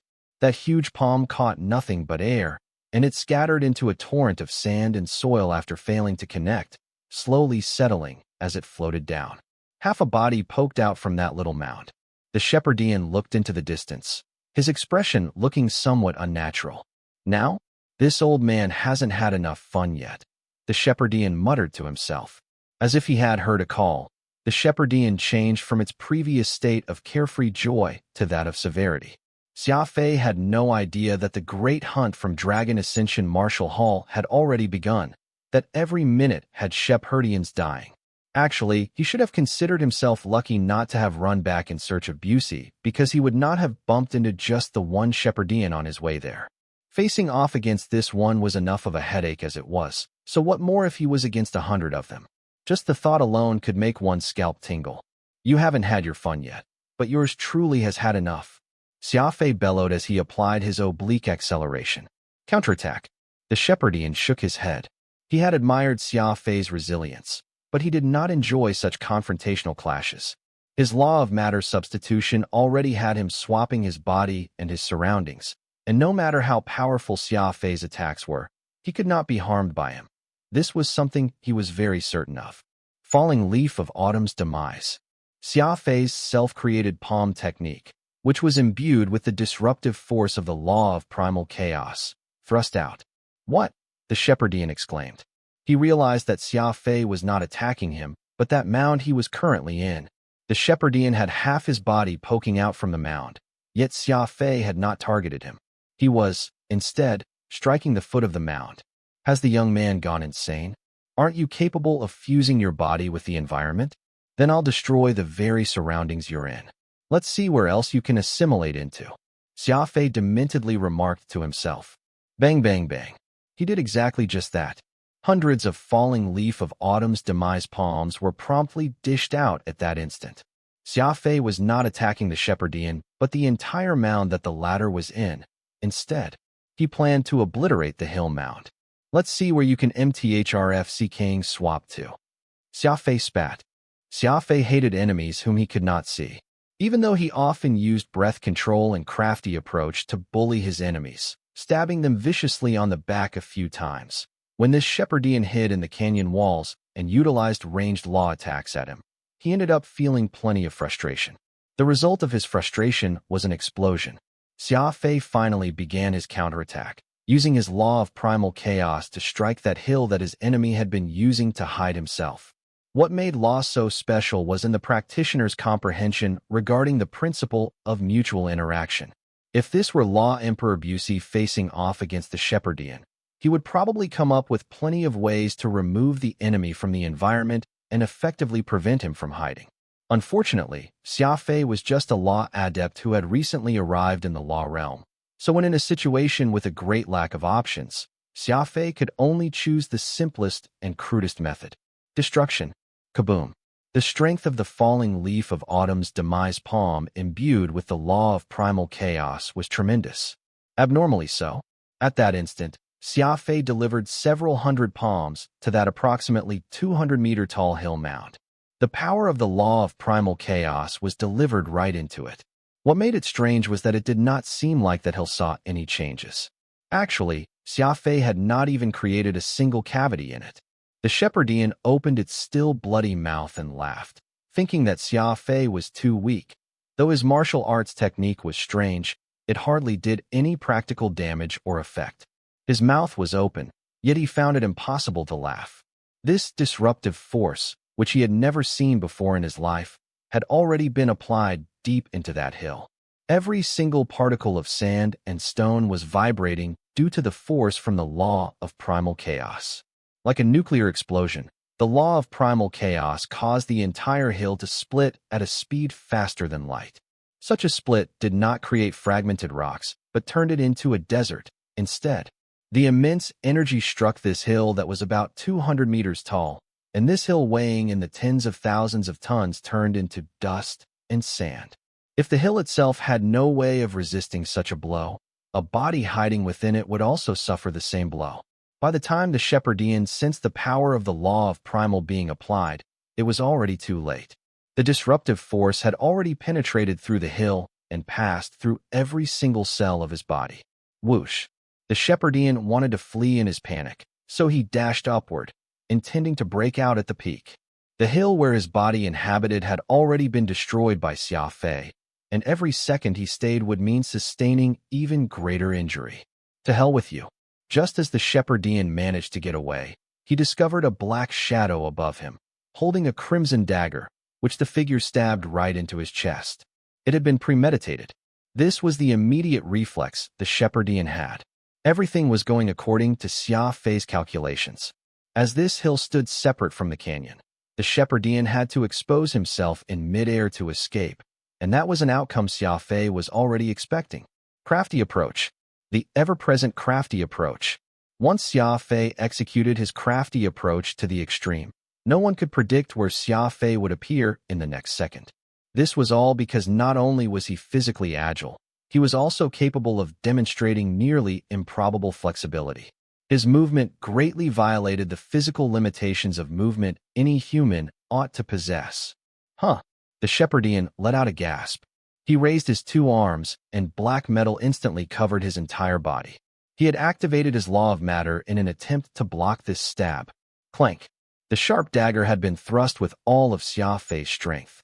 It was a stab filled with his fury. The metal armor, which had just covered the Shepherdian body, immediately shattered. The blade of the dagger did slightly tilt and stall, but that did not stop the attack. It continued its path down, directly chopping down at the Shepherdian's right arm. Like a dead branch that had lost its ability to photosynthesize, that arm rapidly shriveled up once it was mostly separated from the Shepherdian's body, and the loss of blood caused his already grayish face to turn even deathly pale. Angry Arhut. Using his finger to lightly press on several vital points of his body, the Shepherdian unleashed the martial arts technique he learned from the enemy he had consumed earlier. Ping! A red glow saturated his entire body, and the Shepherdian could distinctly feel his life force being sapped at that moment. As if an Arhut had been revived to life, his combat power surged. Whoosh! Xia Fei shunted to the side, somewhat nervously eyeing the change on the Shepherdian's body. How powerful! Phantom could not help but exclaim. His power increased by at least threefold. Just what sort of technique was that? The Shepherdian landed somewhere several hundred meters away from Xia Fei, with one arm dangling, immobile. His expression was grim. This was when Xia Fei realized that a green sapling had actually been revealed after the hill mound disappeared. Its upper half had already been destroyed by his law of primal chaos, but new branches were still growing, becoming thicker and more substantial, climbing up to the sky unstoppably. Xia Fei suddenly remembered the children's fairy tale about a magic bean that could lead to the giant's lair in the sky and meet a beautiful princess. Unfortunately, what was happening before him was no fairy tale but a grueling battle. Instead, the green plant stopped growing after reaching a height of about 500 meters, and the tip of its branches bloomed a little yellow flower. There seemed to be something golden and shiny on the stamen, a very alluring sight. If Xia Fei could see the characters carved on the ridge, he would understand that this was the secret riddle that Busey had set up. Dragon Ascension Martial Hall apparently really enjoyed setting up secret riddles in their assessments, and it became a time-honored practice of the Martial Hall to do so. Xia Fei had not had the time to observe all these during the battle, and he even thought that he had inadvertently stumbled onto some treasure. The Shepherdian and Xia Fei both discovered the shiny and golden item above their heads at the same time. For eyes were locked onto it before exchanging glances with each other as imaginary sparks flew. Foundry City, Fourth Great Uncle's comprehensive exchange. While Xia Fei was risking his life fighting against the Shepherdian over at White Horse Constellation, Fourth Great Uncle received Law Emperor Yuhua in his office. The two happily drinking tea as a shop attendant delivered two exquisitely crafted boxes before leaving. Yuhua excitedly made his way over to the table, gingerly lifting their covers. What appeared before his eyes were two weapons, both completely black and made of darkness metal. His eyes welled with excitement. The two people present were part of the upper echelon, and neither could not help but be moved upon seeing these two weapons. It's really darkness metal. Your fourth great uncle here has been in business for so many years, and this is the first time I've seen a weapon made from darkness metal. You must have paid quite a handsome price for it, and it must have been worth every cent. Fourth great uncle, you spoke animatedly. Yuhua smiled. He picked up the half-moon knife in his hand. This half-moon knife was also known as Waning Moon's Toll, and the design of its grip was very unique. It was right at the center of the knife, and the blade itself was as dense as moon rock. If not for the fact that this table was made of precious metal, then this knife alone would cause it to give way.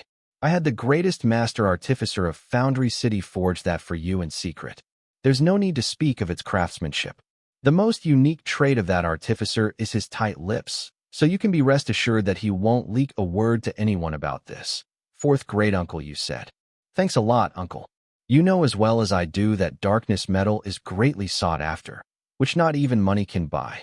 I requested secrecy over this for my personal protection. If anyone learns that I have something like this in my hand, there's no doubt that envious eyes will be upon me, Yu Hua said courteously. Fourth great-uncle, you waved his hand dismissively. There's no need to tell me twice. Only I and that artificer know of this. Even the trusted attendant who delivered these boxes had no idea what was inside. Your fourth great-uncle here emphasized greatly on my credibility, so you can be rest assured of this fact. Changing the subject, fourth great-uncle, you pointed to the other weapon and said, I recognize the half-moon knife, but what is that other strange weapon? Is it not for you? Fourth great-uncle was referring to the much more lightweight weapon aside from Yu Hua's half-moon knife, opting for a more flexible and adaptive style. In terms of weight, the half-moon knife had used about 70% of the darkness metal, while this strange weapon only used 30%. Yu Hua chuckled. This was originally made for a little friend of mine. His martial arts technique is varied, making him most suitable for using this sort of weird weapon. The blueprint for that weapon is something that I inadvertently came upon, called the Ode of 100 Spirits. It is a design from the same weaponsmith who came up with my waning moon's toll. The fourth great-uncle scratched his head. Hee. Fourth uncle here knows nothing about weapons, unlike a successful businessman like you, who also has a law emperor cultivation. Even if I'm unwilling, happily being a merchant is my only lot in life. But this little friend of yours that can receive a darkness metal weapon from you must be a very lucky fellow. Anyone knows that you're extremely stingy when it comes to your wealth, not parting with even a cent if you can help it. You must really value that little friend of yours, or else you wouldn't spend so much money into making this weapon out of darkness metal on his behalf. Yu Hua laughed. Well, that is a portion of the darkness metal belonging to him, and forging it into a weapon is something that we agreed upon then.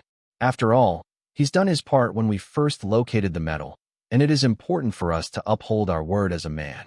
It is just a pity that plans simply can't keep up to the randomness of life. Fourth great-uncle was slightly stunned as he lowered his voice. Does that mean that congratulations will soon be in order? Yu Hua flashed this mysterious smile, which betrayed nothing. Perhaps not. A conversation between shrewd businessmen would always be very meaningful, and it stopped there. Both were men of intelligence, and they knew very well what should be said outright and what needed not. Putting down a bank card, which contained a large amount of origin crystals, Yu Hua took these two weapons and silently stored them into his spatial ring. Ode of 100 Spirits and the Waning Moon's Toll. Why do I feel like these two are more like musical instruments than weapons? Fourth great-uncle asked in amusement. Not musical instruments, but truly powerful weapons of death. However, the person who designed these weapons is a music fanatic and likes coming up with such elegant names. That's all, Yu Hua explained. Fourth great-uncle's small eyes were spinning. He remembered each word that Yu Hua had said with clarity. Originally made for a little friend of mine. The word originally sounded like an opportunity, and his business acumen was telling him that there was easily something else behind this. Yu Hua, speak, fourth great-uncle. If, let's say, you fail to give this ode of 100 spirits to your little friend, do you mind placing it in my store as a treasure? Your fourth great-uncle has been running his business for so many years in Foundry City, yet I haven't once gotten hold of an item worthy of being called a treasure that can make people's jaws drop, fourth great-uncle said softly. Yu Hua thought about it before saying in a somewhat hesitant tone, we'll decide in several days' time. It's still hard to tell what will become of this just yet.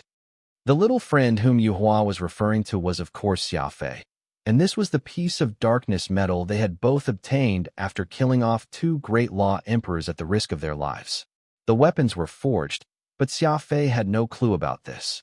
He was still locked in a match of life and death on the strange planet, against the alien Shepherdian. The flower that had bloomed above their heads was a beautiful sight, and a golden item was right in the center of the flower that vividly drew their attention. Snap! The Shepherdian reached out his left hand to tear off his right arm. Xia Fei had severed that arm with blood crystal, and all that remained was a layer of skin that kept it attached to his body, looking like a dead branch. That moment when that severed arm landed on the ground, Xia Fei and the Shepherdian both made their move. Almost at the same time, Xia Fei and the Shepherdian both made their move. Their target was that lump of gold suspended in midair. Whoosh! Relying on his advantage of speed, Xia Fei was the first to reach the side of the giant vine, his feet planted on the branch, using the inertia from before to aid him in making a pounce right for it, his entire body practically horizontal. The speed ability no doubt lived up to its name as the hardest one to deal with, and this still remained true even when he reached the law realm. The Shepherdian knitted his eyebrows, letting out a shrill scream. Kaboom! 6 huge hands came shooting out from the ground explosively. The Shepherdian was a law of matter adept, so he did not need to do the punching himself. He could completely change the structure of matter, using everything around him to attack. It was at that moment when something unexpected happened. Perhaps Xia Fei applied too much strength when he stomped on the vine, but that shiny golden object atop the vine suddenly dropped, falling directly for the Shepherdian's head. Xia Fei's 2 eyes widened. He was regretting his overt use of force, which caused the precious object to fall off. Crafty approach.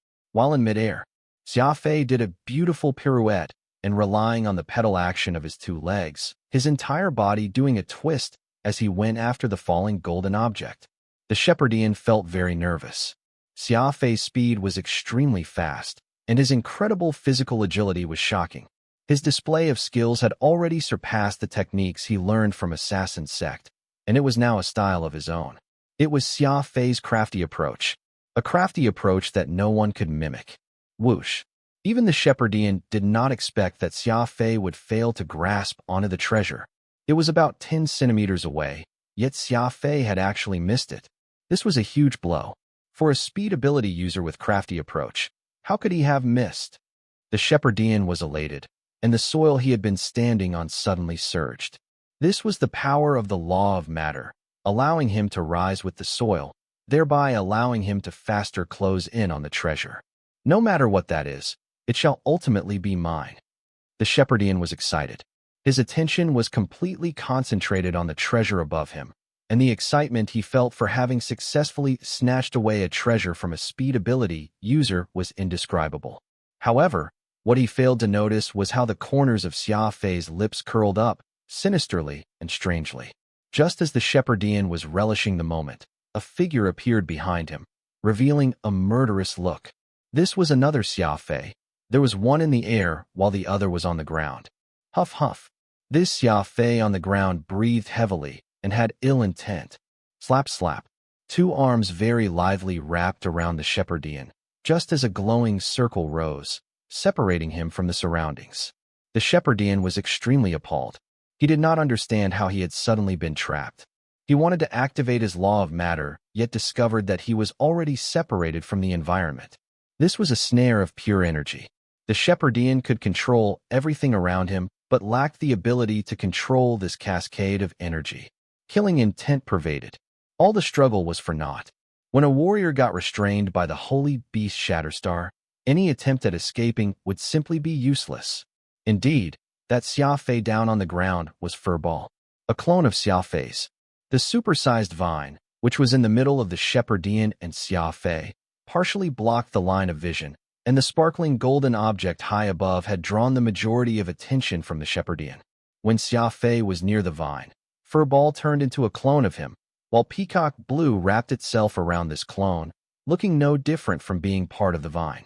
Just as the Shepherdian's attention shifted away, Peacock Blue heaved and tossed Furball to the Shepherdian's side. Everything else that happened was self-explanatory once this was understood. Xia Fei had intentionally made it seem like he failed to catch the treasure, and Furball used this opportunity to use its energy to trap the Shepherdian. Now, holding onto Blood Crystal, Xia Fei came stabbing down into his skull. The eyes of the Shepherdian were wide open. He had not expected his law of matter to be restrained. Of course, he no longer had the chance to think or regret. This was because Blood Crystal had already been jabbed deep into his scalp. Crunch. The blade cut deep into the Shepherdian's head, cutting him into 2, only stopping once it reached its stomach. Furball let out a loud roar, excited at having witnessed this killing blow. The body almost instantly withered.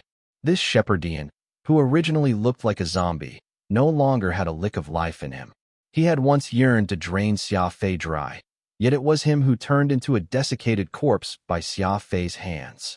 Plunk! Xia Fei reached out his right hand and safely caught that golden box, which was falling from the sky, spitting directly at the already dried-up body of the Shepherdian near him. To hell with your law of matter. Furball let go of the corpse and ran back to Xia Fei, his eyes all warm and friendly. This entire sequence felt weird because Furball now looked exactly like Xia Fei. A light tap of a finger was all it took to send the corpse of the Shepherdian falling on the ground, turning into dust upon impact. Heaving a long sigh, Xia Fei muttered, "This law of matter substitution sure is difficult to deal with. If not for Furball's powers which let him ensnare enemies, this battle might have been exceedingly difficult." Lionheart Emperor Oro did not share this thought. You barely spent much time here in the law realm, but as time passes, you'll learn that there's actually a great assortment of laws everywhere in the law realm, and a mere law of matter isn't anything at all. If it were me, I'd kill that Shepherdians 100 times over. Xia Fei replied, "Everything has its weakness. The law of matter substitution can't escape from an energy snare, and it's Furball's aid that gave us today's victory."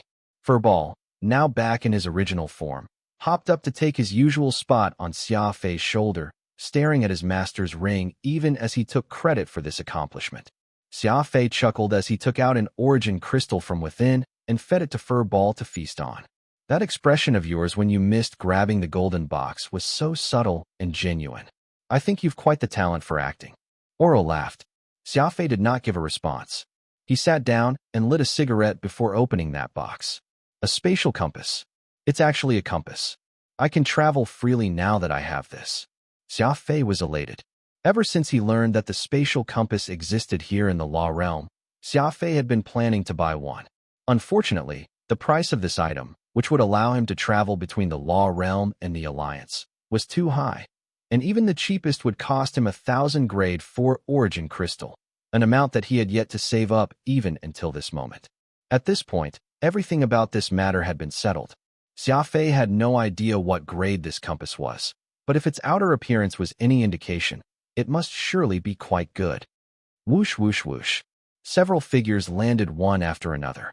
They were of course Zanian Feng, Busey, and his 3 offspring. All they saw was Xia Fei sitting down cross-legged on the ground as if nothing happened, with his back leaning against the canyon wall. Zanian wanted to yell Xia Fei's name, but Busey stopped him. "He's in the process of making a breakthrough. We can talk to him later." It took some time for them to clear out all the despicable Shepherdians from the assessment ground, and all the surviving candidates had been sent back to Dragon Ascension Hall by now. Only Xia Fei remained because he was on the verge of making a breakthrough to the next level, so he failed to notice the signal from Busey to gather. He's about to get promoted? Other candidates fled for their lives, yet this man actually killed a Shepherdian and even stayed behind to advance. Buma was surprised. She was a pretty lady with a pair of cute dimples whenever she spoke and looked nothing like her father Busey, who was a complete piece of rock with his expressionless face. "He's called Xia Fei, and I'm the one who found him. Though he's just a level 2 law sovereign in terms of cultivation, his combat strength isn't worse than any other candidate's. More important is that clear mind of his, able to execute tasks with great organizational detail, which complements his warrior's impulse." Zanian laughed. This was his first time being the Eagle Eye Scout for the Martial Hall, and he was very confident with his judgment skills. Buma was slightly surprised. She examined the traces of battle around them before saying, "That's strange. The Shepherdian was reduced to scum. I wonder what sort of methods he used. This channeling Cloudvine should have been Father's secret riddle, too, and he managed to solve it." Busey nodded, not saying a word more. Zanian took out a terminal and did a quick calculation before happily declaring, "Uncle Busey, look." Xia Fei had obtained 13 identification plates himself, and the dead Shepherdian had 12. Clearing your secret riddle gives him 50 points, which comes up to a total of 75 points. That's 30 points more than the person that came in second. Looks like your edgeless war armor will have to be given to him. Busey still maintained that stony expression, seemingly unaffected by the news. Buma took the terminal in hand, somewhat in disbelief, calculating it once over before softly saying, To think the person coming in first is just a lost sovereign with a level 2 cultivation. I wouldn't believe this if I didn't see it with my 2 eyes. After all, only 173 candidates are alive following this round, and most were killed by their companions or the Shepherdians. Zanian waved his hand. He might only be a level 2 lost sovereign at this moment, but when Xia Fei wakes up, he'll be level 3. After some time, Xia Fei finally opened his eyes. He was of course aware that there were people around him, and it was only because he was on the verge of breaking through that he did not stop and conversed with Busey and the others when they first arrived. After absorbing that Shepherdian, the colorful energy ball in Xia Fei's brain region exploded once again, and the energy that engulfed him helped promote Xia Fei to the next level. This method of absorbing foreign energy and then releasing it in his brain region was changing silently. The higher his level, the more energy was needed to make the promotion. Compared to the first time, this promotion process was not as breezy. Defeating the Shepherdian had caused Xia Fei to use up quite a lot of energy. Congratulations on reaching level 3 Law Sovereign. To have been promoted right after a battle, you're really something else, aren't you? Tell me, how did you kill that Shepherdian? Zanian asked with a smile. Buma was curious as well. That's right. How did you reduce the corpse of the Shepherdian to dust? Just what sort of law or martial arts technique did you use? First, while I did just get promoted, I'm not a level 3 but a level 4 Law Sovereign. Instead, Xia Fei corrected casually. Everyone was taken aback upon hearing that. Even Busey could not help but purse his lips. Getting promoted 2 whole levels in 5 days of battle. Xia Fei, you've really opened my eyes. Zanian unintentionally threw a glance at Busey as he said this, seemingly trying to send some message. This was when Furball burped and took his place on Xia Fei's shoulder, to which Zanian remarked, I almost forgot. Your holy beast got promoted as well. Looks like you're the greatest winner in this first assessment of the Dragon Ascension Conclave. Shatterstar. The holy beast Shatterstar. Buma and the others exclaimed as this secret Xia Fei had on him was truly a shocking discovery. Let's go. We can chat after we head back. The initial assessment is already over. The next cycle will be a month later, and when that time comes, the elites of other families and the 9 great clans will all participate in the fight, and the difficulty will be even greater than today. Perhaps Busey was afraid of Xia Fei getting full of himself, so he mentioned the difficulty of the second cycle of assessment. Right now, he just wanted to end this as soon as possible so that he could return to the headquarters and give Hallmaster Kazan a detailed report. He felt very uneasy inside. Zanian, you'll be in charge of giving the precise details to Xia Fei later. Also, bring him over to the Law Enforcement Commissioner before letting him return to you family, Busey instructed. Zanian and Xia Fei nodded.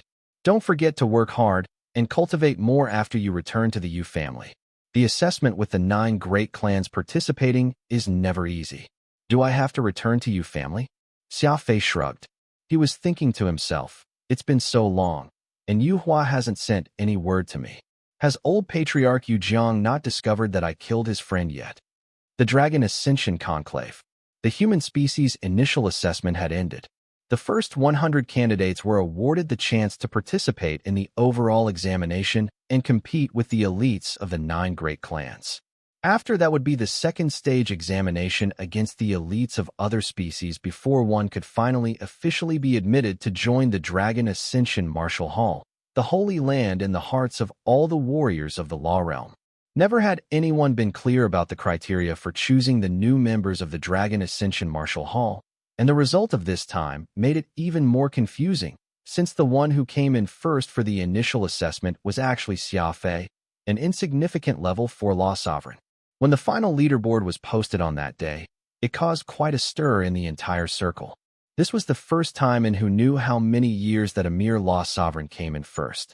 It had to be mentioned that this assessment was of a much higher quality than previous conclaves, and there were even at least 50 Law Emperors among the candidates. It was really hard to imagine how Xia Fei, with just his Law Sovereign cultivation, had managed to come out on top despite the fact that there were plenty of experts among their numbers. Naturally, the Dragon Ascension Martial Hall did not disclose the details of the assessment, nor did anyone dare to come out and question the Hall's confidentiality policy. Anyone knew that Dragon Ascension had the backing of the God race, and challenging Dragon Ascension would be as good as challenging the authority of the two peak races in the law realm. However, there were of course plenty of discussions being held in private about the result. Conspiracy theorists made it sound as if Xia Fei was a godlike existence, while rumors spread that he had some unimaginable connection with the god race. There were even some who believed that Xia Fei's level of cultivation was completely fabricated and he was a probe sent by the god race. An assessment, which drew the attention of the entire realm, was enough to push the name of a warrior to the tip of everyone's lips. How was Xia Fei to know that? Not just humans, even the other sapient life forms in the law realm knew of his name. It could not be helped, since this was the Dragon Ascension Conclave. Anyone who wanted to become famous could do so very easily. He had shown quite the performance, killing a quasi-divine beast to obtain the win.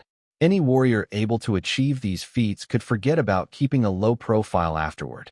By the Evernight Star region, a large and strange emerald warship floated in space.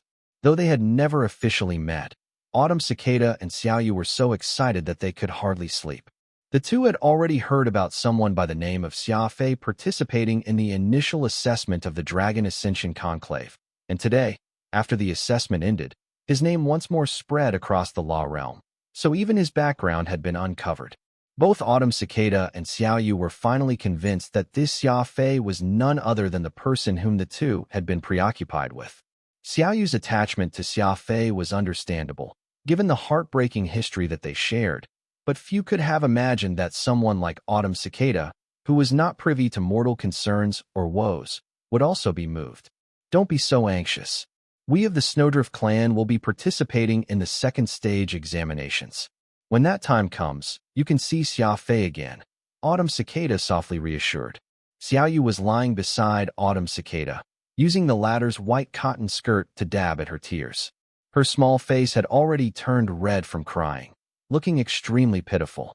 Women were always very strange, and though Xiaoyu was feeling excited inside, she was actually crying outside.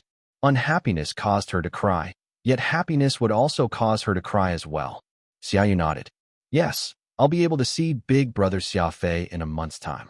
Xiaoyu must get a hold of herself so that he will know that I have been strong these past few years.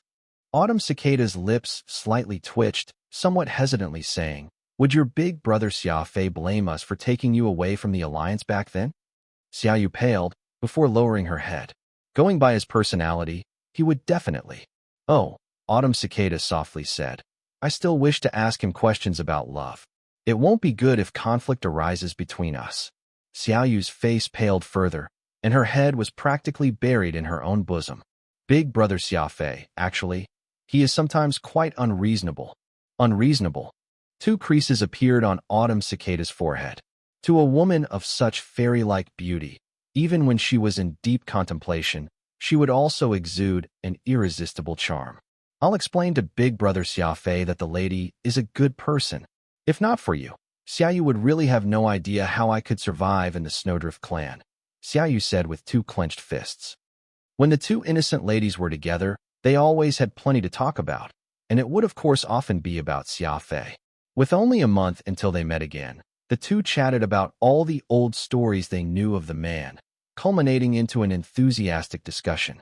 The two discussed the same somewhat legendary exploits of Xia Fei's countless times, yet they never got tired of it. The blame for this fell upon the fact that they were staying with the austere Snowdrift clan, one entirely comprising women.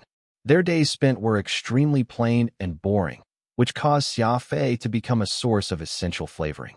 Without either of these two ignorant girls realizing it, Xia Fei had left an indelible mark in their hearts.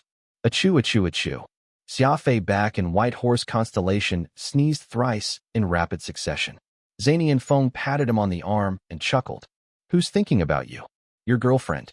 Xia Fei shrugged to express his cluelessness, thinking that perhaps it was Avril back in the Alliance who was missing him greatly. Even in his wildest dreams, he would never have guessed that Xiaoyu was actually not too far away from him. She was even someone from Snowdrift, one of the 9 great clans, and that they would be seeing each other very soon. Outside the Dragon Ascension Martial Hall, the crowd thronged. Xia Fei and Zanian strode through the crowd and quickly made a path for the pair, even as chatter erupted in their wake. Xia Fei and the young master of the Feng family together? What's their relationship? I already said that Xia Fei's background isn't anything simple. Look, the two of them seem to have quite a good relationship. Xia Fei's from Yu family. Does that mean that the Yes share a decent relationship with Dragon Ascension's Fengs? That's not right. They are both from the Yu family, so why would Xia Fei come in first, while Yu Xiaobei suffered defeat? After all, Yu Xiaobei is the one who's really related to the Yu family, while Xia Fei is no more than an outsider. Perhaps the Feng family is merely good with Xia Fei, and it has nothing to do with Yu family? There were all sorts of wild guesses being thrown about, but without a doubt, after everything that had happened, it was Xia Fei's name that was getting famous, while also increasing the mystery around him. Sweeping his gaze across the crowd, Xia Fei did not see Ludi anywhere. The man might be unhappily whining and dining away his sorrows after being eliminated. The life of that playboy was definitely nowhere as boring as Xia Fei. Xia Fei inadvertently caught the angry face of the prideful Yu Xiaobei. That rather decent set of combat suit he wore had already been reduced into tatters, and his face looked haggard, most likely injured after having fled from Shepherdians who sought to hunt the humans down. Xia Fei nodded slightly at Yu Xiaobei. What should have been a normal greeting appeared to be derision in Yu Xiaobei's eyes. He ignored Xia Fei and turned to leave with a hardened expression on his face. What a haughty fellow, Xia Fei muttered under his breath. Who are you talking about? Zanian turned around to ask. Xia Fei responded, Oh, nothing. Just saw someone familiar. Speaking of which, I must really thank you this time. What for? Aren't you escorting me out of the martial hall on purpose? Xia Fei asked. Zanian chuckled. Well, you don't have to thank me. This is all Uncle Busey's arrangement. Though he looks like a stony-faced, 10,000-year-old Scrooge, he's actually very attentive to the youths of the human species. He's the only human among the Dragon Ascensions for heavenly kings, so he of course favors his own kind. Though my father is the Hall Master, it isn't convenient for him to do such things. You'll understand this if you make it into the martial hall. It's fine if you look for Uncle Busey for any issue cropping up. He's actually a very warm-hearted person. Xia Fei nodded. Humans were not the only ones in the law realm, and Busey held the highest position aside from the Hall Master, so it made sense why he would be more attentive toward humans. This circle is fraught with dangers. You barely have any backing when you first entered the law realm, but now that you've gotten first in the initial assessment and Uncle Busey's edgeless war armor is in your possession, who knows how many people are scheming against you behind your back. With me escorting you out of the martial hall so openly and brazenly, plenty of people who may have had ill intentions toward you will at least abandon the thought. The Feng family isn't like the 9 great clans, but we aren't whom people will dare to provoke, either.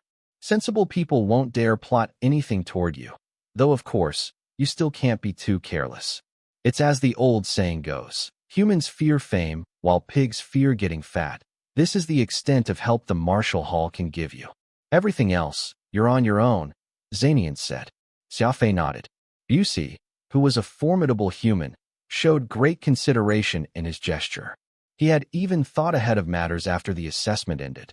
Xia Fei could not help but admire him quite a bit for this. Where are we off to now? Xia Fei asked. We're off to the Law Enforcement Board to register your spatial compass. This way, you'll be able to utilize that compass to travel as you wish, no longer limited by the use of spatial gates. I still have to get it registered? Zanian rolled his eyes at Xia Fei. Of course, you have to, or else how can the Law Enforcement Board keep track of your movement? Every spatial compass and spatial gate needs to be registered. Of course, if there are markets, that also means that there are black markets, which have spatial compasses and spatial gates that can't be tracked. Alas, such things don't come cheap. Given your current standing, I doubt that you'll be able to get yourself an illegal compass. Besides, you may not even have the contacts necessary to purchase such illegal goods. If I were to ascend to be a law emperor in the future and master the technique to conjure spatial channels, would I still need a spatial compass? Xia Fei asked. Zanian shook his head. That's very difficult. The distance of the channel itself is a very huge issue. Though there are some experts who can disappear without a trace, they may actually not be adepts at high-level law of travel. Perhaps they simply use the compasses more smoothly, without leaving any traces behind. I see that you're very interested in the spatial compass. Are you feeling a little homesick? Zanian asked with a smile. Xia Fei did not deny it as he nodded. Indeed, I've been hoping to head back and see a friend. Friend, more like a girlfriend, right? Zanian flashed him a cheeky smile, which Xia Fei neither confirmed nor denied. He had never considered it shameful to be together with Avril, and he was in fact somewhat proud of it, as the two of them truly loved each other. Letting out a dry cough, Zanian continued. There are some things that I shouldn't tell you, but it's not allowed for people to get in contact with the Alliance from the Law Realm normally. Law warriors aren't allowed to affect mortal lives, and that's the original reason why our ancestors established this separate realm altogether. Of course, if you're able to establish a good relationship with members of the Law Enforcement Board, as long as you don't make too much noise while there, those old coots will just ignore you. Xia Fei was skeptical. Doesn't that mean that the Law Enforcement Board is very important? Zanian answered, it has to be important. Don't think that the law realm has no laws.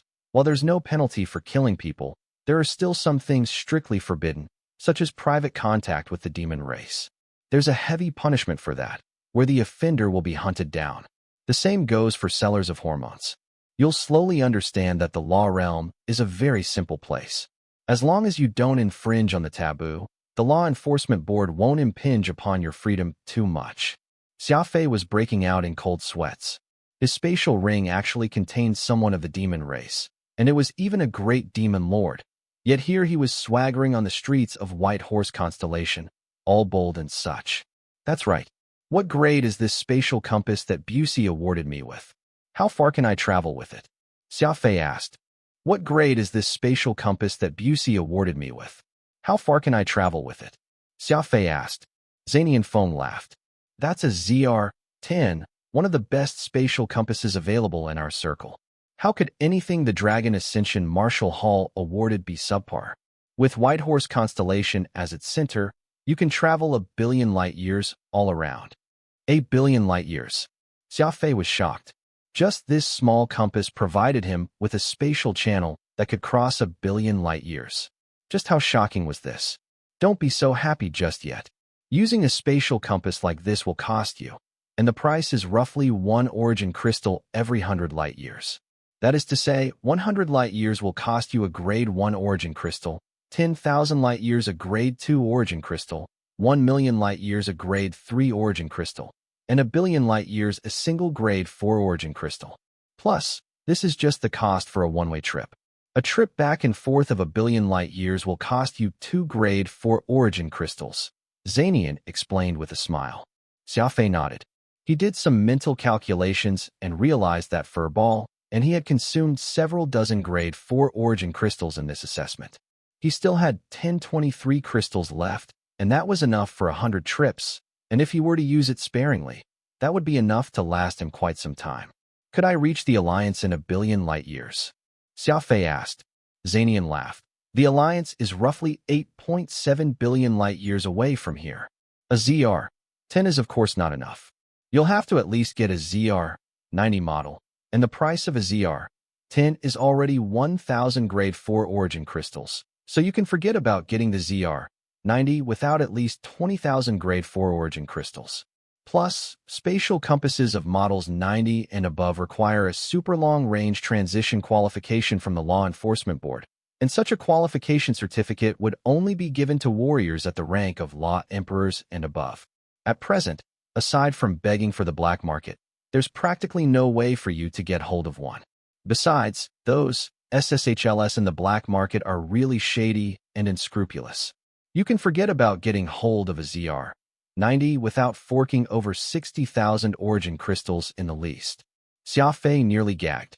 The entire Alliance was just a territory, which spanned about 7.2 million light years, and that was already considered to belong to a fairly famous species in the universe, yet the Law Realm was almost 8.7 billion light years away from the Alliance. Going by the speed of a cosmic express warship, which covered a distance of 1,200,000 light years daily, he would have to be flying for nearly 20 years before he could arrive at the Alliance from the Law Realm.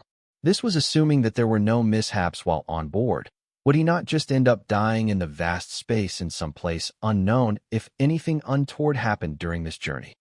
No wonder the superior Black Bat radar had such a poor signal reception in the Law Realm. It turned out that the distance between the alliance and the law realm was not merely super far, but extra super duper far. Xia Fei was a little depressed. Money. Everything needed money. Even making a trip back home was difficult. Unless he could become as rich as Yu Hua, accumulating wealth that would rival a nation's, there was no way he could afford a ZR 90 or above spatial compass. Zanian saw how despondent Xia Fei looked, so he added, "Actually, there's no need for you to buy a Model 90 on your own. Some merchants actually provide the service of traveling between the law realm and the alliance, though they do charge quite a premium price for it. Calculating by the distance, it will cost you 87 grade 4 origin crystals to be transported from the law realm to the alliance. So if you can find these shrewd businessmen, perhaps you'll manage to secure a trip with 200 grade 4 origin crystals, and every day that you spend in the alliance will cost you about 20 grade 4 origin crystals." Xia Fei began counting with his fingers, and a trip back and forth while staying for a week would require around 540 grade 4 origin crystals, which was quite an exorbitant sum. The greatest benefit of going through these businessmen is that you won't have to worry about the law enforcement board causing any trouble for you. Since they dare to send someone back to the alliance, they of course have to ensure that you won't be hunted down. If you are still unsure about such arrangements, you'll have to find those people in the black market. They have their untraceable compasses, though the risk is also higher. Who knows if those SSHLS will be swayed by money after the fact. Zanian continued to explain. Xia Fei more or less understood the situation. If he wanted to head back to the alliance and spend some time with Avril, he must be able to afford the huge price tag. He had always felt that the alliance was very sinister last time, but who would have thought that the law realm would be even worse? So illicit that it felt dirty just talking about it. Just how vast is the universe, anyway? Xia Fei asked. This question had been troubling him for a very long time, and now that he was with Zanian, he figured that it was his best chance to get some answers. Everything within a radius of 30 billion light-years with the law realm as the focus is under our control, and we have no idea what else is beyond. We commonly believe that the universe is endless, Zanian replied. It's endless? No, that's quite illogical. Nothing in this universe is limitless. Xia Fei had his doubts. Zanian smiled, retorting, illogical? Can you use that term to explain the seventh brain region? Special abilities? Law. Xia Fei was speechless. The higher he came into contact with, the more Xia Fei felt that the universe was a peculiarity, something that logic and science could not explain or account for. It's truly a vast and strange universe. Xia Fei sighed softly. Xia Fei spotted a 9-tier tower and its huge courtyard from afar. The name Law Enforcement Board sounded very rigorous, but it was actually just a peaceful and beautiful location. After crossing the ancient wooden gate, one would be greeted by the sight of a verdant garden, with squat cedar trees growing next to each other. Plenty of the rooms were overrun by their branches. Not one was being groomed or maintained, allowing the branches to grow however they liked. Several elders were gathered, drinking a pot of tea and playing chess. The scene was quite chaotic because one of the elders playing chess was arguing until his face turned red, and Xia Fei could not help but think of the term old urchin when he saw the person. Most of them were in casual wear, with only a handful in uniforms, which had a very large print of the word law on each, evidently showing the different status they held with everyone else. Don't underestimate those elders. They are all the elites of the law realm. The 9 great clans, as well as other generational clans, all have to send a respected senior to take up the mantle as a member of the Law Enforcement Board, while the rest are respected elders of various families and clans, as well as retired veteran warriors. Here in the Law Realm, below the 2 peak races are the Dragon Ascension Martial Hall, the Law Enforcement Board, and the 9 great clans. All the various elders gather here. The power and authority that the Law Enforcement Board wield are indubitable, and when necessary, the board can command the troops of the 9 great clans. Zanian gave a simple introduction. Xia Fei nodded. Gathering all the major figures of the various clans and families to enforce the law, no one will of course be dissatisfied with such an arrangement. After all, these are individuals from their affiliations that can be held to their word.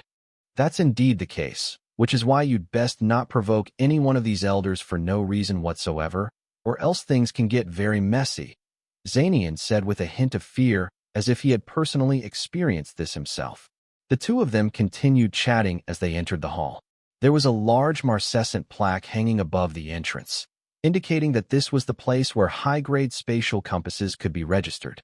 Because ZR-10 could let one travel up to 1 billion light-years, marking it as high-grade, the compass required registration with the law enforcement board here in the White Horse constellation. Anything lower only required it to be registered with the various family branches, so there was no need for such a hassle. Thus, it could be seen just how strict the law realm was toward the movement of their law adepts. "Brother Gigawolf," Zanian Feng shouted with a smile as he entered the place.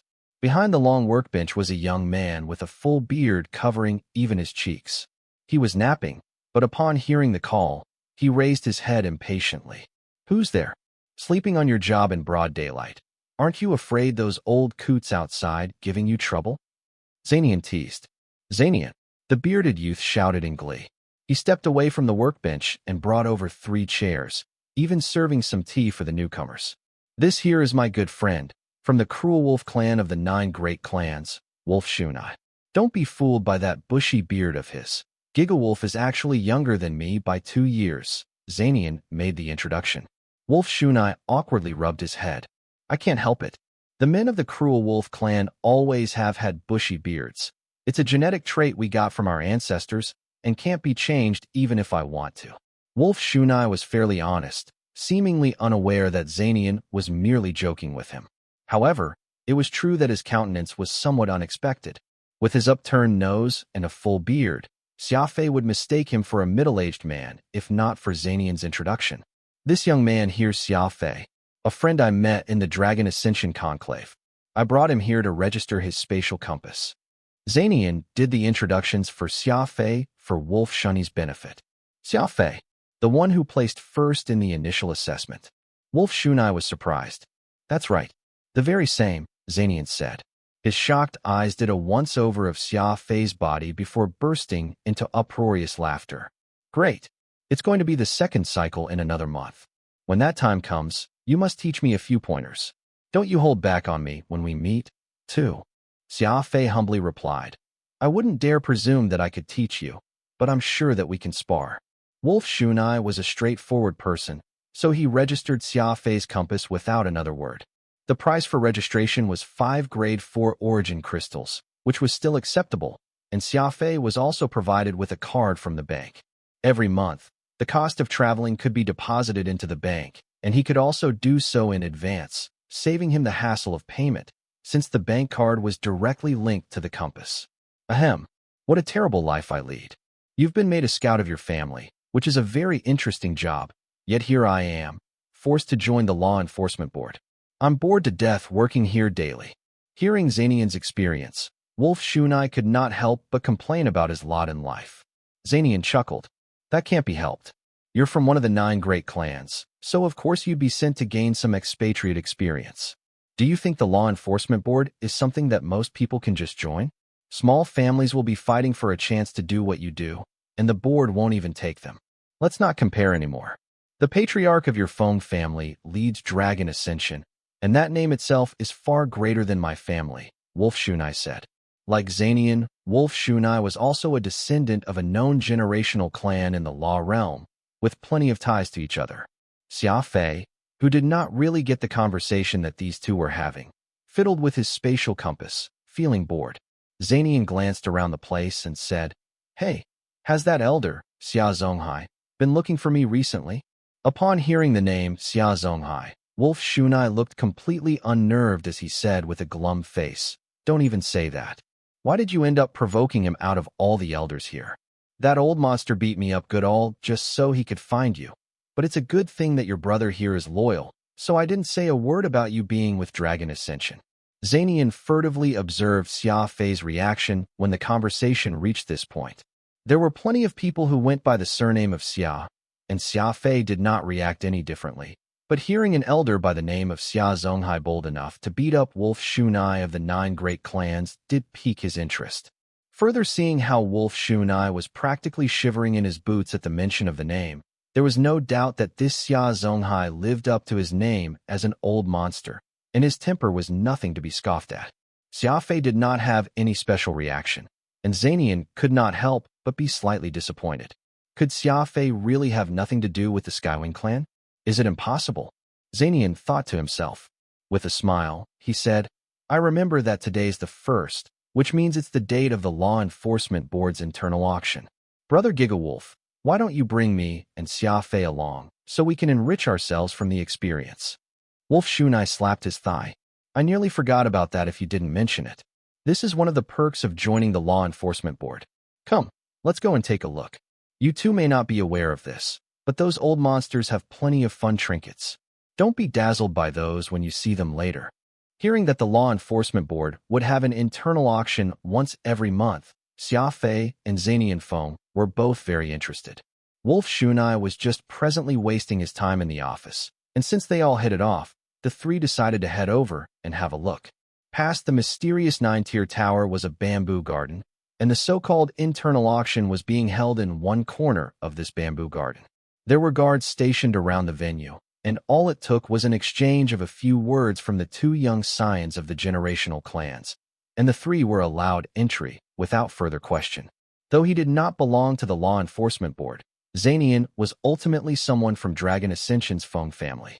The name of the Martial Hall was quite impactful, and it was useful wherever he went. Besides, there was still Wolf Shunai beside him. Xia Fei, who was considered as their attendant, was allowed inside, too. There were over 100 stone plinths among the bamboo, and each one had an item on display with a slip of paper beside them. As long as anyone could fulfill the request stated, they could walk away with the item. There were also some elders who had gathered to chat. A price had to be set in advance before anyone could trade with them. The small bamboo forest had a sparse 200 individuals.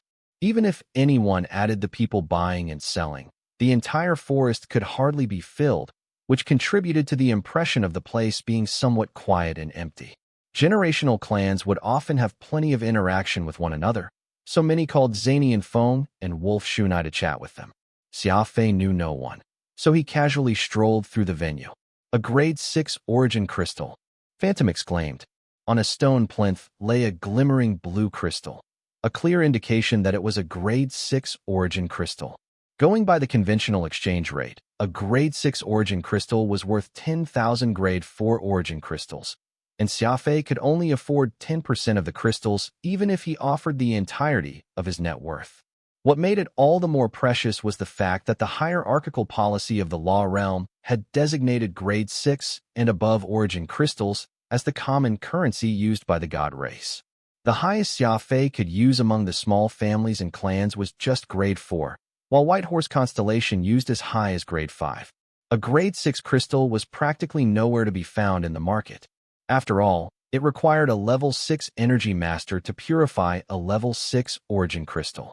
Xia Fei suspected that it was probably impossible to find anyone capable of doing so here in White Horse Constellation. A single origin crystal solely used by the god race could be so grandly displayed here in this auction for the Law Enforcement Board. Thus, it could be seen that what Wolf Shunai had said was no lie. There might not be too many items on display in this small auction, but there was no doubt that each of them was top-notch. Xia Fei could not help but feel shocked by what he saw. It was like an endless tide crashing onto him. Considering the fact that the god race was the congregation of the best warriors within the circle, there should definitely be quite a few clansmen of the major families who would end up joining the universe's peak race. This was why it was normal for these elders and seniors to get their hands on things from the god race, since they likely had close ties with the people who made it in. The paper slip next to the plinth stated that the grade 6 origin crystal was available in exchange for a martial arts technique called Clarion Cry used by Law of Mentalism practitioners. It was said that using the powerful Law of Mentalism to induce a type of mental disturbance could cause large-scale mental paralysis. Xia Fei shrugged. Forget owning it. He had not even heard of such a law existing before this. Therefore, there was no way he would have what was necessary to obtain the crystal. This was a rare opportunity for him to see so many precious items firsthand, so he lingered around. He, of course, had no chance of exchanging for anything here, but he could still look around at the very least to widen his view a little. Zanian was in a more vexing predicament, however. With how famous Dragon Ascension was, he also rarely had the chance to get involved with the Law Enforcement Board, and this meant that there were plenty of seniors and elders crowding around him, probing him for information as best as they could. This happened to coincide with the decennial Dragon Ascension Conclave, so of course, plenty of disciples and relatives from the various families and clans who would participate in the event were present. All of them were hoping to hear more about the second cycle of examination to prepare their disciples better for what was to come. Zanian was young. All these seniors and elders around, with many even having studied in Dragon Ascension before, had connections to the Feng family, so it was difficult for Zanian to extricate himself. All he could do was watch Xia Fei get his fill of the place while he dealt with the batches upon batches of old men trying to chat him up. In fact, he had already begun to somewhat regret coming to the law enforcement board with Xia Fei. His original plan was simply to do Xia Fei a big favor, not only leaving the Dragon Ascension Martial Hall with him, but also bringing him to the law enforcement board's internal auction, which rarely admitted outsiders. Plus, with how Xia Fei was Zanian's chosen candidate in his first time as a scout of Dragon Ascension, it made a lot of sense that he would be caring about Xia Fei. Xia Fei suddenly spotted a strange painting, a kind of fractal geometric picture. There was an unremarkable metal box on the plinth, and the fractal geometric picture next to it was the request of exchange. The paper description stated that whoever could decipher the picture would be given what was within the box, but it never stated what was within. Fractal geometry was a mathematical simulation of the natural world, as well as the various irregular phenomena that appeared in scientific research. It was abstract by itself, and this particular fractal geometric picture was extremely complex, so much so that anyone would get dizzy just staring at it for too long. It was not important to Xia Fei what was actually inside the box, as what mattered more was that he had discovered the one thing in the law enforcement board's internal auction that needed nothing in exchange beyond cracking a complicated and profound fractal geometric picture. It was something Xia Fei could attempt with his own knowledge. It was like a piece of free cake that deeply attracted Xia Fei. He had always been someone who was heavily curious, so the more the owner did not mention what was inside the box, the more it triggered his bottomless imagination. There were 4 chairs by the stone plinth, conveniently placed so that guests could sit down and chat. In the law enforcement board, no one cared about losing anything. Unless someone did not want their life, practically no one would dare act brazenly in front of the board. Xia Fei sat in one of the chairs, his eyes staring at the extremely complex fractal geometric picture in front of him, his mind working hard. The profound image was like a black hole that made Xia Fei so completely engrossed in it. Soon, Zanian spotted Xia Fei sitting like a statue, not moving an inch. There were even several elders who had surrounded him, watching Xia Fei in his stupor from the sidelines. Zanian was, of course, even more curious, so he dragged Wolf Shunai and made their way over together. Fractal geometry, Zanian exclaimed after looking at the profound image on the stone plinth. Ah, this thing. Wolf Shunai pouted, seemingly having seen this painting before. What do you know about this picture of fractal geometry? Zanian asked in a low voice. Not much. I heard that it will be placed here whenever they host this auction. In 6 months since I joined the law enforcement board, this is the 6th time I've seen it, Wolf Shunai said. No one managed to decipher it all this time. Not a soul. Forget deciphering it. Many, who lack the mental fortitude, even ended up fainting while looking at it. It's really peculiar. You'd better get Xia Fei away. This painting is capable of sapping the mental energy of an individual. I even saw people end up vomiting blood just from staring at it. Wolf Shunai shrugged as he spoke. This was when an elder looked at the time and said, Zanian, your friend has quite the fortitude. He's already stared at the painting for a full 27 minutes. Most young men can hardly last that long. Zanian did not make any comment on this, though his mind was already in turmoil. Xia Fei's eyes were still entranced, but they were also agile. It was clear that he was thinking and viewing the picture in earnest, which meant that Xia Fei was able to grasp the profound fractal geometry expressed in the painting. It had to be said that Xia Fei was someone who had gotten a 0 during the mathematics assessment of the Dragon Ascension Conclave. He had only given the assessment paper a quick glance before turning to leave, without even attempting to answer any of the questions. Some of the other candidates at least attempted them, but of course, everyone scored a fat 0. However, in front of this fractal geometric picture, which was so deeply profound that people would pass out. Xia Fei actually managed to make sense of what he was seeing. This was what was truly unbelievable. This meant that Xia Fei actually had quite decent geometry skills, and the reason why he left after a glance at the paper was that he had already determined the question to be unsolvable. That was also why he did not care to attempt it at all. Zanian was feeling more and more surprised as he thought about it. Just what sort of standard was Xia Fei to have been able to determine the assessment question was unsolvable at a glance? Actually, there was another explanation on why he could solve the mystery of Xia Fei not answering the assessment question, but there was no way Zanian would admit it. As the people gathered around increased, Xia Fei was like an old monk who had entered a state of concentration, where he had no knowledge of anyone around him. Isn't this old wood's strange painting? Could that young man be attempting to decipher it? That's not possible. That painting has been placed here in the auction for close to 2 whole years. Some people were curious about it at first, and even attempted to solve it, but no one managed to make any headway in the least. Could this young man have really cracked it? I don't know if he's found the solution, but he's already been stationary there for over an hour. He hasn't fainted after such a long time. That's some mental fortitude this young man has got. Whose family does he hail from? The Yu family. He's Xia Fei, the one who got first place in Dragon Ascension Conclave's initial assessment. I've heard of him. There was plenty of discussion being held, and Zanian uneasily swept his gaze around, most likely afraid that his most feared Xia Zonghai would be drawn over as more people gathered. What made him even more frightened was Xia Fei. Zanian stared at the fractal geometry and could hardly continue after over a dozen minutes. Yet Xia Fei had actually been looking at the painting for over an hour without any issues. His fortitude was even greater than his own. More people crowded. While some began leaving as they got bored, a majority of them were having avid discussions, all in hushed whispers, seemingly afraid of disturbing Xia Fei. No need for any guesses, as it was more or less a given that Xia Fei was attempting to decipher this fractal geometric picture rather than just looking at it out of interest after such a long time. 3 hours passed, and the interest people initially had toward this dwindled. Most originally gathered out of curiosity, and no one truly believed that Xia Fei was capable of making sense of such a painting, which was as profound as the universe.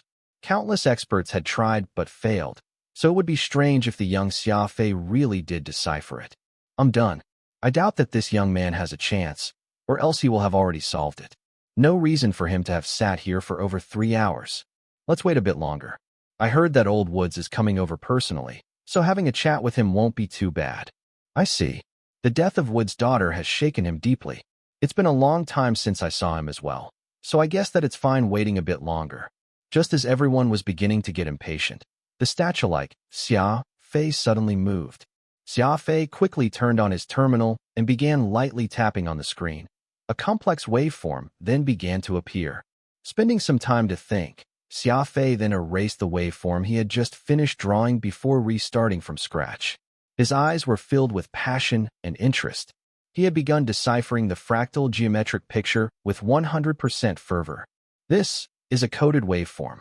Does he plan to use waveforms to solve this fractal geometric picture? An elder gasped in skeptical surprise. Xia Fei wrote a program dedicated to deciphering fractal geometry. Seeing him completely devoting all his focus to the task, Zanian Feng felt his heart fill with doubts. Ping!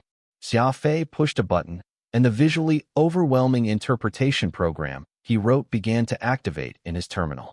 A strange waveform constantly changed, and no one could understand just what sort of results Xia Fei was hoping to get from this, or why he needed waveforms to crack the fractal geometry. What everybody knew well was that once the program was completed, Xia Fei would have his result, be it right or wrong. Xia Fei had one hand on his chin as he carefully observed the calculation process. According to his analysis, it would take approximately 30 minutes before he could get the answer given the calculation speed of the terminal. Zanian furrowed his brows and retreated from the crowd. He sneaked off to a secluded corner and made a call. "Father, what's the matter?" Kazan asked with an expressionless look on his face. Kazan had always been strict with his sons and daughters.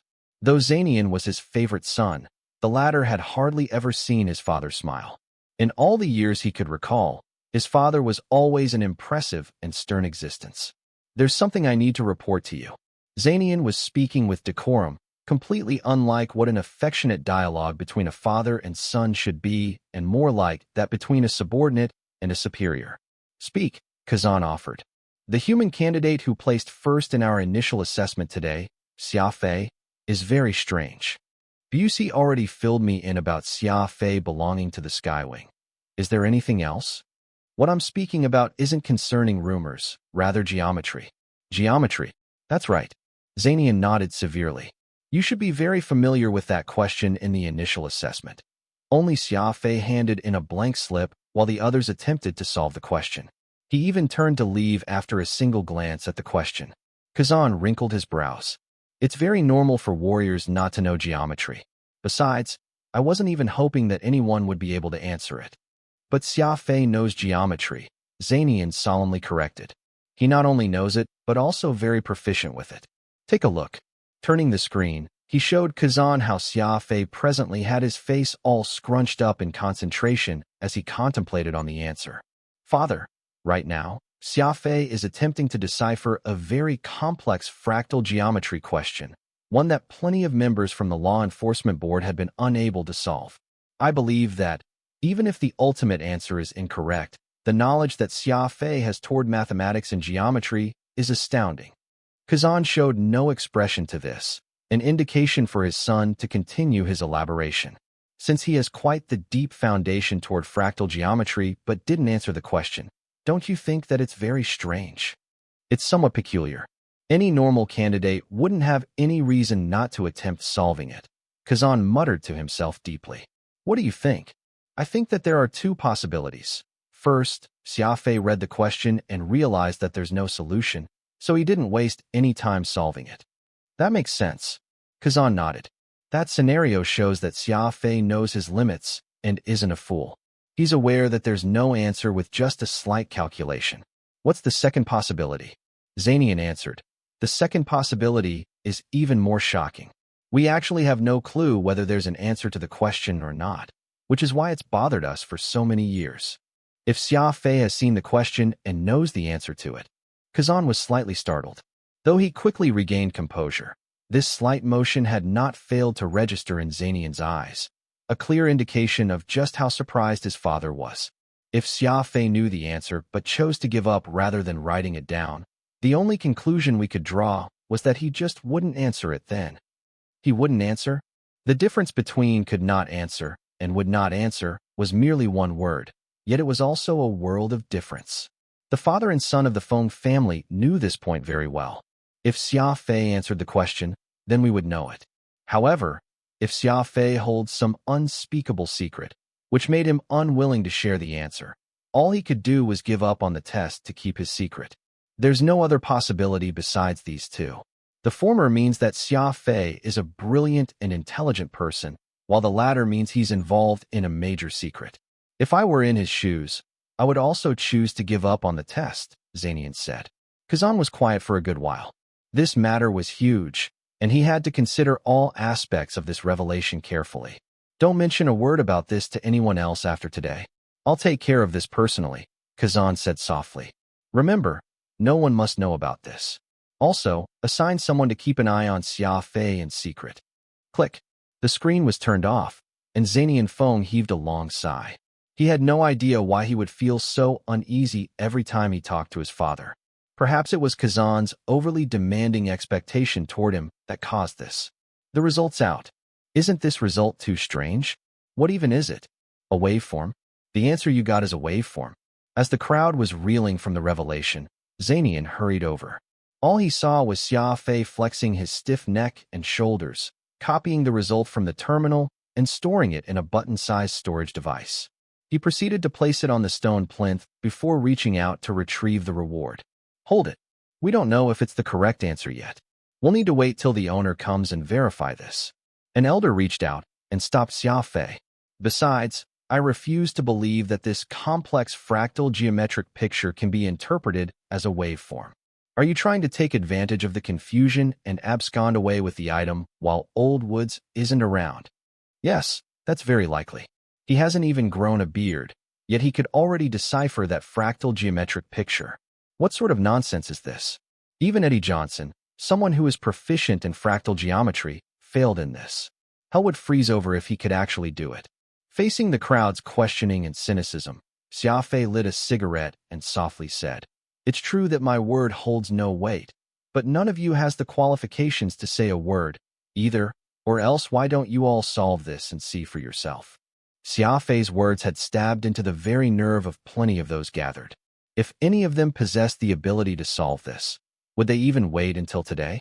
Suddenly, several elders' faces turned green with anger, with some even shaking in indignation. Wolf Shunai quickly lowered his head, afraid that others would know that he had come here with Xia Fei. Zanian held one hand over his mouth as he whispered, "You lunatic, you're even more overbearing than that old freak from the Skywing clan. Have you not considered just where you are? Umph, what a load of nonsense. Who gave you the right to speak thusly? Where's Old Woods? Quickly get him out here." The one speaking was precisely one of the 6 vice presidents of the Law Enforcement Board, Mu Qianling. Hailing from the withered Mu clan, he was both a Mu family elder and a vice president of the board. Who knew just what wind had blown him here? Mu Qianling had, of course, heard about the misunderstanding between Xia Fei and Mu Fuping. He originally already found Xia Fei distasteful. Actually, aside from Mu Fuping, everyone from the withered Mu clan hated Xia Fei. Now that he had heard Xia Fei's name, Mu Qianling came over to take a look. He did not expect Xia Fei to speak so discourteously as well, further irritating Vice President Mu. In his mind, he was already thinking up of 1,000 different ways to torture Xia Fei. Zanian was quietly bemoaning his fate. When investigating Xia Fei, he already understood the misunderstanding between him and Mu Fuping, which was why he had devised a plan to act like someone in the know and probe Xia Fei.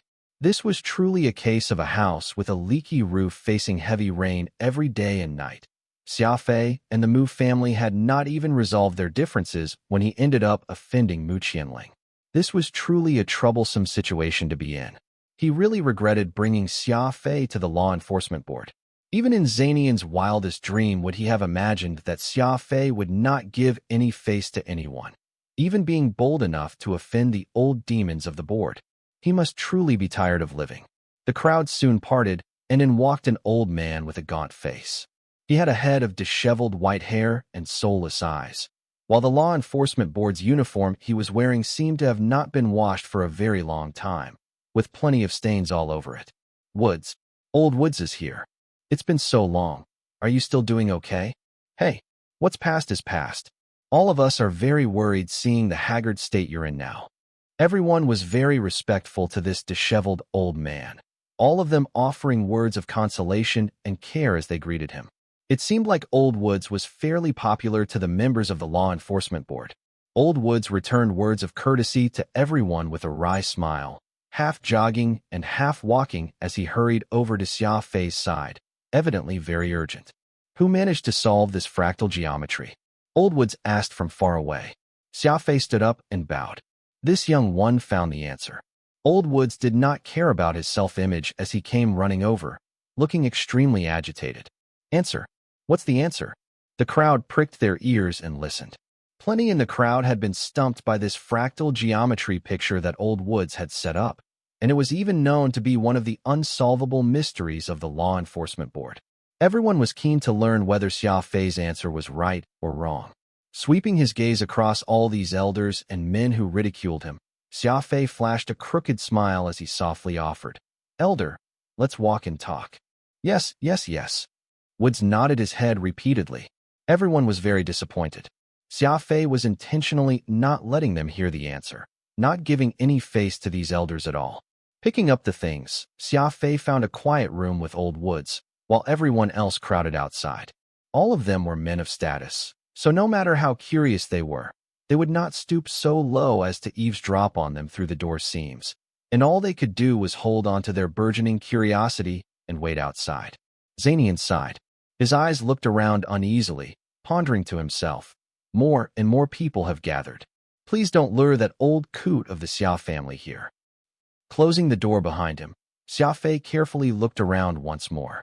Only after confirming that there were no monitoring devices around inside the room did he finally take a seat by Old Woods. Actually, everything he had done was superfluous. Given what a sacred place the Law Enforcement Board was, No one would dare to even attempt to listen in on them, as that was practically a death sentence if found out. Elder, please don't worry. My answer is a little strange, so please listen well first. Xia Fei calmly began. Listen. Woods was somewhat taken aback as he took the earpiece that Xia Fei handed to him. A melody was being played, and that weathered face of old Woods was flooded with tears as great sorrow racked him. Once the song was over, old Woods clutched Xia Fei's two hands tightly, so choked with emotions that it took him some time to collect himself. He said, "That's right. This song is called The Vicissitudes of Starshine, and it's composed by my daughter. I never imagined that this fractal geometric picture my daughter left me before she died to actually be a song." Old Woods kept speaking in broken sentences. It turned out that this fractal geometric picture was the only remnant his only daughter had left him. 2 years ago, Miss Ellen Woods suddenly disappeared, and aside from this painting, nothing else was left. A month later, her corpse was discovered, and old Woods had been heartbroken ever since. His intuition was telling him that this fractal geometry picture his daughter had left behind was a clue of sorts, so he sought people high and low to try and decipher it, but each of them failed. Interpreting a fractal geometric picture was nothing simple, and abstract geometry had always been the most difficult to understand. Xia Fei's sudden whim of using waveform to interpret it had actually been a great success. What came of it was this melodious tune. Xia Fei contemplated for quite some time before saying, "Elder, can you think carefully? When did your daughter compose this song, and what's so different about it from her past compositions?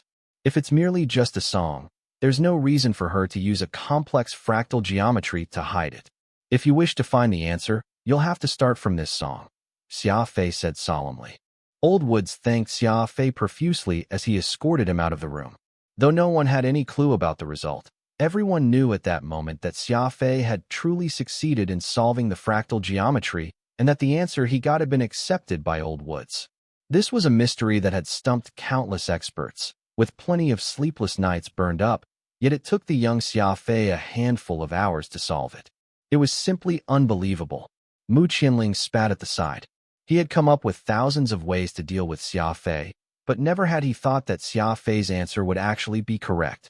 As such, all the odious plans he came up with were rendered useless, and he could only watch Xia Fei leave unscathed. Collecting that unremarkable box, Xia Fei bade farewell to Old Woods even as the crowd roiled in their shock and suspicions. Regarding Old Woods' wish for Xia Fei to study the song that his daughter had left behind, Xia Fei still ended up refusing. Though it was interesting to solve the mystery, he would also end up spending a lot of his time doing so. Seeing that the second cycle of examination was about to begin for the Dragon Ascension Conclave, time happened to be the one thing Xia Fei lacked. "Quick, let's leave," Zanian Feng said uneasily. It was as if he did not wish to stay for even a second longer. His head was lowered as he made to leave the law enforcement board ahead of both Xia Fei and Wolf Shunai. Brother Zanian's most afraid of that old freak by the surname of Xia. About a little over a month ago, Zanian and Xia Zonghai were playing a game of chess, and he accidentally won against the freak. After that match, the old freak made a din the entire day about having a rematch with him, asking to continue where Zanian won, while stating that Zanian intentionally let him win when it happened. It created quite a troublesome situation, Wolf Shunai explained. Xia Fei nodded. Someone who's so difficult to deal with? No wonder Zanian isn't willing to stay here longer than he has to. Right? That old freak is famed for being completely unreasonable, and even our president steers clear from him if they happen to cross paths. Wolf Shunai sighed. It seemed like he deeply sympathized with Zanian's situation. BSDRD. An explosive yell suddenly rang from behind them, and that big, bearded face of Wolf Shunai instantly turned pale as a hand reached over to clutch his chest. The two turned around and saw a fairly paunchy old man briskly cutting a diagonal path as he walked over with a half-smile, his meaty palm grabbing hold of Wolf Shunai by his shoulder. "Have you seen that BSDRD from the Feng family these past 2 days?" the old man asked gruffly. Wolf Shunai shuddered as he meekly answered, "Grandfather Hai, the Feng family is currently hosting the Dragon Ascension Conclave, and Zanian is very busy." "Is that so?" The old man stroked the sparse goatee on his chin. Smack.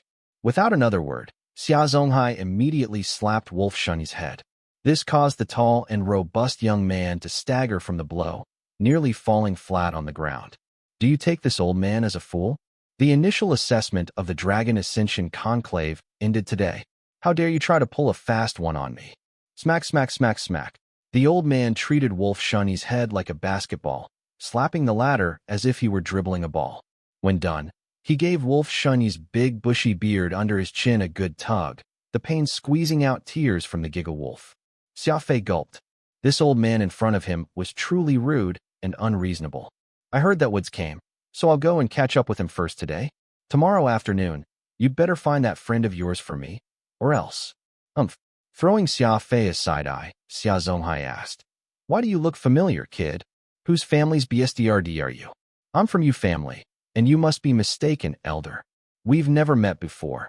Xia Fei hurriedly answered with great courtesy. Though he did not have a beard under his chin, he still inadvertently held a hand over it. Oh, the Yu family. Is Yu Jiang, that old goat, still not dead? He's still not dead, Xia Fei blurted out, instantly regretting what he said the moment the words left his mouth. No matter what, the old Yu Jiang was still the family patriarch, and what he said was nothing short of disrespectful. Finally getting away from the old freak after much effort, Xia Fei and Wolf Shunai exited the law enforcement board compound and ran off to the corner of the street. Xia Fei had always been bold, yet for some reason, all he felt was his heart beating wildly when he saw Xia Zonghai, as cold sweat flowed freely down his back. Zanian beckoned them from behind a corner of a wall, looking like he had narrowly escaped death. You actually fled by yourself. You dared to call yourself a friend. Wolf Shunai was rubbing his still hurting chin as he spoke. Zanian expressed a round of apology and also agreed to treat Wolf Shunai to a big meal before he managed to appease the Giga-Wolf. As for the agreement with Xia Zonghai tomorrow, Zanian would not go even if it meant his death. Since he could not afford to offend the old man, all he could do was avoid him. The three left in the direction of the Dragon Ascension Martial Hall, off to retrieve the war armor edgeless. What's inside the box that Old Woods gave you? Take it out and let us all have a look. Wolf Shunai had one hand around Xia Fei's shoulder as he said, acting like they were very close. Xia Fei was in a bit of a pickle. He had no idea what was inside the box, either, and it would be troublesome if word got out had he really gotten some precious treasure. Carelessness had always been the cause of anyone losing their fortune. Zanian gave Xia Fei a wink and changed the topic. Giga-Wolf, do you know Edgeless, that suit of war armor of Busey? Edgeless, that top-notch war armor made by the Fig Corporation. That's right. It's now in Xia Fei's hands. Want to see it with your own eyes? Of course I do. Very much so.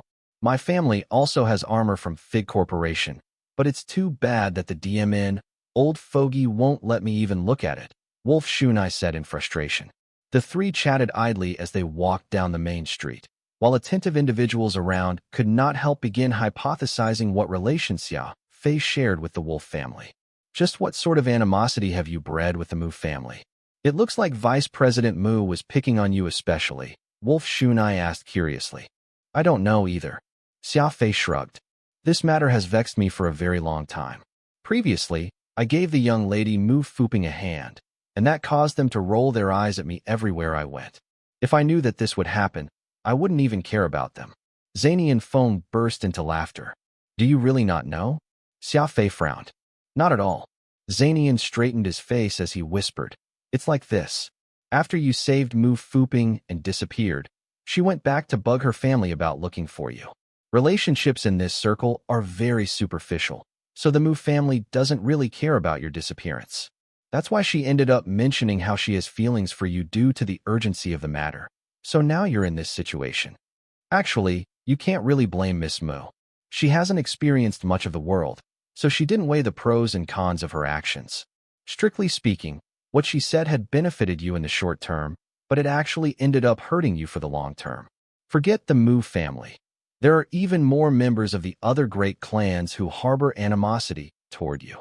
Xia Fei was slightly surprised, not saying a word. Though Wolf Shunai was somewhat thick, he was still someone born into the 9 great clans, so he furrowed his brows, too, the moment he heard Zanian's account. What Brother Zanian said isn't wrong. Here in the law realm, marriages are often arranged, especially among the great clans. It's a tool used to foster relationships, and Mu Fuping, that lass, has practically shoved you into harm's way. She's the direct granddaughter of the Mu family, so even we of the Wolf family are planning to arrange a match for her. Several disciples in our clan have even gotten into a fight over it. It would be fine if Mu Fuping didn't have the status she had, but now it's too late. These people are suspicious, so even if you say that there's nothing between you two, you've made enemies already. Xia Fei was speechless. Mu Fuping was truly a case of kind intentions gone awry. It was no wonder why there were always looks of ill intent thrown his way. To think that this was the reason for everything. If Zanian did not mention this, Xia Fei would still be clueless about everything. Forget it. I still understand Mu Fuping. She's just a lady who knows nothing about the world. If I were to bear a grudge on her, that would instead mean that I wasn't magnanimous enough. After all, her original intention is out of kindness. Xia Fei sighed as he said this. Zanian said, best if you think like that. Actually, this isn't unsolvable.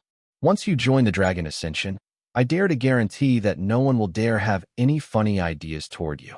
Wolf Shunai added, Zanian's absolutely right. The Yu family can't protect you, and it'll be a matter of time before these people act on their plans against you. You'll be safe only if you make it into Dragon Ascension. Forget the fact that there's nothing between you and Mu Fuping. Even if there's really something, they can only just glare at you. Zanian and Wolf Shunai let out a great laugh with a tinge of immorality, as Zanian pointed out. What Gigawolf said isn't a bad idea at all.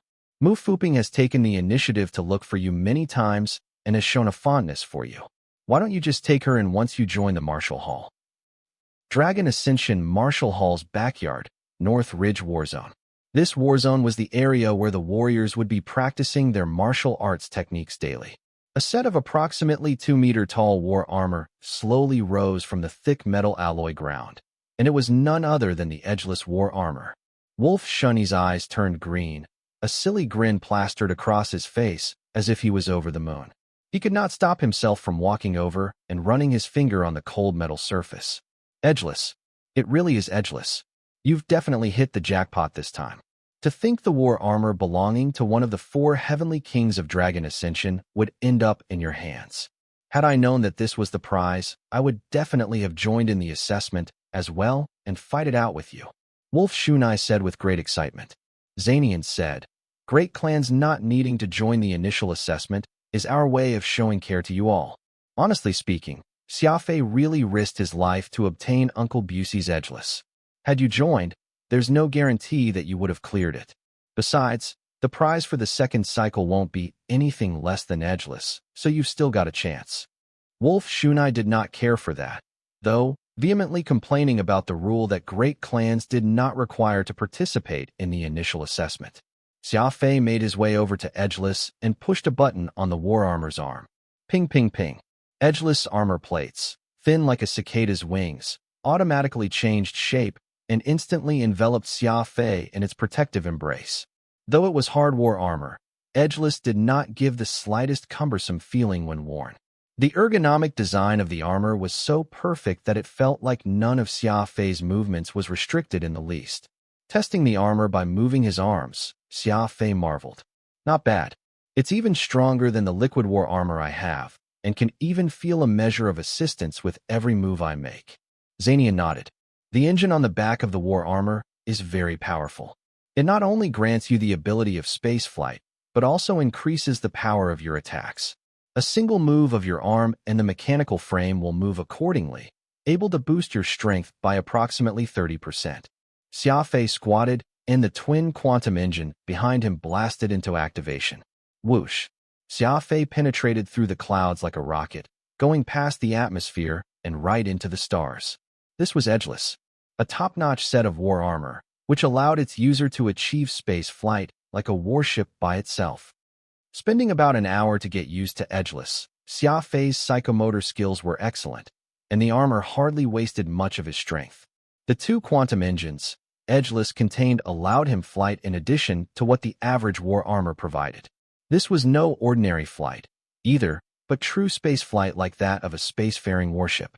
As long as Xia Fei willed it, he could easily shuttle from planet to planet without the use of any warship, and that level of freedom was something indescribable. Storing Edgeless away, Xia Fei returned to Yu family in preparation for the second cycle of examination next month. His newly obtained spatial compass allowed Xia Fei to travel directly to Roaring Tiger Park. The utilization of the tool was very simple, only requiring him to enter the coordinates. A simple tap of confirmation activated it. The Roaring Tiger Park was silent, with not a soul in sight. Even the two Beast Kings were nowhere to be found. Xia Fei knitted his eyebrows together as he could vaguely sense the unusual atmosphere around him. Xia Fei! Xia Fei! Gu Dong came dashing out of the office, apparently very flustered. What happened? Xia Fei asked severely. What happened? Xia Fei asked severely. Gu Tong was an honest man, almost even to the point of being stupid. Something that could cause such a man to be so flustered must surely be huge. Quickly get yourself to Snake Isle. The family has sent out an order for all warriors with a lost sovereign or higher cultivation to gather there. Even the two Beast Kings from the Roaring Tiger Park have been brought over. Something happened, and it's something huge, Gu Tong said with a pale face. Xia Fei was slightly surprised. All the warriors with a lost sovereign or higher cultivation were required to be present. That was practically a full assembly order. Just what could be the reason for such a major show of force? No need to be flustered. Speak slowly. Xia Fei pulled Gu Tong to his side.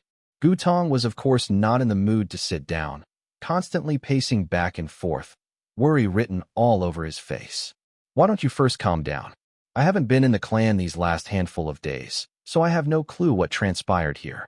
Best if you tell me everything about this situation, sparing no details, Xia Fei stated in a deep voice. Xia Fei was never someone who ran into matters blindly. The more critical the juncture was, the more his calm and analytical mind would be demonstrated. Xia Fei knew that the current state of affairs was abnormal, given how panicky and on edge Gu Tong was. And while anyone could afford to be rash at such a point, Xia Fei was not about to do the same. Patriarch Yu Jiang has a grandson who goes by the name of Yu Guding. The Yu family has been guarding Snake Isle for years not only because it's where their divine beast Green Dawn, a giant green-spotted python, resides, but also because Guding has been on the Isle, cultivating and training, all this time. Xia Fei was shocked. There's a divine beast on Snake Isle. That's right.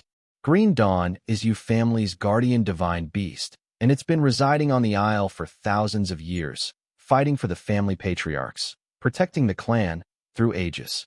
In the law realm, any clan that has any prestige to speak of will have exotic beasts to defend them. Though the Yu family has since been on a decline, it once had a glorious past, so the family's guardian is an actual divine beast. A level 2 divine beast, too. This is something even those families in White Horse Constellation are greatly jealous of. After all, divine beasts are considered to be the highest grade of exotic beasts that can be found, possessing a measure of humanity and can even communicate. Of course, your holy beast Shatterstar is of a grade higher than a divine beast and is far more precious. Gu Tong spoke very quickly. Xia Fei nodded. He had seen the two birds of the black and white gods. The two were truly proficient in terms of intelligence and speech, far different from any other exotic beasts he had come across before. What's the story behind Patriarch Yu Jiang's grandson? Xia Fei asked. The Patriarch has two sons, both law emperors. About 30 years ago, both died in the middle of a fierce battle, leaving just this one grandson, Yu Guding. Yu Guding isn't very talented, and his progress in cultivating has been very slow. So the Patriarch secretly sent him to Snake Isle, for him to cohabitate with the divine beast Green Dawn and train with it. He's not allowed to leave the Isle without becoming a law emperor. This is why Snake Isle has been so strictly guarded all this while. Such a move is widely criticized by the clan. Rumors go that Patriarch Yu Jiang's commitment to the idea of letting Yu Guding become the family successor is akin to burning one's boat, diverting the best resources of the clan, as well as the divine beast Green Dawn, on Yu Guding. However, the old Patriarch's fame precedes him, and as the war god in the Yu family who is closest to attaining law overlord, including the fact that he's sacrificed his two sons for the clan. Though everyone's complaining, none dares to voice their opinion regarding this. Xia Fei mused. If he wants his son to inherit his position in the clan, he should just go ahead and do so.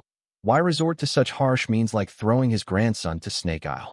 Gu Tong had been heavily injured just from being on guard duty there for a handful of days, which was evidence that Snake Isle was no paradise, but rather a place fraught with dangers. Xia Fei felt that sending his own grandson to such a place was very unkind. Well, you may not know this, but there's a rule in the Yu family that the successor of the clan must be of law emperor cultivation, or else he or she can't take the position, Gu Tong explained. Xia Fei was startled, seemingly having suddenly thought of something, but he did not mention his speculation.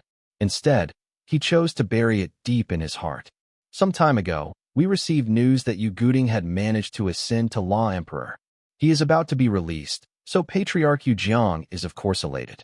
He set out yesterday to visit Snake Isle, taking this opportunity to show veneration to the family's ancestors.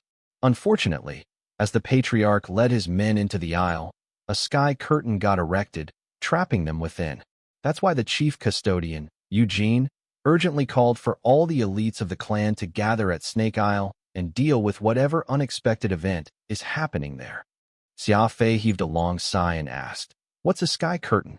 "A law barrier. A very powerful spatial isolation. Right now, the patriarch is inside, unable to get out, while people on the outside can't enter. No one has any idea what's going on inside," Gu Tong said with urgency. "How are you so certain that this sky curtain isn't something the patriarch erected himself?" Xia Fei asked. "It's absolutely impossible. The patriarch happily went to receive his own grandson, who had gotten promoted. Why would he erect a sky curtain and seal himself in? Besides, the sky curtain is a high-level spatial law isolation technique, and no one in the Yu family has ever managed to have such a high-level technique before." Xia Fei lit a cigarette for himself and was deep in his thoughts. Gu Tong saw that Xia Fei had no intention of heading to Snake Isle and was extremely anxious.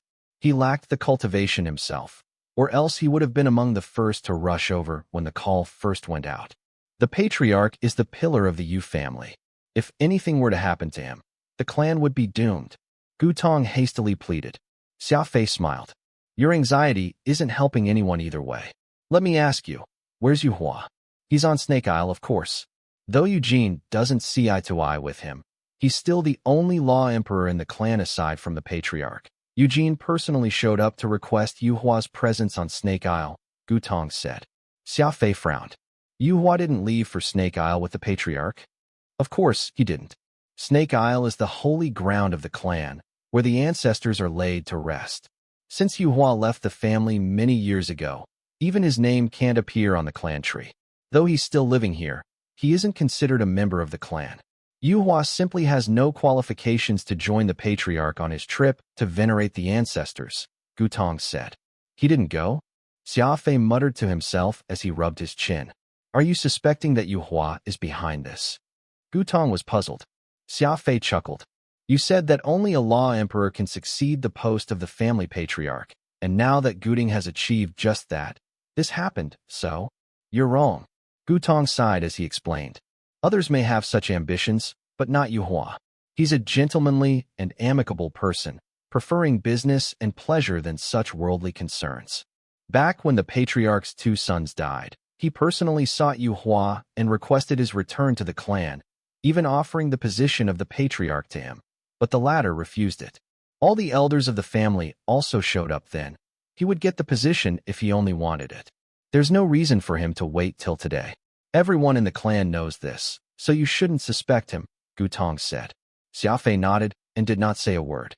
Hearing Gu Tong's words, Xia Fei's initial assumption that, if something truly happened to the patriarch, the main one who would benefit from all this was Yu Hua had ultimately been amiss. This was because Yu Hua did not join the entourage inside, and he was also gone from the family tree, no longer having the chance to take up the position. The one Xia Fei next suspected was Eugene, seeing as the latter was the second in command within the Yu family. If anything were to happen to the patriarch, and Yu Hua had no way of succeeding the leadership post, then he would naturally be next in line for the job. Meanwhile, Xia Fei reckoned that it was not a problem with regard to the law emperor cultivation prerequisite. Since Yu Hua could hide the truth of his great law emperor cultivation, Eugene would of course be able to do the same. Besides, the clan could not go one day without a patriarch, so changing the rules to accommodate some unforeseen circumstances was not an impossibility. Bidding farewell to Gu Tong, Xia Fei headed to the seaside in accordance with Gu Tong's directions. Though the Yu family was situated aboard a huge warship, it did not lack the necessary land features a planet would have. The vast and endless sea was no different from a real sea. Snake Isle was right in the middle of this sea. The overseer of Roaring Tiger Park, Xia Fei, is here. Shouting loudly upon his arrival on Snake Isle, Xia Fei leaped off a small ship and stood on the unceasing seashore. Practically all the combat capable had gathered on the isle. Eugene, Yu Hua, Yu Xiaobei, Yu Luxuan, and even the little demoness Yu Qiqi were here. Xia Fei looked around. Snake Isle was in the middle of the sea, covering a sizable area of land, lush with verdant forest. At present, the entire isle had been shrouded in a layer of hazy fog. People beyond could not see clearly what was happening inside, and Xia Fei supposed that this was the so-called sky curtain. The warriors assembled were all clutching their weapons as if they were ready to clash against a great army, waiting somberly. Yu Hua waved his hand from far away, making his way over to Xia Fei's side. Though he had his suspicions toward Yu Hua, the last thing Xia Fei wanted was for Yu Hua to have had a hand in this. After all, there were few in the clan whom he was familiar with, and the two of them shared a fairly good relationship. I have yet to congratulate you for successfully passing the initial assessment of the Dragon Ascension Conclave. Yu Hua laughed, looking no different from before. At the side, Yu Xiaobei clenched his fists. Xia Fei had managed to pass, yet he had been eliminated. To the extremely prideful Yu Xiaobei, this was no doubt a great affront. What's so great about that? Our brother Xiaobei is still formidable. Yu Qiqi snorted indignantly, reaching out to lock her arms with Yu Xiaobei. Scram! Yu Xiaobei angrily shoved Yu Qiqi, causing the girl to collapse, but first, on the sandy shore. Her two eyes grew bewildered and verged on tears. Xia Fei very gentlemanly strolled over to help Yu Qiqi up, softly saying, "Your skirt got dirty. Go and change to a new one." One was short-tempered while the other was personable. There was a stark distinction between the two when compared. Yu Xiaobei had an ugly expression on his face. Actually, Xia Fei did not like Yu Qiqi at all, given how small-minded she was. But he was not about to give up on the chance to make Yu Xiaobei look bad. Anyone who made themselves his enemy would always find themselves squeezed. Yu Qiqi ran off with tears in her eyes just as two elders in uniforms of the Law Enforcement Board walked over from the other side of the seashore. "Elders, what have you learned?" Eugene asked with a bow. "Yes, we gave it a thorough inspection, and while the Law Enforcement Board does indeed have records of such a powerful spatial isolation technique, this sky curtain here doesn't belong to any particular clan or family," one of the elders spoke. Eugene was stunned, gritting his teeth. "Do you really not need the Law Enforcement Board to act?" Eugene shook his head. "This is the resting ground of the Yu family's ancestors, and also where our clan's divine beast lives. The Patriarch has given a strict order not to open the place up to outsiders." The elder from the Law Enforcement Board nodded. "All right then, you'll have to settle this among yourselves. We'll be taking our leave now." Xia Fei arched an eyebrow as he asked Yu Hua, why did he refuse the aid of the Law Enforcement Board? They are surely capable of lifting the sky curtain. Yu Hua looked around and, upon seeing that there was no one near them, softly whispered, "You may not know this, but legend has it that, aside from what Eugene stated, the clan's biggest secret is hidden inside, too, and it mustn't be leaked to any outsiders." "Secret? Is it forbidden to open Snake Isle even though the Patriarch is in danger?" Xia Fei asked. "Impossible." Yu Hua watched the two elders from the Law Enforcement Board leave as he affirmed solemnly. That was when Phantom's words sounded in Xia Fei's ears. "Don't forget that, while this sky curtain can stop the others, it can't stop you." Phantom's words reminded Xia Fei that the sky curtain was ultimately a type of law power, and the law of chaos specialized in subverting and disrupting law forces. It was an antithetical existence. The law of ternary spectrum of the law of light could not stop Xia Fei, so it was unlikely that this sky curtain would be any different. All the warriors could do nothing except wait outside anxiously. Xia Fei walked along the seashore, looking like he was just observing everything. The Snake Isle was big, and the sandy shore, which surrounded the isle, had very fine white sand, extending endlessly. Even when all the clan's elites had gathered here, it was still not enough for them to surround the entire isle. He knitted his brows. This was very clearly a hidden danger. There was no way for the over 1,000 Yu family law sovereigns to defend this entire isle, and the clan was also unwilling to seek external aid. If there were really enemies abound, they would completely be able to escape safely from where the defense was sparse. According to what Xia Fei understood of this situation, the patriarch was not alone when he entered the isle. Eugene firmly rejecting the law enforcement board's help was, first, due to the rule of the isle, and, second, the confidence he had toward the patriarch. He strongly believed that the old man could deal with whatever was happening inside. Of course, there was another possibility, and that was that Eugene was hoping to see the patriarch die on Snake Isle. Therefore, he did not wish for the law enforcement board to lend a hand. Everything was part of his ploy. Rubbing his temple with his fingers, Xia Fei could also tell the prickliness of this situation. To have been capable of erecting a sky curtain, which even the law enforcement board did not have on record, that was strong enough to trap even someone with peak law emperor cultivation like Yu Jiang inside. If this was done by an enemy, they must not be underestimated. There's no one around him by the seashore, so Xia Fei pulled out his spatial ring. Oro, I know that your perception is outstanding even though you've lost all your martial arts prowess. Have you sensed anything peculiar on this isle? Xia Fei asked. Oro nodded. Indeed, but I'm not sensing trances of battle. Instead, I'm sensing killing intent. I've seen quite a few sky curtains myself, and they're formless isolations of sorts, but this one here is covered by a layer of hazy fog, which is a physical manifestation of someone's killing intent. The senses of us warriors are very important, but sometimes we have to rely on our observation. Killing intent is a form of mental exertion. How could it have a physical manifestation? Xia Fei asked with skepticism. Lionheart Emperor Oro laughed. Don't you always say that nothing is impossible in this universe? While it's true that killing intent is a form of mental exertion, once cultivated, it is possible for it to create a subtle effect in the surrounding air and change the color of an environment. This killing intent isn't strong, and I reckon that it's created following the clash of too many experts. Maybe 10 or 8 warriors with at least law emperor cultivation on the other side of this sky curtain, and it is their killing intents clashing with one another that created this layer of gray haze. 10 law emperors. Xia Fei could not help but be surprised. To have so many experts all stand on the same stage, just what sort of a shock would this be? Wait a moment, Lionheart Emperor Oro suddenly said. There's a vague tinge of green within the sky curtain, and I suppose that a high-level exotic beast is there. Xia Fei was utterly impressed. This was what it meant to be an expert. Lionheart Emperor Oro sensed the presence of the divine beast Green Dawn just from seeing the color of the sky curtain, and such a keen observation skill was practically unmatched. Wait a minute. There's something else aside from these experts and that exotic beast, but what can it be? Oro was mumbling to himself. Realizing that Xia Fei's expression was that of stunned surprise, Lionheart Emperor Oro said, There's no need for you to be so shocked. The demon race is proficient with the 2 major laws of light and dark, different from what the god race cultivates. My ability to discover such subtleties from observing the brilliance of their aura is very common. Xia Fei nodded. The light and dark were both considered parts of the law of spectrum, so Lionheart Emperor Oro's ability to discern these things was inseparable from his cultivation experience.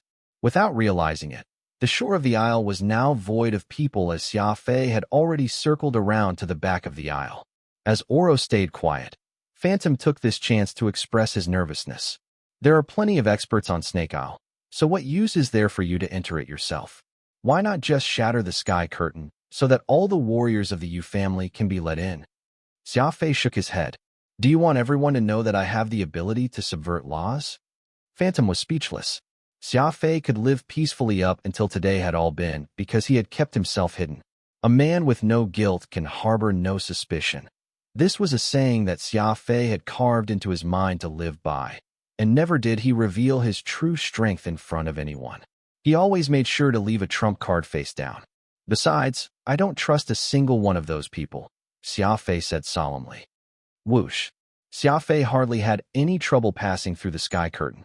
After over a dozen from his falling leaf of autumn's demise, The temporary tear was created and allowed Xia Fei to dart right to Snake Isle proper. The forest was dense. Xia Fei had never seen so many different snakes in his entire life before. Pythons, vipers, rattlesnakes, and boa constrictors dazzled him greatly. Furball's presence caused all these types of snakes to run. However, despite Xia Fei having given Furball the strict command to suppress his aura, it could not be helped. Because Furball was a holy beast, no matter how much presence he tried to suppress, there was no way for him to mask everything completely. Xia Fei carefully made his way through the vegetation, the trees, and his breath control, making for the perfect cover, allowing him to make his way right to the center of Snake Isle. A corpse, Xia Fei said inwardly. A male body appearing amid the trees made the atmosphere all the more oppressive. Half of it was submerged in a stream, his face focused in the direction of outside the isle. There was a long fatal gash right across his back, so deep the whites of bones could be plainly seen. His fingers deftly searched the corpse before stating, "He has been dead for several hours and was someone from the Yu family. Most likely trying to reach the shore and spread the word of what's happening here, but got killed before he could make it out alive." Lionheart Emperor Oro glanced at the distance before somberly saying, "There are many experts at the heart of the isle. You should be careful." Xia Fei gave a slight nod and continued his way forward, even more careful and varied with the routes he chose. The area suddenly opened in front, a point where the forest ended and a flat circular glade appeared. This part appeared like it had been intentionally cleared out. Right in the middle of this clearing was the ancestral temple of the Yu family. There was a peaceful lake to the left. Right in the middle of this lake was a consecrated altar, most likely where the divine beast Green Dawn guarding the family resided. Two groups of people were standing opposite each other. On one end, there was Patriarch Yu Jiang and a man with long hair, who seemed to be in his 30s. He was standing beside Yu Jiang, most likely the latter's grandson, Yu Guding. At the Patriarch's other flank, there were two elders whom Xia Fei did not recognize. They seemed to be the same age as Yu Jiang. A huge green python was standing proudly behind the four. Each one of them bore light injuries. The divine beast Green Dawn even had a huge cut across its belly, and fresh blood constantly flowed out from it. This was actually a scene that Xia Fei had anticipated to see. What he had not expected was Yu Hua acting as the leader of the 7 individuals standing across Yu Jiang. It was another Yu Hua. 20 minutes or so ago, Xia Fei saw the man by the seashore. How could he appear on Snake Isle, then? Xia Fei was a little confused about this. However, he forced himself to calm down even as he rapidly formulated possible answers in his mind. "They're all law emperors," Lionheart Emperor Oro said in a grave voice. "This is a battle at the Law Emperor tier. A total of 14 people are present." 14. Xia Fei was slightly taken aback. There were 4 on Yu Jiang's side, while Yu Hua had 6 masked men dressed in black war armor behind him. The total should be 11. "Look at that copse of trees right across from you. There are still 3 there, most likely hidden from behind the thickets just like you," Oro whispered. Xia Fei gritted his teeth. Even ignoring the 2 forces of Yu Jiang and Yu Hua, there was still a 3rd force present on this isle. The situation was basically extremely messy. "Esteemed Patriarch, why bother? You've only managed to hold till now because of the divine beast Green Dawn. Now that the beast has been injured, failure is but only a matter of time," Yu Hua softly announced. Xia Fei was very shocked as he suddenly understood just how Yu Hua had been able to appear in 2 places at the same time. Yu Hua let out a dry cough, but before he could speak, the huge python Green Dawn spoke first. "I am the guardian beast of the Yu family. Since the Yu ancestor endowed me with the great responsibility of protecting the family after they first tamed me, I definitely wouldn't bow my head in defeat even if I were to die here by the ancestral temple. Is the dignity of a divine beast something the mere likes of you can blaspheme? Even if you succeed in usurping the position as the family patriarch, there won't be any divine beast to protect the Yu family. I won't bleed my blood in vain. The exotic beasts will sever ties with the Yu family from here." The divine beast Green Dawn was over 100 meters tall, and its voice was deep and low like rumbling thunder. This was not the first time Xia Fei had heard an exotic beast speak, so he was not too particularly shocked hearing it. Yu Jiang had only managed to last up until this point due to the help of the divine beast Green Dawn, but too bad that it had already been heavily injured, so Yu Jiang might be unable to hold on for much longer. Returning to get help, getting the law enforcement board to lift the isolation, and rescuing the patriarch were the first few thoughts Xia Fei got. But what Lionheart Emperor Oro said next caused him to remain rooted where he was. Instead, don't make any sudden movement. Someone is using their mental power to scan this line of trees, Oro said gruffly. Who? Someone hiding in the copse of trees right across from us. They have a tracker in their midst. This was when the elderly Yu Jiang shook his head and said, Mr. Green Dawn, you're mistaken. Yu Hua has no designs on the family patriarch's seat. What he wants is that thing. Yu Hua burst into laughter. Patriarch, that's where you're actually wrong. I want that thing, and also the position of patriarch. Yu Jiang frowned. I offered you the seat 30 years ago, and you clearly rejected it. Yu Hua pursed his lips. 30 years ago? Now that you've mentioned it, I have a score to settle with you. Don't think I wasn't aware that you'd actually secretly situated killers when I had gone to the Elder Pavilion that day. If I had agreed to your suggestion, you'd have instantly killed and dumped me into an unmarked grave. Why would I dare accept your offer in such a situation? Yu Hua asked coldly. Honestly, I left the Yu family not because I've had enough of the infighting, but all because of you. Still, it's also because of your plan to have me killed when you probed me then that really made me want to have you killed. Yu Jiang was stunned, seemingly shocked by what Yu Hua had just said. Xia Fei was vexed. Indeed, family disputes were truly the most troublesome. He saw how Yu Jiang only cared to fish every day, acting the part of an old man enjoying his retirement. But in fact, complex schemes were being hatched behind his back. You've been good to me all these years, but if I hadn't taken the initiative to back away from the power struggle, would you have let me off then? Yu Hua bellowed. Yu Jiang sighed as he started clapping. Advancing by retreating, what a great move. You even managed to have me fooled. Yu Hua twirled his black moon dagger with one finger as he spoke with severity. With how things are now at a head, I'm no longer afraid to tell you that I want the position as the family patriarch, but someone above wants the 9-night plum.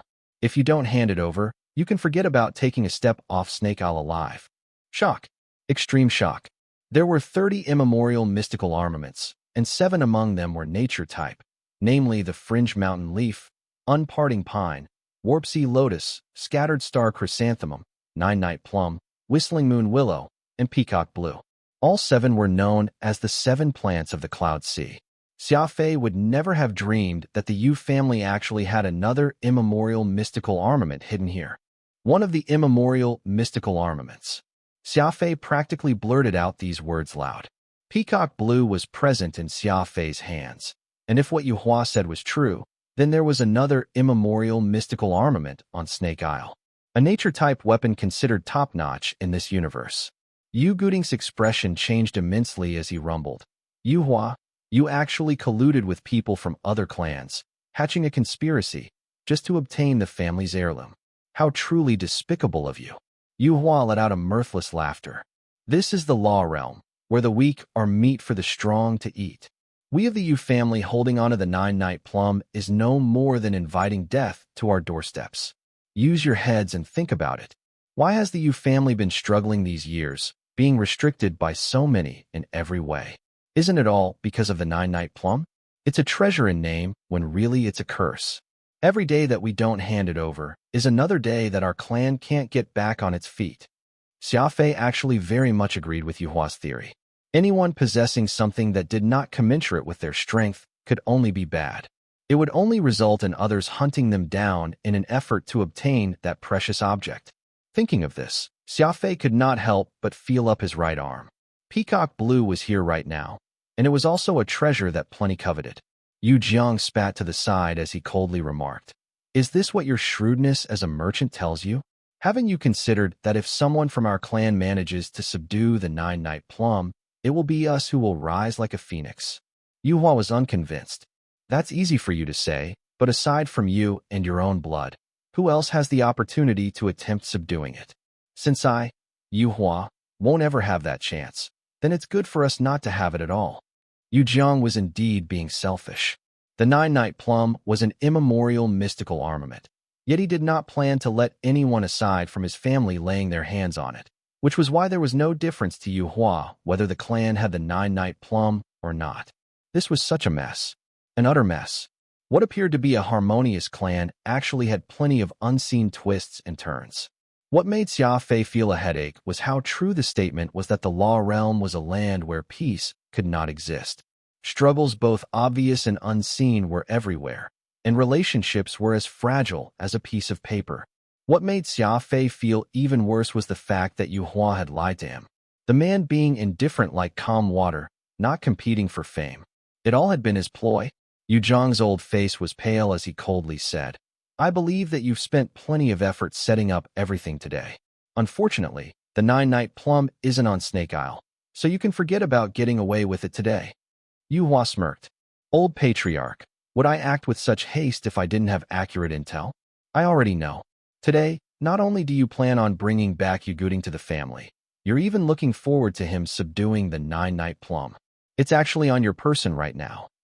This particular line stabbed Yu Jiang deeply, and his figure shuddered. Suddenly, he coughed up a mouthful of blood. "So Eugene is already on your side." "That's right. The brothers Eugene and Yu Peng are both with me." Xia Fei felt his scalp go numb. Eugene and Yu Hua acted like fire and ice when, in fact, they were in cahoots this whole time. The relationship of the people in the Yu family was too complex, so much so that Xia Fei felt his heart shake. This was such a grand plan, and Yu Hua was very devious. Since that's the case, there's nothing else to talk about. Today, one of us will be dying. Yu Zhang's eyes turned blood red. "No, today you're the one who will die," Yu Hua retorted defiantly. The two who once had such a tight-knit bond, in the blink of an eye, saw each other as foes. Neither would stop until the other one was dead. This situation was a huge mental assault for Xia Fei. Was this the real law realm? In the time that the two were talking, both sides had begun to get into their stances and were ready to stake their lives on this showdown. Yu Zhang's entire body trembled, his two hands flailing incessantly in the air, seemingly writing calligraphy. As his arms moved, the very air solidified. Time stood still. "Dragon sealing mark," a man dressed in black behind Yu Hua growled. None of these men on Yu Hua's side had their true visages could be seen. Even after Yu Hua had burned all his bridges with Yu Jiang, they were still as composed as ever. Duck. That's the true inheritance of the Yu family, an extreme spatial tier martial technique. Whoosh. Yu Hua, as well as the black men behind him, all scattered, seemingly afraid of this dragon sealing mark that Yu Jiang had just unleashed. This was when something changed. The divine beast Green Dawn raised its head to the sky and let out a long roar, causing black clouds to gather and a strong gale to condense. The trees soon started swaying violently, which made it hard for anyone to open their eyes fully. Rebirth of the Sky Dragon. Reversal of space and time. Patriarch Yu Jiang shouted amid the volatile weather, living up to his name as a peak law emperor. Just this tolerance he showed in the face of adversity was unparalleled. Rumble. Something unimaginable happened. The ancestral temple of the Yu family, which was originally just a 3-level retro building, suddenly rose from the ground following his unleashing of law power. It turned out that there were still more of the ancestral temple structure below the ground. What was previously showing on the surface had actually only been a portion of the temple, and there were still 6 more levels buried beneath the soil. Zoom, zoom, zoom. Figures after figures came barreling out from every revealed level of this temple, going straight for Yu Hua and his 6 assistants. No, these were not human figures. They were skeletons, wielding bone-white weapons in their bony hands. Their empty eye sockets glowed with green flames. Oh no, this isn't the dragon sealing mark. It's the dragon unshackling mark. Yu Hua yelled. Boom. Kaboom. Yu Hua's group of 7 was soon entangled in combat with those skeletons, and as the temple continued its ascent, more and more skeletons came lunging out as if they were crazed, surrounding Yu Hua and everyone snugly. Yu Hua and his men were of high cultivation, but there were still too many enemies for them to contend with, so much so that they seemingly could not kill them all. Soon, they appeared to be at the disadvantage. A fight at the Law Emperor stage was truly shocking, and the scenes of this shocking battle filled Xia Fei's eyes. Every second, there was a killer move being unleashed. All sorts of law powers, which he had seen or heard before, were being used, and it was as tragic as if he had been transported to hell itself. The ancestors of the Yu family already made preparations in advance, afraid of a day when enemies would attempt to ransack the ancestral halls. So they made sure to create plenty of puppets hidden in the ancestral temple.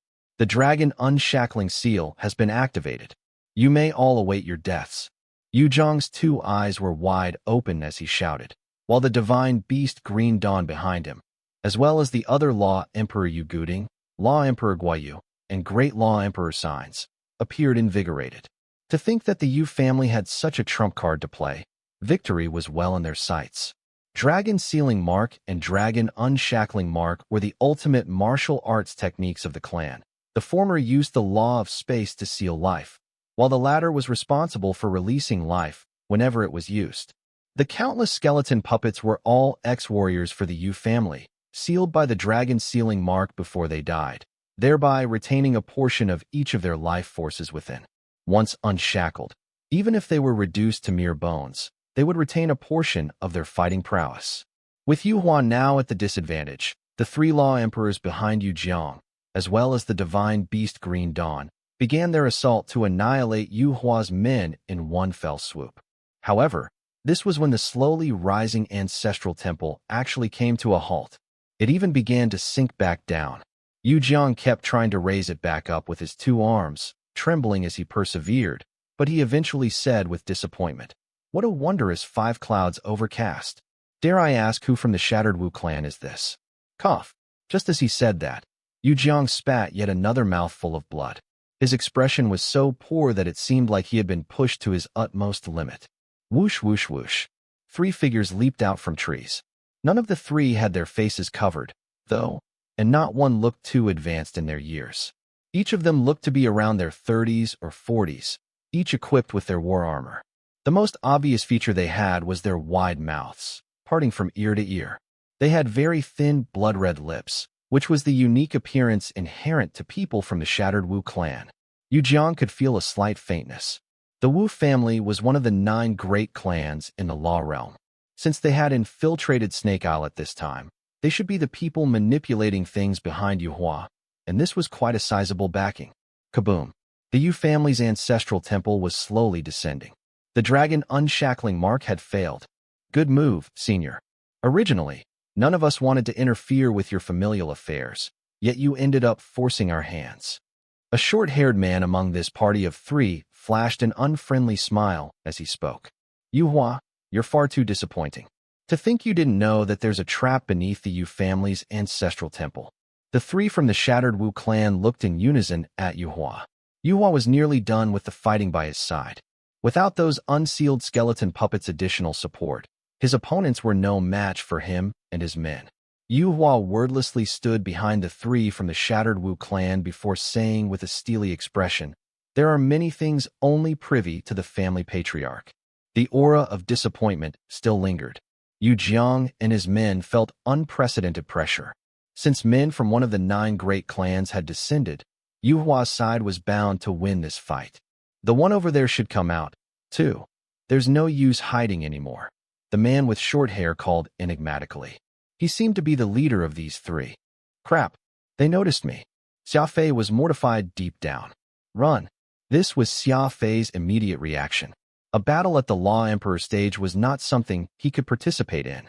If he wanted to keep his life intact, he must make a break for it right now. Gripping the ground beneath his feet, Xia Fei began sprinting off toward the exterior of Snake Isle. Let me.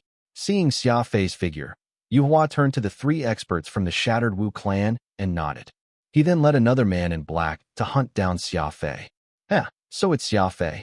He sure lives up to his reputation of turning up wherever there's trouble rearing its head. Truly, an unlucky rascal. Yu Jiang also identified Xia Fei, shaking his head with a smile as he remarked. Given how everything had played out, Yu Jiang now showed a detached temperament. No one would enjoy death, but when a warrior was truly dancing on the edge of it, they would actually be very calm and composed. And this was exactly the situation that Yu Jiang was in. Yu Hua chased after Xia Fei, leaving the remaining 5 men dressed in black to each close in on Yu Jiang. None of them looked like they had any kind of intentions toward the old man. Meanwhile, the divine beast Green Dawn had been heavily injured, completely incapable of fighting around with people from the Nine Great Clan. You can stop waiting now. Moonward Clan and Nine Fan Clan won't be coming. In this law realm, an agreement is just that.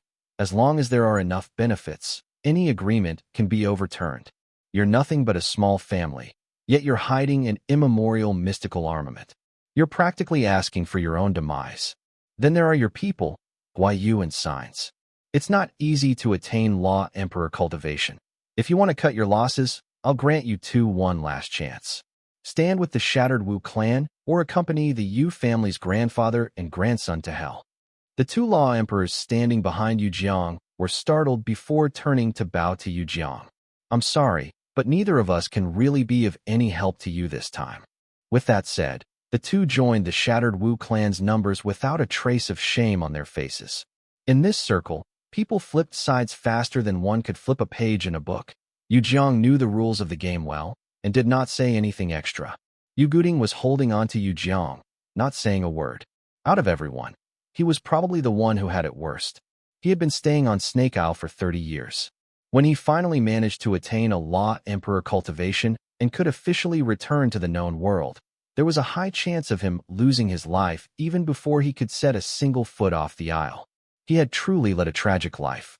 Hand over the 9-night plum. The short-haired man reached his hand out and demanded emotionlessly. Desperation. Yu Jiang, Yu Guding, and the divine beast Green Dawn were all backed into a corner. This was when the divine beast Green Dawn promptly said with great solemnity, Patriarch, Green Dawn has been with the Yu family for many thousand years, all thanks to the great care the previous patriarchs showed toward me. They entrusted me with the important task of guarding the clan, and now that the Yu family is in distress, it is time for Green Dawn to repay the favor. Staring out into the distance, the gigantic python Green Dawn slightly lowered his head. Lord Shatterstar, I've long heard of your great name, but it's unfortunate that I won't have the chance to listen to your teachings. Truly, it is a pity. The opposing men all began retreating. Even a fool knew that this divine beast Green Dawn was about to go all out defending the Yu family. Exotic beasts all had such loyalty. Actually, Yu Jiang and his grandson were not necessarily good people, but in the eyes of the divine beast Green Dawn, that was not an issue. What truly mattered was his agreement to be the guardian of the Yu family, so even if they were bad to the bones, his duty remained unchanged. His bronze-colored eyes gleamed. The divine beast Green Dawn had steeled his resolve to die here. Green Dawn was a snake and a divine beast. It was a very righteous divine beast that had always protected the Yu family. In his dire straits, Green Dawn was determined to die, determined to use his life to protect the dignity of a divine beast, and that promise made back then. Green Dawn constantly thought about the holy beast Shatterstar, unaware that the Lord Shatterstar he was calling out to was truthfully a naughty and sly small ball, lacking any of that rumored divinity. Now, the mischievous Lord Shatterstar had revealed his claws and fangs. His pristine, white fur bristled as he growled. Just like the divine beast Green Dawn, Furball needed to protect something, protect his master, Xia Fei. 7 dragons split the heavens. Yuhua roared. 7 spatial fissures, even more blinding than lightning, appeared in front of Xia Fei's path, sealing his path off. There was such power and force behind this attack that the entire island shuddered. This was the ultimate technique which Yuhua had made his name with. Xia Fei had seen him use it before, but this was the first time 7 dragons split the heavens was being used against him. Whoosh! Xia Fei turned his body in an inconceivable way, avoiding the 7 dragon-like fissures, gritting his teeth as he moved in an angle and continued to charge for the island's perimeter. Yuhua immediately shot over. With his great law emperor cultivation, he could use space traversal. His mastery of the law of space was sublime, and the time and place he chose were perfect, placing him right in the middle of the route Xia Fei was taking. There was a howl of wind as Yuhua thrust his palm with a speed beyond description. Even though Xia Fei was moving at an angle, using this tactic that he was so proficient at, there was still no avoiding this palm. Crafty! Thud! Xia Fei did not even have the time to say crafty approach before his body was sent flying. Yuhua's palm had made solid contact with his waist. Since Yuhua had arrived, that man in black stopped being stingy. Using the law of matter, he turned soil into a blade, which emerged from the ground like a bamboo shoot. This bamboo shoot grew incredibly fast, and the flying figure of Xia Fei was struck by it, his body shooting upward like an arrow. Crack! Thwack! Xia Fei descended in a free fall, and after smashing through 2 trees, he crashed. He hit the ground and left a human-shaped hole. Whoosh! Whoosh! 2 figures flew over. Yu Hua shook his head and sternly said, "I already warned you not to come back. It's a pity that you didn't listen to me." Several seconds later, Xia Fei's cold laughter came from below. A lethal move, striking with no mercy. "You're not a great law emperor for nothing." Rumble. The soil sank down, and Yu Hua and his subordinates swiftly retreated a few steps for the sake of caution. Covered in a silvery gray armor, Xia Fei flew out from the hole. Light blue sparks erupted from the backside of the armor, and the symbol of Fig Corporation could clearly be seen on the shoulder. Edgeless. The armor worn by Busey of Dragon Ascensions, 4 heavenly kings. Yu Hua was startled, and then he smiled. "Xia Fei. Oh, Xia Fei. You're always bringing me surprises. I didn't think that you'd even manage to get your hand on Fig Corporation's Edgeless war armor." Snap. Edgeless helmet opened, revealing Xia Fei's slightly pale face. There was a trickle of blood at the corner of his mouth. Though he had the protection of Edgeless, Xia Fei had still been injured by Yu Hua's attack. The greed of a merchant twinkling in his eyes, Yu Hua softly said, "In truth, I really didn't want to see you standing on the other side, but it's not because of your cultivation. After all, we have complementary personalities and we've fostered a decent friendship. Alas, just as the rumors say, you're someone who likes to find trouble for yourself." Xia Fei spat some blood-tinged spit and lightly spoke. "Friendships in the law realm? Heh. I, Xia Fei, have learned my lesson. Keep your affection to yourself." Turning his head to that man in black behind him, Xia Fei asked, "Am I right, Cruel Eagle? Perhaps I should call you Wanyan Yudu." The man in black was startled, apparently in disbelief, but Yu Hua smiled and gave him a nod.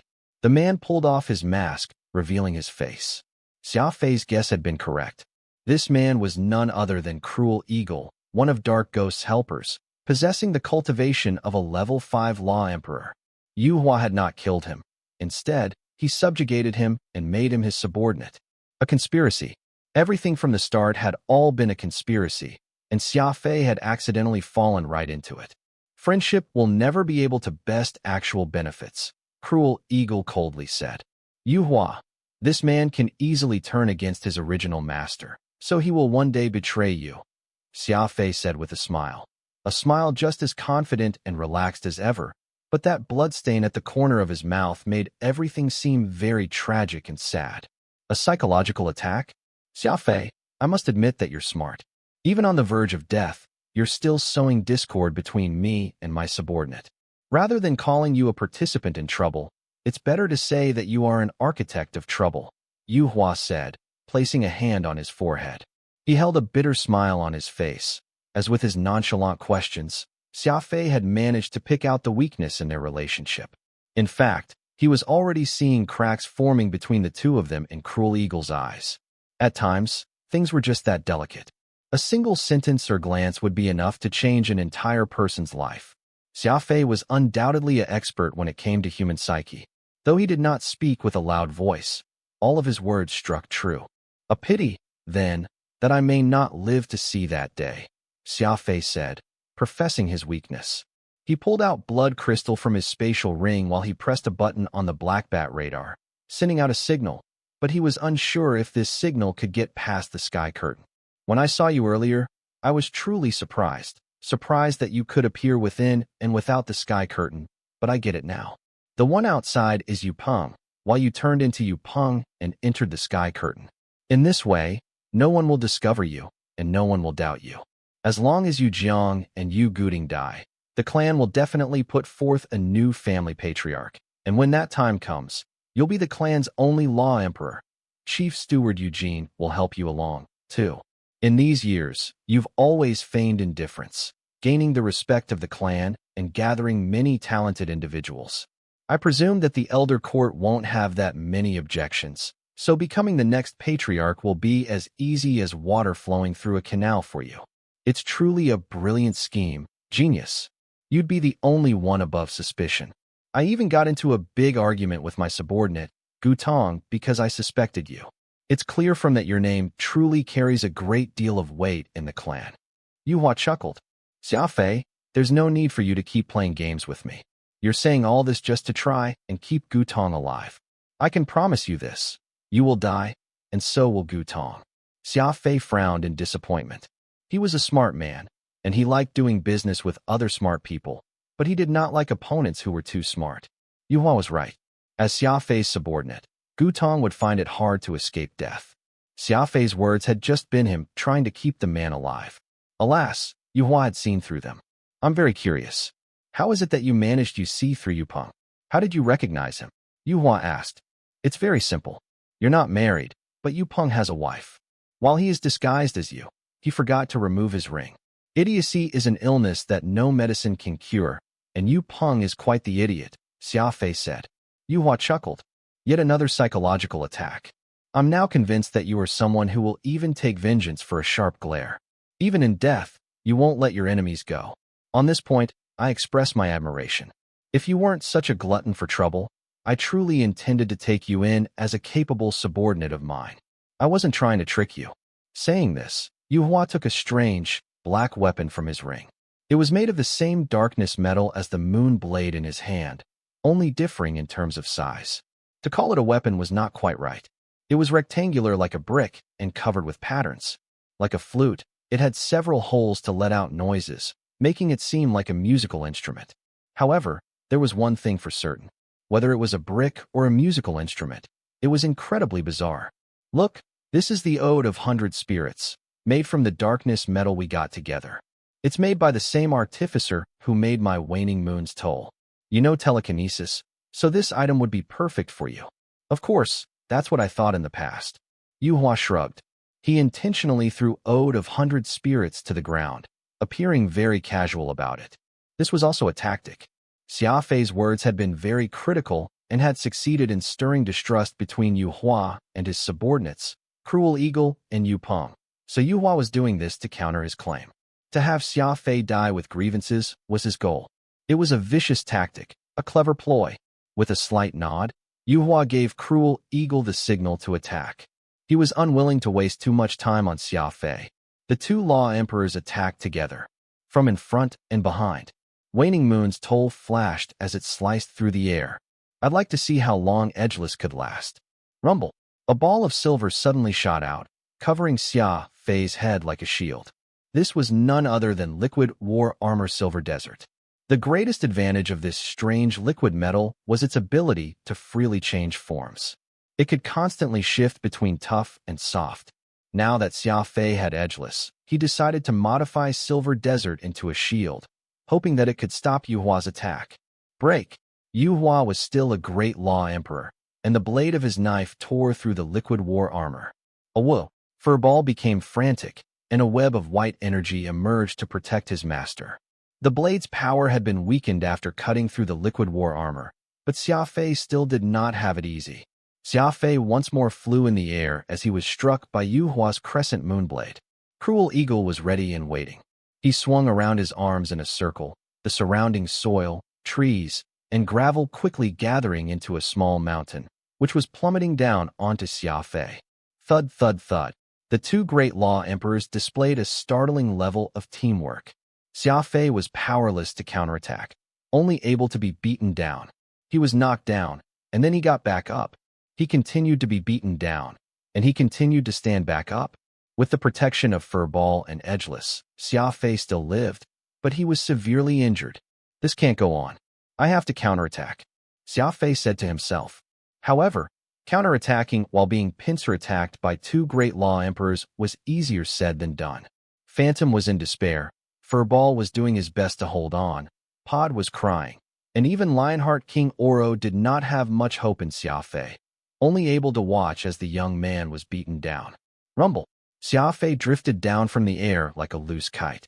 The constant attacks had placed a heavy burden on Furball and Edgeless, and his defenses were getting weaker and weaker. Yu Hua patted his hands and stared at Xia Fei's motionless form. Strike. Finish him off. Cruel Eagle nodded. He walked up to Xia Fei and raised up a flashing saber in his right hand. Cruel Eagle suddenly gasped, for he discovered that 2 blades of blue grass had tangled themselves around his leg. I'd love to hear from you. Thanks so much for watching. Did you enjoy this video? If you did, make sure to hit that notification bell so you never miss an update. And don't forget to subscribe and give this video a big thumbs up. Your support means the world to me, and I can't wait to see you in the next one. Thank you.